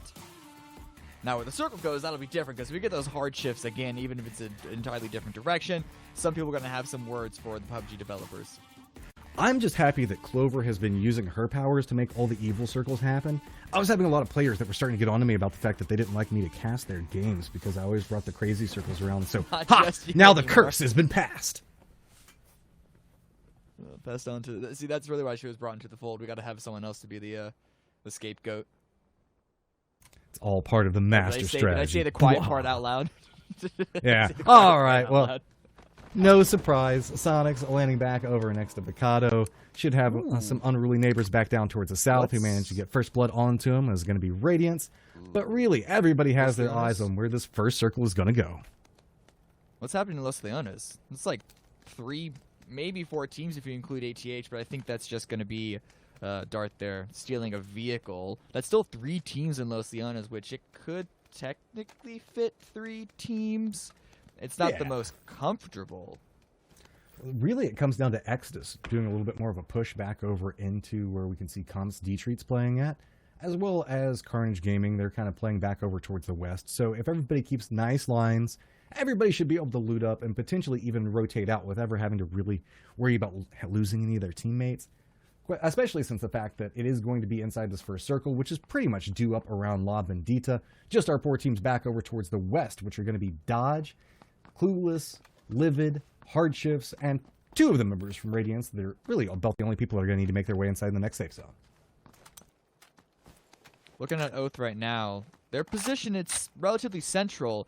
I don't think they're going to want to hold Minas Generalis. It's not at least in the extent that they are now, because they're widespread. But it does give them a good opportunity to sort of take dead center first if they wanted to go for it. Well, here, looking at D-Treats, who is our risky player right now, might find himself in a little bit of trouble depending on how Exodus moves, but I don't think so. I think that everybody should be pretty safe. These teams that we're seeing right now, we've seen them drop around Los Leones, and they should have an idea on kind of where everybody loots and not kind of move into and aggress into other people's territory. You say that, but every once in a while you will find someone get caught off guard. Maybe they think, oh, that building, I haven't been there in a while, but I haven't seen anyone else go there, so maybe I can sort of take this as my understood territory, sort of like unspoken lines, border lines between the 2 loot positions. But yeah, so far in the kill feed, nothing's happened. I'm looking at the map, and I think Carnage are already on the move. It's very fast, but Houston Hardships, they have to move as well through Radiance, and Radiance had a really good game already. I don't know if Radiance, who are just to the east here of Chumacera, if they're going to want to hold a sort of corner position once again. Granted, Radiance did it last game not intentionally. I was just circle shift galore away from them. But they could sort of take that strategy and roll and continue to roll with it. Yeah, we could have a couple of issues coming up in how we see this playing out. We know that Radiance, Los, no surprise, playing around one of Poro's favorite places to say, the Church of Los right now, or the Church of St. Los, however you want to say it. He's got that all to his lonesome, and everybody on the map should know that this is his at the point. So Hardship should have an idea on how they need to rotate around this. Also knowing the fact that Sonics are going to move early because they never stay around Picado too long. Snow Patrol, who we see often play around Power Grid, making their way down that hillside that played a big factor inside the last game, slowly creeping their way back over around where we see Oath that likes to play. Usually Oath kind of separates out around Minas Generalis, back around Graveyard, this type of position, but they play it a little bit more towards the east. So Snow Patrol probably has had eyes on this point, going to roll back in and should get it fairly easy. Should be. I wonder how much Oath was able to hear about that pull-up. You can see Oath are holding a 2-2 split right now on basically the 2 opposite sides of Minas Generalis, which is a good starting position in the first circle. They don't have to commit to any one particular location. Carnage also having a much easier early game this time, not running into any trouble like they did against Radiance last game. Well, they managed to separate away from Comets, got away from Exodus, so no big issue comes in, and they've opted to play around Bendita. They're running a 2-2 split so that way they can gather a lot of information on what's going on around them. Closest team to them is going to be a Theris that's playing the complex back down towards the southeast. Really, they have beautiful sightlines on anybody that moves through the no man's land that's to the west of Impala. It's very flat, very open. So anybody that takes their vehicles along this point is going to find themselves in a very problematic position, as they're going to have 3 different teams that could be taking pot shots back towards it. You saw a couple of shots ring out. If Theris weren't going to sit there pretty, but HEC and Trolls in chat coming in on the north side, getting closer and closer towards center themselves from a different angle. Oath still hasn't regrouped. It's a slow early game once again. They hold pretty due towards the center of the circle. They've got Minas Generalis and those complexes back over to the west. And they have usually about, I don't know, at least 50 meters, in some cases up to 150 meters in between each one of their players. They've kind of made this defensive line around Minas Generalis, but ATC is playing to the north of that point. If they come along this hill, they could be looking down right into the backside of where Oath is playing at, and Oath might not be expecting it. So Winnie and seeing how they move around that point could be quite big. Sonics themselves running very large split, but you can see that's mostly due to the terrain and just how open it is around the territory that they're playing. Yeah. It's pretty safe. It's pretty safe for them. If anyone came through that sort of meat grinder in the field, it would just be, you know, end of the game for them, I think, in only a couple of moments. Yeah, they're actually starting to get a putting little spicy around onto Benji. Oath. So now we got to There's a lot of fields in this circle. Yeah, that's the big factor with it. Spotting out Oath, still trying to send a couple of shots that way. You saw ATC for a quick moment. Coming under the north side, you alluded to them sneaking up on the north angle of Oath. I don't think Oath will be caught super off guard by it. ATC would have to go incredibly aggressively in order to sort of catch Oath out like that. But Livid now pulling into the circle. A very rough early game for them last game. Coming in late a second time. Yeah, but they've got nobody even close to them at this point. Really, it's going to be Radiance that's back over towards their northeast, which are going to be the closest contenders to even want to take shots at them. They do have Clueless that's rotating back behind them, but it's a real slow rotation. It also has quite a bit of distance. The pathing that Livid's going to be taking could be their problem as they're moving forward. Comets, they're running a little bit of a 2-2 split of their own, but way back down towards the south where we were looking at with Atheris, Zenith, and Carnage Gaming and where they were playing earlier. Do manage to make a nice little path back over towards the Longhouse. We see this be very common, very good position to play as you get a lot of control back over towards Impala and anybody that's going to be moving back in towards the south. I'm kind of surprised they got away with this one. Yeah, I mean, it's been a pretty uneventful early game, all things considered. It's not a central circle, which is usually when... Yeah, still 64 alive, which you often see when it's a central circle. This was an eastern circle, but I guess it's not east enough to force anything too aggressive. And I also think just the lack of super strong fightable area in the center is also leading to it as well, just because there's so many open fields, and you don't want to go in an aggressive maneuver, even in the early game, when there's an open field super close to you. It doesn't really work out properly. Too many open sight lines, no matter how far away a team is. Well, it's like whenever you look back over towards the west, it's a lot more opened up. It's a lot more hillsides, whatnot. Nice little bit of air coming up from the Disciple and just rolling up that hillside. But whenever you look back over towards the east, sure, we still have Los Leones. It's got a lot of buildings. People aren't going to want to play it. It's hard to get out of. We were talking about that a second ago. We've got the fields that are kind of around Impala and that whole territory. There's a lot of dead space, but there's also a lot of very strong points to play inside of this.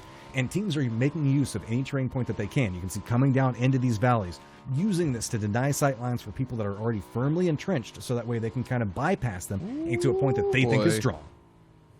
Okay, we're about to see some fighting, because ATC's compound, Atheris's compound that they have in the dead center, where Darth is going to want to regroup with his team. You can see him in the vehicle already, is an incredibly powerful one, as well as elusives. Outside of those positions, it's just wide open field with some hay bales, with a couple of, I guess, shacks. Look at this. This is dead center of the circle. There's not a lot to play for. Atheris have a really good position to get a couple of kills, but they might have to defend multiple teams coming in onto them, which could spell trouble. Radiance, their own rotation, getting a little bit of trouble. Battilo does run into a rock, and I have no clue where... Okay, that's where they're going. They found a compound for themselves. It was actually scouted out early, but I believe that was McCoy able to steal that before anyone else got there first. Oh, Exodus, are they going to opt into playing this? No, a couple of shots come out at them, so they're going to pull away at the perfect moment. I like this. Run right up next to the buildings. Have a couple of shots come at you, then use the walls to deny the sightline back over. So Exodus does manage to get away with that one, but has to make their way back down towards the hills to the south. They wanted to play this closer towards the center, but these flatlands and all these teams already set up and waiting is going to make it a little bit too problematic for them. Meanwhile, over towards the north, it looks like there might be a little bit of an issue brewing, as ATC and Zenith could be running right up on top of each other. And yeah, ATC holding down this point. Leda already into a good point, trying to take a couple of shots, is going to be able to knock down Aguila. Meanwhile, on the other side of the fight, you can see Zenith's reinforcement starting to come in. Another member of ATC instantly dropping out, and this is turning up everything in Zenith's favor. They are just walking through ATC right now. One member I thought still ATC up, had this. They had the advantage. Yeah, only Winnie is alive right now, gets spotted out, and just like that, easy peasy, Zenith takes this one away. Didn't see exactly how that fight started, but it looked for a second that Any Chosen Chat had the heavy advantage, but Zenith they took their angle, they pushed in from one side, and just methodically removed the competition. I think Kickstart rolling up from the south and getting that first initial shot. Oh, but pay attention to Roth. He's still out on his lonesome. I believe Zenith actually in a 2-2 split. Now Oath going to be contesting this, and Roth by himself needs backup ASAP. They thought they had a little bit of breathing room, but that's not the case. You can see Kickstart in the vehicle, rolling up once again. And I like Oath on this sort of high ground angle over the compound. If Zenith over peak, it could spell trouble. But I like how not just Kickstart, the entirety of Zenith is strolling up to take this fight. They don't want to give any team, no matter who it is, any opportunity to upset their position. They just rolled over a team. Got a complex that was closer towards the center, steps back away, regroups. Roth's still playing this aggressive as he hears everything that's going on around him. Balefrost takes a couple of shots at him. He does barely manage to get away with this, trying to get back down next to the wall. Oh, almost does manage to make it, but no, it's going to be Snakers off the side. Has a beautiful piece of vision, does manage to connect onto Roth. So now you can see Zenith starting to make their way back over to a point that they just claimed, turning it back around, now trying to figure out, do they defend Roth? Do they make a play off of it? Oath has a lot of different points that they can play right now and trying to use that, taking shots on Zenith as they're trying to regroup. It looks like they've decided, okay, we just have to get away from this point. We're just going to have to leave a teammate behind, give this one up over to Oath, but New Circle has popped. Minas General is still a part of it. La Bendita is still a part of it, and a huge section of wide open terrain back down towards the southeast. I want to say that was Oath baiting Relo with the vehicles, pretending that they drove away and fully retreated, but they only drove away a couple of meters and actually left 1 or 2 players on that hill to see if anyone gets aggressive and peeks over, and they find Roth doing so. The circle shift is also heavily in their favor. It's not as good of a compound as the one that Zenith retreated to, but wait, Snakers, did he just lose his vehicle? He did. Oh well, that's sorry, state of affairs. But it's still a good compound for them in this circle. So now we can see that a lot of the teams back over towards the south might have to make a little bit of a movement. Almost everybody is still kind of cemented into a halfway decent spot with the way that we see the kind of the circle and the train working together. Not a lot of teams really have the option to play back over towards edge. So that's why we're seeing kind of smaller, quicker rotations coming out from a lot of these teams. You can see Exodus trying to use every single bit, be it the buildings, be it the hills, so that way they can make a little bit longer of a rotation into this. They're kind of flanking all the way back around. We saw them force back down towards the south, went back down near Los Leones, and now is using this to go all the way back around towards the west. And Pat, got to be careful. Buildings just come out of nowhere, but should be able to get away from it. Drassel's kind of running scout position, but Livid looks like they have an idea that he's there, but they're not even stopping to take any shots, really.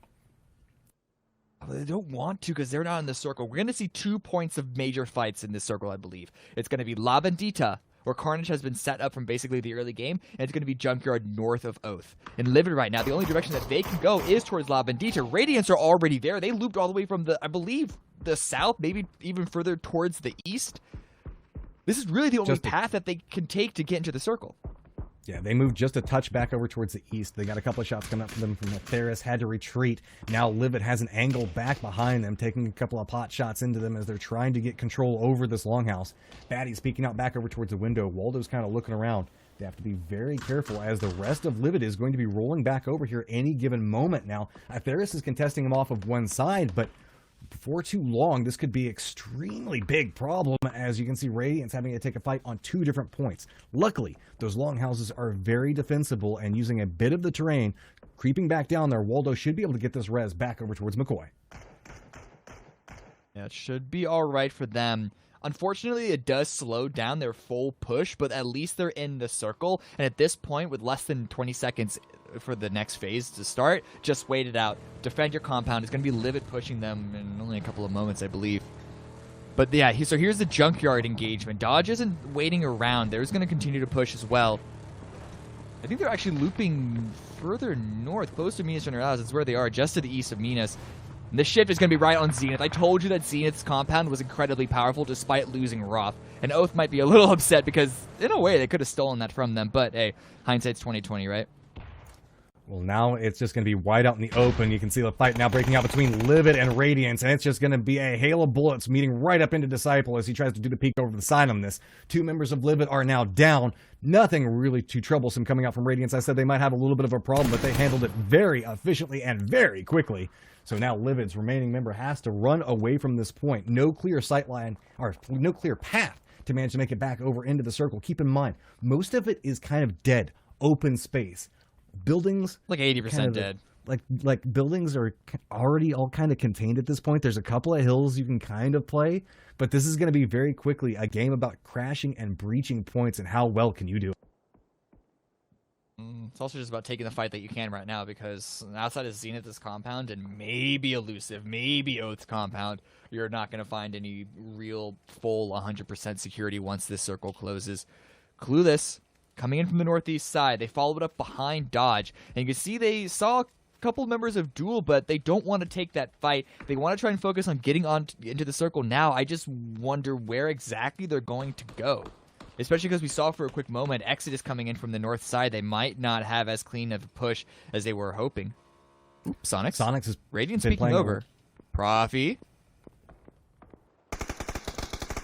Couple of shots now coming out from Waldo, who's got the high ground. Going to hit a little bit of damage on a Profi. Luckily, he does manage to back behind this little bit of a hillside. So now he's got to be careful as the other members of Radiance might find a sight line onto him very quickly. We did see that Sonics was kind of holding down the entirety of La Bandita. They were running a 4-man split all the way across this. Finally, Batty is going to connect with a couple of shots. Grenade going to ramp right down next to him as well. So now Sonics instead going to step away, play back over towards the east. That's already inside the safe zone. Get control over that section of Crater and look back to try to take out Radiance as they make their approach. Whoa! What just happened? Clueless I guess that rotation didn't pay off. Exodus. Yeah, I guess not. I was trying to watch it on the map. Really hard to tell exactly what happened there. But still, good pickup for Clueless. But still, Radiance. We're watching their continued push, and it's a hard one for them as well. Yes, they were able to take out Profi, but the rest of Sonics have a full defensive line waiting. It's some big, burly football players. American football for Europeans who don't know what we're talking about. Just not letting any runners through. Radiance is trying to find some weak point to make an approach. Sonics firmly entrenched right now. They've got a lot of different pieces that they can play. They've got good protection. They can kind of peek up as they want to. Gonna get a little bit of vision back over towards McCoy. Going for a peek over there. Now caught out into the blue. They have to be very careful on how they're wanting to approach this as we're getting later and later. So that's going to chunk for a little bit of damage. Going to be Huen hitting some good shots out of Waldo onto the side of that. McCoy still outside the blue, just trying to stay ahead of it right now. Loose dropping back down towards his belly, hoping that he has time to get the meds off as the blue is going to be approaching any second now. Going to get that away, but now has to run up into a very risky point. This is going to be very hazardous from him the moment he crosses up over in front of this. Mime has just moved it very aggressive, stepping up right over here next to everything that Radiance is trying to put out. There is nowhere for Radiance to really move. Battylol goes down as well. McCoy's the last guy standing, being the very first person being spotted, but that's not going to last for too much longer as Sonics go down. Or Sonics manage to take down Radiance. Yeah, I mean, Radiance, they fall like a brick. Sonics don't just wait for Radiance to come into them, knowing that the pressure from the blue is going to make Radiance likely play some forced errors. They actually push even further forward themselves and full on, like, don't even give Radiance an opportunity to come out of that one alive. And because they were in the center of a bowl, they could do it totally isolated, not worried about getting shot in the back. And now, I'm not going to say they really have any control, but the circle shift does go their direction. You can see Oath playing this high ground, looking back down towards Duel, running that 2-2 split. They have to be cautious as Clueless could come up back behind them. They know it's going to have to be a run-and-gun fight as they make their way through here. Not a lot of good, clean territory up in front of them once they leave this complex.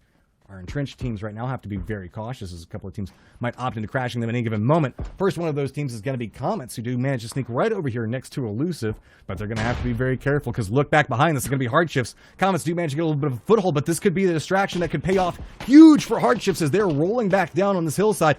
rolling right up next to this point that Elusive is trying to hold down, but with the distraction, look, it's just fire and gusto. They run in, guns a-blazing. Chuba already goes down. Maluk has to be careful. Going for the peek around this. Grenades are crashing down upon them. Hardships having to slowly move their way forward on top of this. They're often being a little bit slower with it. They don't want the aggression to kind of put them into a point where they can find themselves in a disadvantaged spot. Doesn't matter anyway. Now it's just going to be J-Sync, the last member up. He's got himself a vehicle fortress that he can try to work with, trying to get away from Elusive, but there's not a lot of good places that he can play right now. Just runs up, trying to go for the res, but the Molotov coming through. That's going to light them both on fire. Not anywhere that he can go for it. No water to roll around in, and he's going to go down. That's going to be it for the Hardships. Good defense coming up from Elusive. Listen, there was no way that push was going to be a simple one, but hold that thought because more pushes are happening. Oath are trying to take over Zenith's compound, and it's going back and forth, actually. I say that. Snaker's the only one left, but he can get a couple of revives because they're all in this compound. But the grenades coming out from Zenith are giving them really no room to maneuver. The push! The push from Leda! Oh, gotta be careful as the grenade comes through, but lots of Molotov action. I love to see that. Every single time I see Molotovs just hitting players and I start running around panicking on fire, it just lights something inside of me. I love it so much. You can see Dodge running a little bit of a split off into the distance, trying to control a lot of the territory inside of this circle, but the problem is, also makes him a focal point. A lot of different teams trying to pinpoint, take shots every single time they take shots. Zenith now sitting at 10 kills, surveying the horizon that is up in front of them. Atheris can try to creep forward just a touch. Hopping on the motorcycle, has to be careful as they're moving into a very clustered section of the map. Looks like they're trying to get the res back over here towards Mardones, but they have to be very careful as Sonics might opt into playing this pretty risky in just 1 minute. Yeah, and with this circle shift, I could actually easily see a reality that they push down towards the south. H1, if you can peek over that ridgeline to find some information, he might be able to make that call.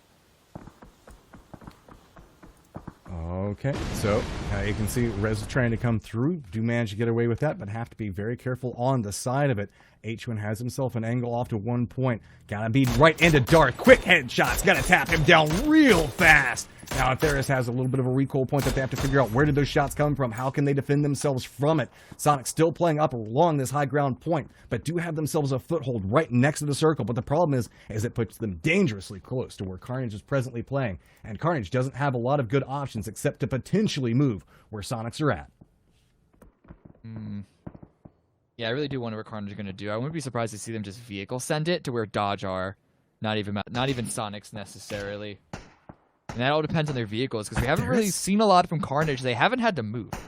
Oh, there's just sent straight into the center, and they're getting away with it right now. Several of the members actually just crashing right into that complex. Meanwhile, Sonic's starting to get a little bit more aggressive as well. Looks like they've spotted out a way that they want to try to play this, but it's not going to work out. H1 gets dropped out of his point, but you can see a couple of shots going back over towards how Dodge is playing this one out.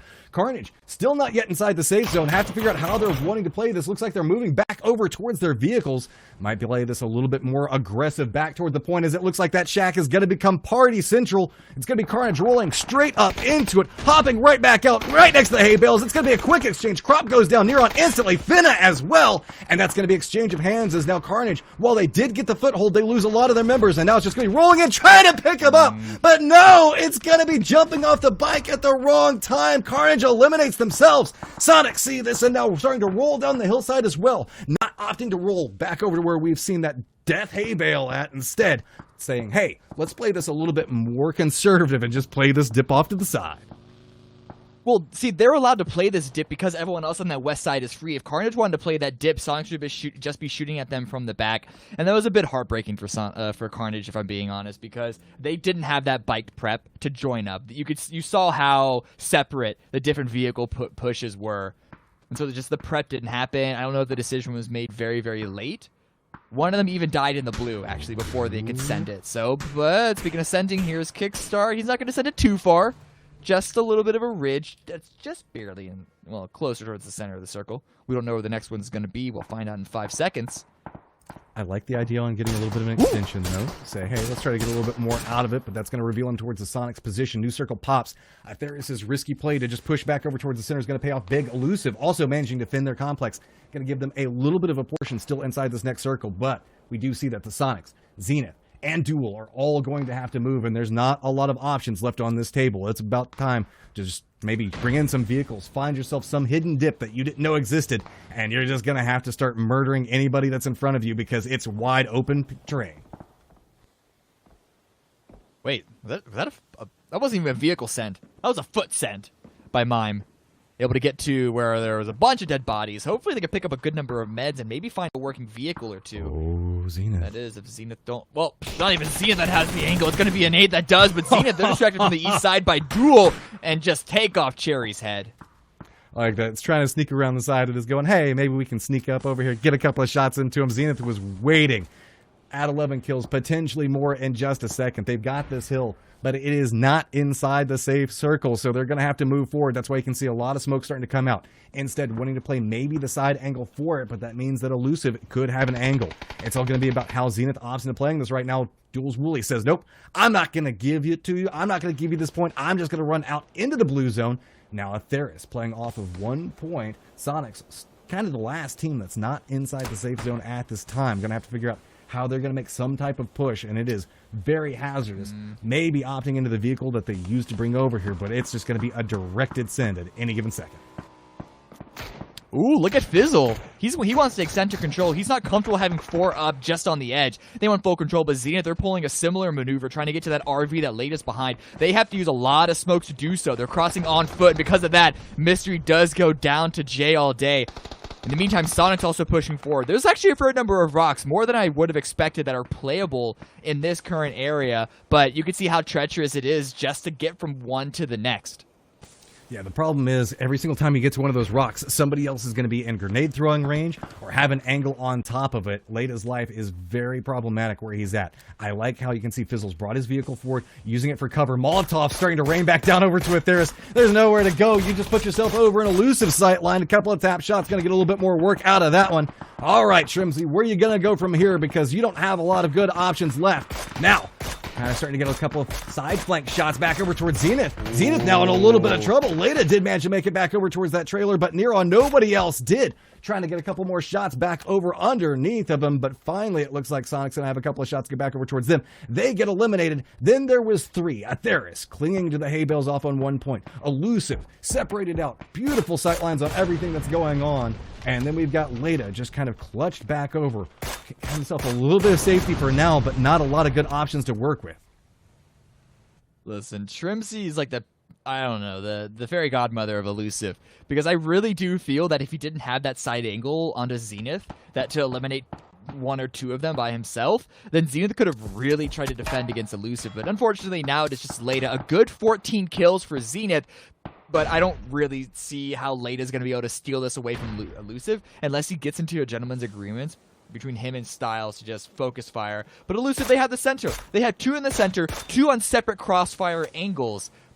They have positioning and 10 kills. It's been a silent gathering of those 10 kills. They've just been farming from their compound, but a very good endgame from Elusive. I don't want to call it a win just yet, but it's looking all but.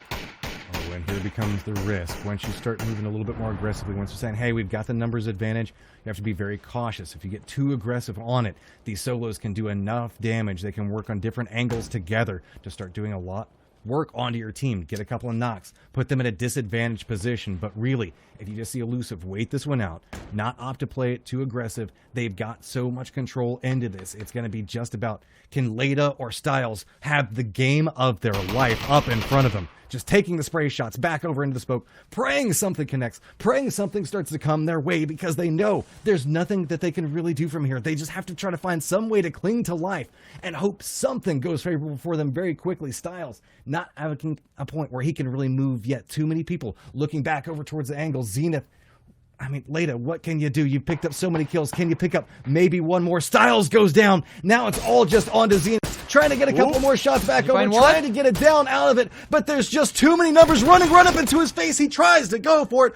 but no. 12 kills and Elusive coming up on top. Styles needed to stay alive and maybe get at least 1 knock if Lata wanted a chance with that. Yeah. But still, a good game for Zenith. And an even better game for Elusive. These are both teams that we haven't seen a whole lot of, especially today.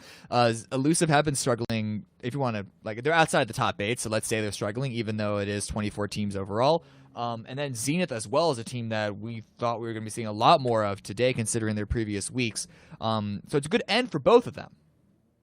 Yeah, I mean, that's just such a harsh place to play, all things considered. We talked about how flat it was. We kind of made a couple of comments in the earlier game, how we have a lot of planes that are still in effect inside of this game, and it just seemed to home in right on that spot. So with this, you can see, like, if you ended up with a couple of pieces of, like, rocks that they were kind of clinging to, elusive, separating out. They didn't opt into just playing along the hills. They said, no, into their houses. They said, no, let's just separate out. Let's get control. Let's get the firing angles to win this one. Yeah. And it's recognizing once you hit end game, it kind of becomes a completely, like, each phase essentially of PUBG is an entirely different game. And once you hit the end game, you have to know exactly where everyone is and where you can really, really push it. And Elusive did it. They recognized, especially once Sonics went out, especially once they got the second to the last member of Atheris killed, maybe like 5 minutes before the end, maybe 3 minutes. My time's bad. Time doesn't matter. Time's not a thing. It's a concept. But they saw the opportunity to really extend out and take control and not even allow the possibility of a clutch win. And that's how you play games. You cannot give the opportunity for a clutch win no matter how unlikely. Now, that being said, shout out to Elusive. Amazing play coming out from them. But Zenith, good lord. Kickstart, walking away with a ton of kills. Leda, a ton of kills. Hwin, getting a ton of kills coming up from Sonics as well as Mime. No surprises on any of those accounts. Are going to give them a ton of points, as well as having top 5 positions for those teams. That could be huge moving into tomorrow. Yeah, I'm going to say I'm really excited to see what the scoreboard is. I'm pretty sure Sonic's going to be heavily in the lead because Oath, they had a good start to that game, but they just weren't really able to finish it. That their attack onto Zenith's compound, well, we saw how it ended. We didn't see how he started, but... well, we saw how it ended. All right, guys. Well, that's kind of going to be it for us. We've got the analyst set and waiting to break down everything inside that last round. We've got points. We got leaderboards. We've got it all. Toffees and crew, you guys take it away.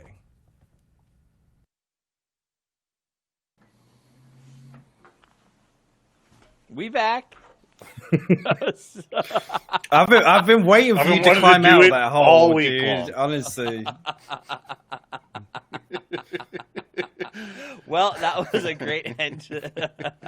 Okay, that was a great end of the match. Good stuff, guys. You know, you picked them as your wild card today, Poro. You said they have a chance to come out and do some big things, and the guys do. They come out and they get a big win there. So talk me through the end of that game, I guess.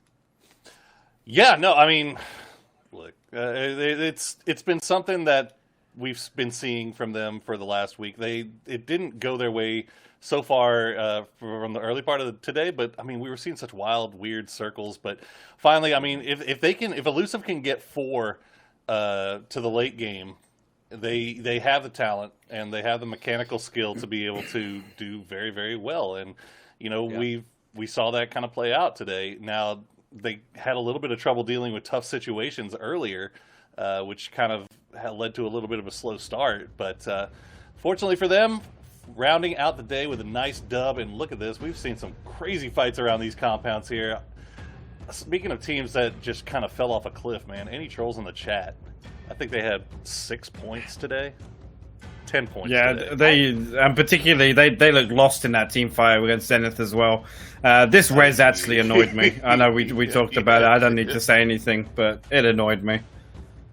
Yeah, that was a little ambitious, and I mean, look, at this point, you gotta know the molly's coming, right? You gotta pay attention to that kind of stuff. Meanwhile, Sonics, even though they finished a little bit lower in the standings, which is still, you know, top 5 for them, they still end up with a boat ton of kills, which, I mean, it's every single time, right? The 11 this time. I know shoot to kills got to be, they should be, I don't know if they are, but they should be a little bit motivated going into tomorrow, given the fact that Sonics is doing as well as they did, and the fact that I think Oath might have passed them now and are sitting in second place. Yeah. I mean, it was big plays.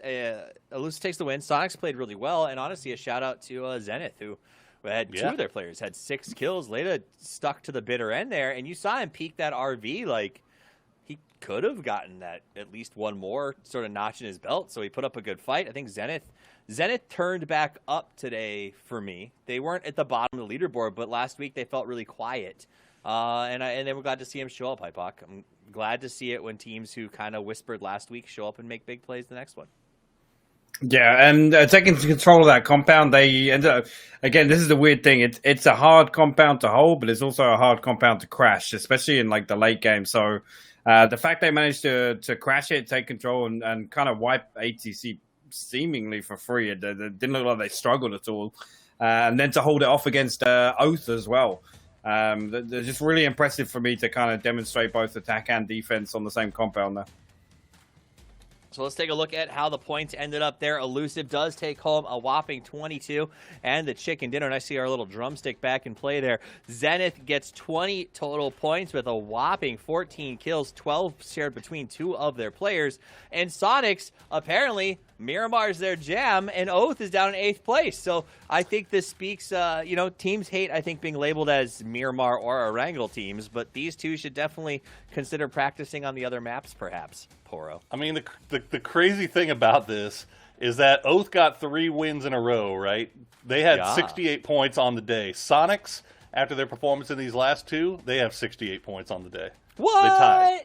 That's the nutty thing about that is Oath, like you said, just fell off a cliff when it came to Miramar after looking so good on Erangel, and I guess maybe I'll take a little bit of the blame for that one. I'll take Caster Curse in that one because I thought that they would keep it going.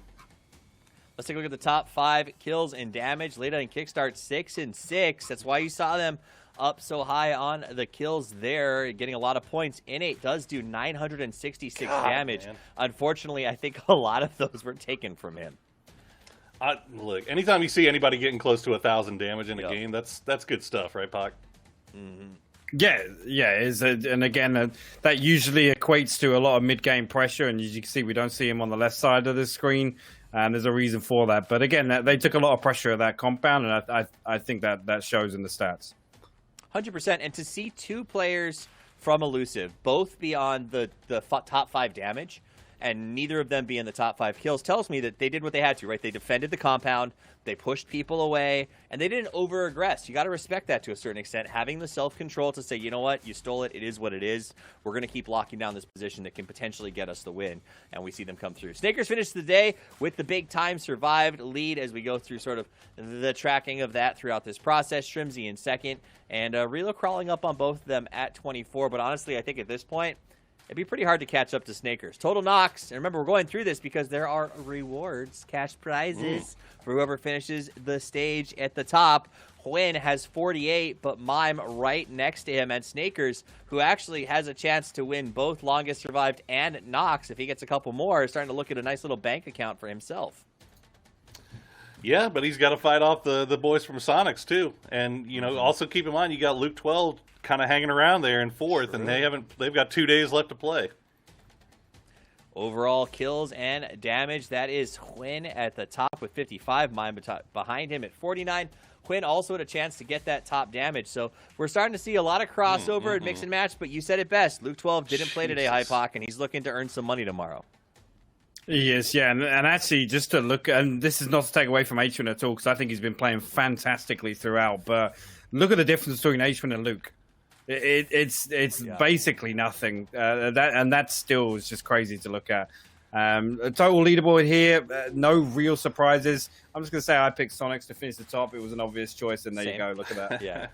But, Poro picked Oath, and Oath was not an obvious choice at the start of the day today. And while we knew they probably wouldn't pass the Sonics, they had an incredible day. So I'm going to give you some props there, Poro, for picking Oath, because they, 3 in a row, and they went from, I don't know where they started today. It wasn't nearly this good. It was 5th place. 4th or 5th, yeah. Yeah, I think it was 5th with 157. So to jump to 225, that's a heck of a day. No, Poro, absolutely. take your brag. Take your victory. Hey, I'll take the brag. It was all them.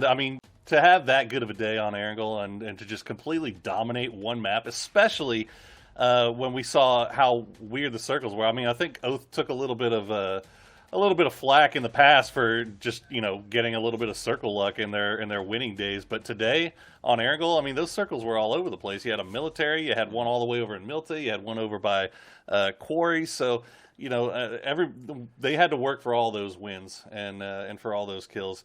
I also wanted to give a shout out to obviously Elusive, but then also Radiance. They kind of hung around. They stuck around 30 points. They got on the day. good enough for 5th overall.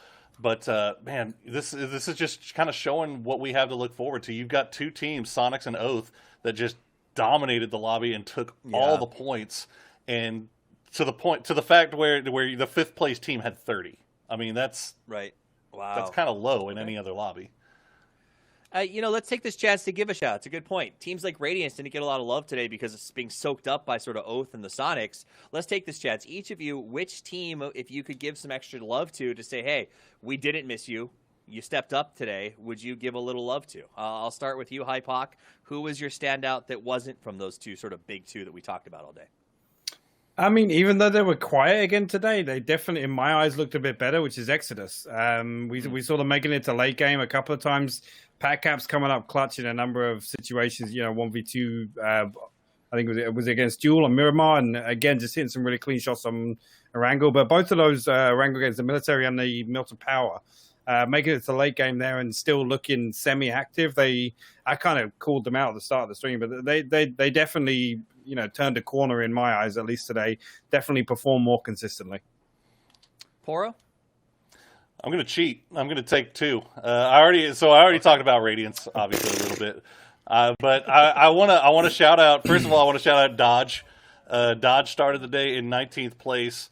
Even though they didn't have a fantastic day, they didn't have a great day, they did enough to put them into 13th right now. So, kudos to them for doing that and getting that taken care of. We'll see if they hold on to that in that top 16 spot. But and then the other one I want to shout out was Duel. I mean, we've been giving them hell, but what was that? I think 3 or 4 top 5 finishes for them. They ended up with 14 placement points and 14 kills. I think we were talking. We were betting on whether or not they would end up with more placement points than kills, but it ended up being a 50-50 tie there. So we'll have to see if they can get something going to either tomorrow. So I'm not sure which day they play. I can't remember. We'll have to check the schedule for that. All he needs the top 16. All he needs is the top 16, and maybe brute force isn't the answer for them. So finesse could be the way to go. Now listen up, guys. Whether you're a player, a fan, us, anybody, if you watch, you're involved, you choose the PCS North American Group Stage MVPs. Cast your vote on Twitter at PUBG Esports. You're only going to have 24 hours starting after the last match on Sunday, June 14th. So if you are a fan, if you want to give some love, because there's a $500 prize for the MVP, make sure you're following the Twitter account and you're letting us know who your vote is. I'll keep reminding you all weekend. Don't you worry. And right before we finish next time, I will again, of course, let you guys know what to do. But keep your eye on it. Watch carefully this week. Decide who deserves the MVP, because I think you're going to see some good names out there. We saw some good people make great cases for themselves today, gentlemen. I think we saw Relo step up and have like an 8-kill game. We saw the 6-6 coming out of Zenith last time around. So you have a couple more days to watch to see who comes out on top. Here is the schedule for the rest of the week. Day 2 is tomorrow at 4 p.m. And then day 3, obviously, will fall on Sunday, at which point we will crown the top 16 going to the grand finals and tell you who the bottom 8 who have to drop down to defend themselves against the top 8 challenger teams later this week. So those who fight for their life and those who are about to get the paycheck of their life, 2 very different options. So we'll be following that throughout the week. Tomorrow, lots of PUBG. You can tune into this channel and literally watch PUBG from dawn till dusk. Not kidding. So make sure you check out all of that action. Guys, do you have any final thoughts, Hypoc, before we call it a night? No, other than the first time I've actually wanted Sonics to do well, and they've actually delivered for me. So really good day overall for me. Nice. Poro, any last thoughts? I mean, obviously, shout out to Oath. Shout out to Relo for having that great game. But shout out to Snakers for just being so consistent. Really excited to see this next lobby tomorrow. We're setting up for a great, great final here, and I'm pumped. I cannot disagree with that. Lots of fun. We saw the Sonic step up at the end. We saw Oath having the start of a lifetime with the hat trick. Can they pull it off tomorrow? Guys, we know you can be anywhere. From all of us here on the casting team, thank you for spending your time with us. We look forward to seeing you tomorrow. And until then, play more PUBG.